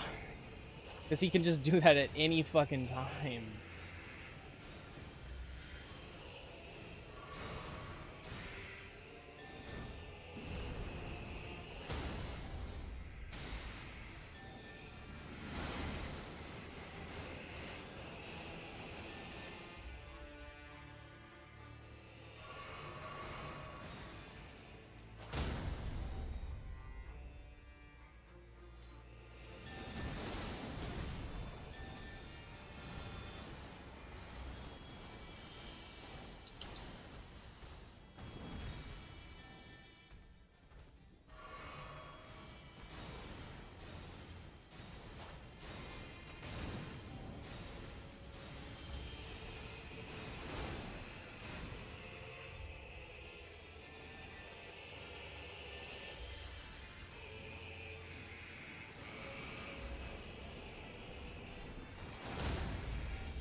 Like, what the fuck?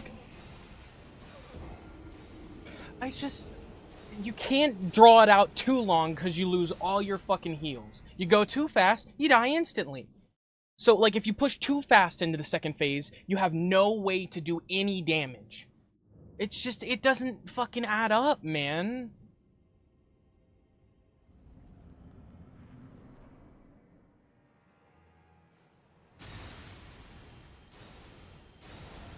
And I can't keep fucking having starts like that.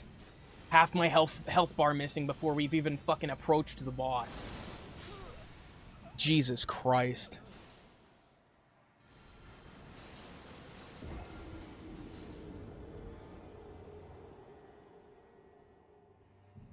Like, it just doesn't... I just don't get the fucking design philosophy here. Like, you can't have both. You can have 16 enemies as the boss if you want. But having the boss fucking bring so many enemies in throughout that you can't ever interact with them, or, like, I don't know what I would be doing right now if I didn't have this moonlight, this fucking, this sword. Like, I don't know how I'd get through this. If I had to physically fucking physically attack him every time, I don't know what the fuck I'd do. Because I don't think I'd be able to do it.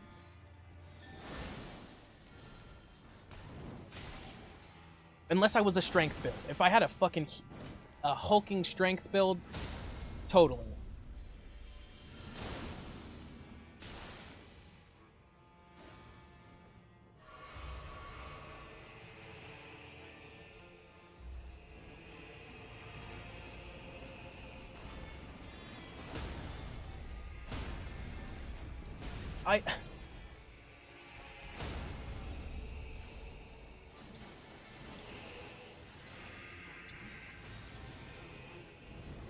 What the fuck? Like, literally, the second you stop, there's no breathing.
I'm trying so hard, guys. I really am. Like, I'm putting everything I've got into it. I really don't think that any levels are gonna make a difference. I feel like the only way that I'll beat this conveniently or simply is by summoning enemies myself, and I don't want to do that due to my own pride, so I don't know what to do. Truly, like, I've set the precedent that I really don't summon things, so to fucking summon a fucking specter to help me with this shit just seems cheap.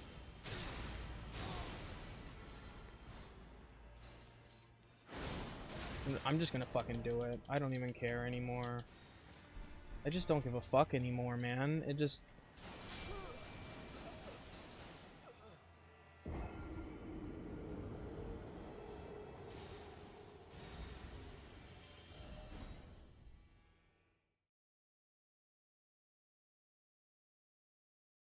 I just hate that. I know, I promise you. I promise you if I summoned this, I would beat it. And I just hate that. I hate that that's what I have to do. That I feel like, just truly because of how many fucking enemies spawn, that it's not fair. It's not fair to have to watch your back every single second, run 4 or 5 times around the arena.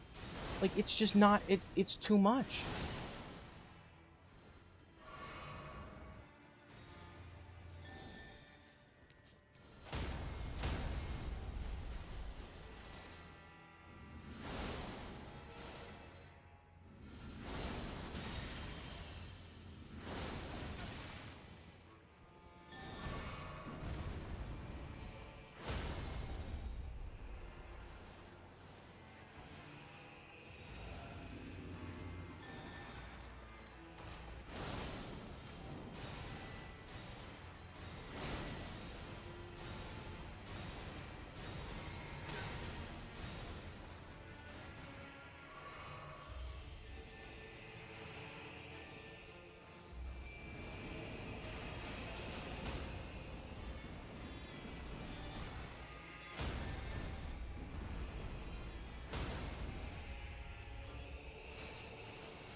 I'm not doing that.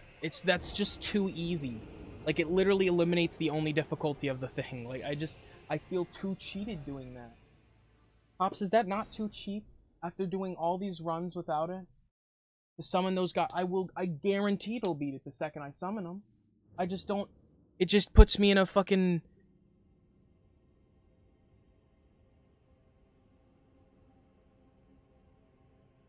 See, so it's like, if people didn't have the reaction to summoning people like that, I wouldn't have this problem, but it's just like, nobody ever wants you to summon shit, and it makes you look bad, so why would you do it?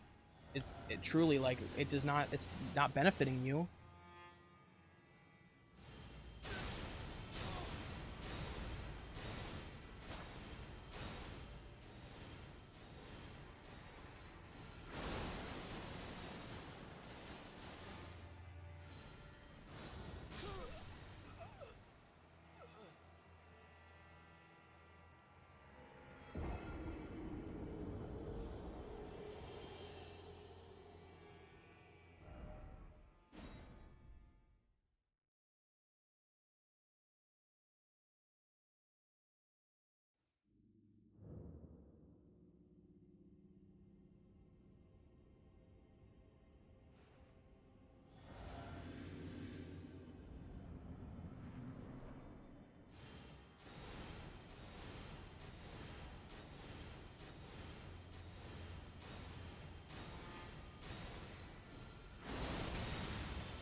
Yes! Oh my god, yes. Even Chief said yes. Pulled out all the fucking stops with that one, chat. Literally, I was so locked in, the mic was muted, I was just trying so fucking hard to hold it together. Oh my god, and when I realized I was out of magic, I thought I was fucking cooked. Oh my god. We fucking did it. We fucking did it. Oh my fuck.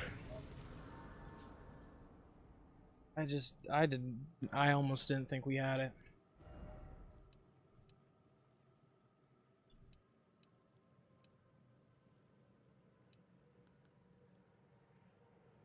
Yeah, we're gonna put it into health. Did it for you, Manny. I did it for Manny. Chief is freaking out.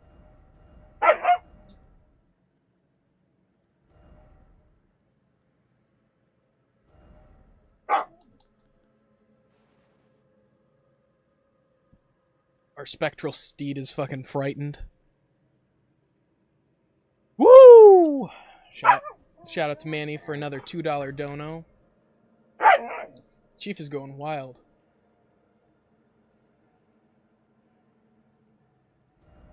Good luck. Good luck. Oh no, another boss. Abyssal Wood. Okay, guys. Well, after a very lengthy 5-hour session and a whole lot of determination, we finally took down the boss. Unfortunately, I'm gonna have to rename today's stream because we did not make it to Messmer. I didn't know there were this many bosses in front of Messmer. Evidently, Messmer will be next time, so I'll edit the thumbnail and everything to accommodate. So sorry about that. But thank you guys so much for supporting me through that fucking hella difficult fight. I still argue it might be more difficult for the average person than Nameless King. Like, arguably. Like, because Nameless King's hard, man, but when you learn his windows to dodge, you're perfect. Whereas Elden Ring punishes dodging quite a bit, and you have to learn to strafe and jump in ways you didn't even think you could do. You know, and it really did, it pushed me, man. I was gonna summon, and I didn't. I'm so glad that I didn't, because I knew I was just steps away from making it. It just it took a little bit of extra effort on my part, but fuck, man, that shit was satisfying. It really was, but mainly because of how frustrating it was. I still wouldn't recommend that they make more bosses like that in the future. I'm not someone who likes ability spam, you know, matched with an ability spam plus fucking a bunch of summons, like a whole lot of enemy spawn. So it adds so much more difficulty.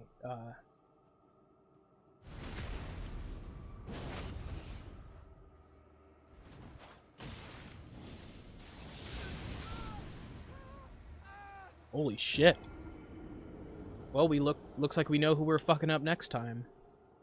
But as always, thank you guys so much for watching. It has been a pleasure. We will be back Thursday with more Elden Ring. I will likely play something tomorrow on stream, assuming I'm not super exhausted.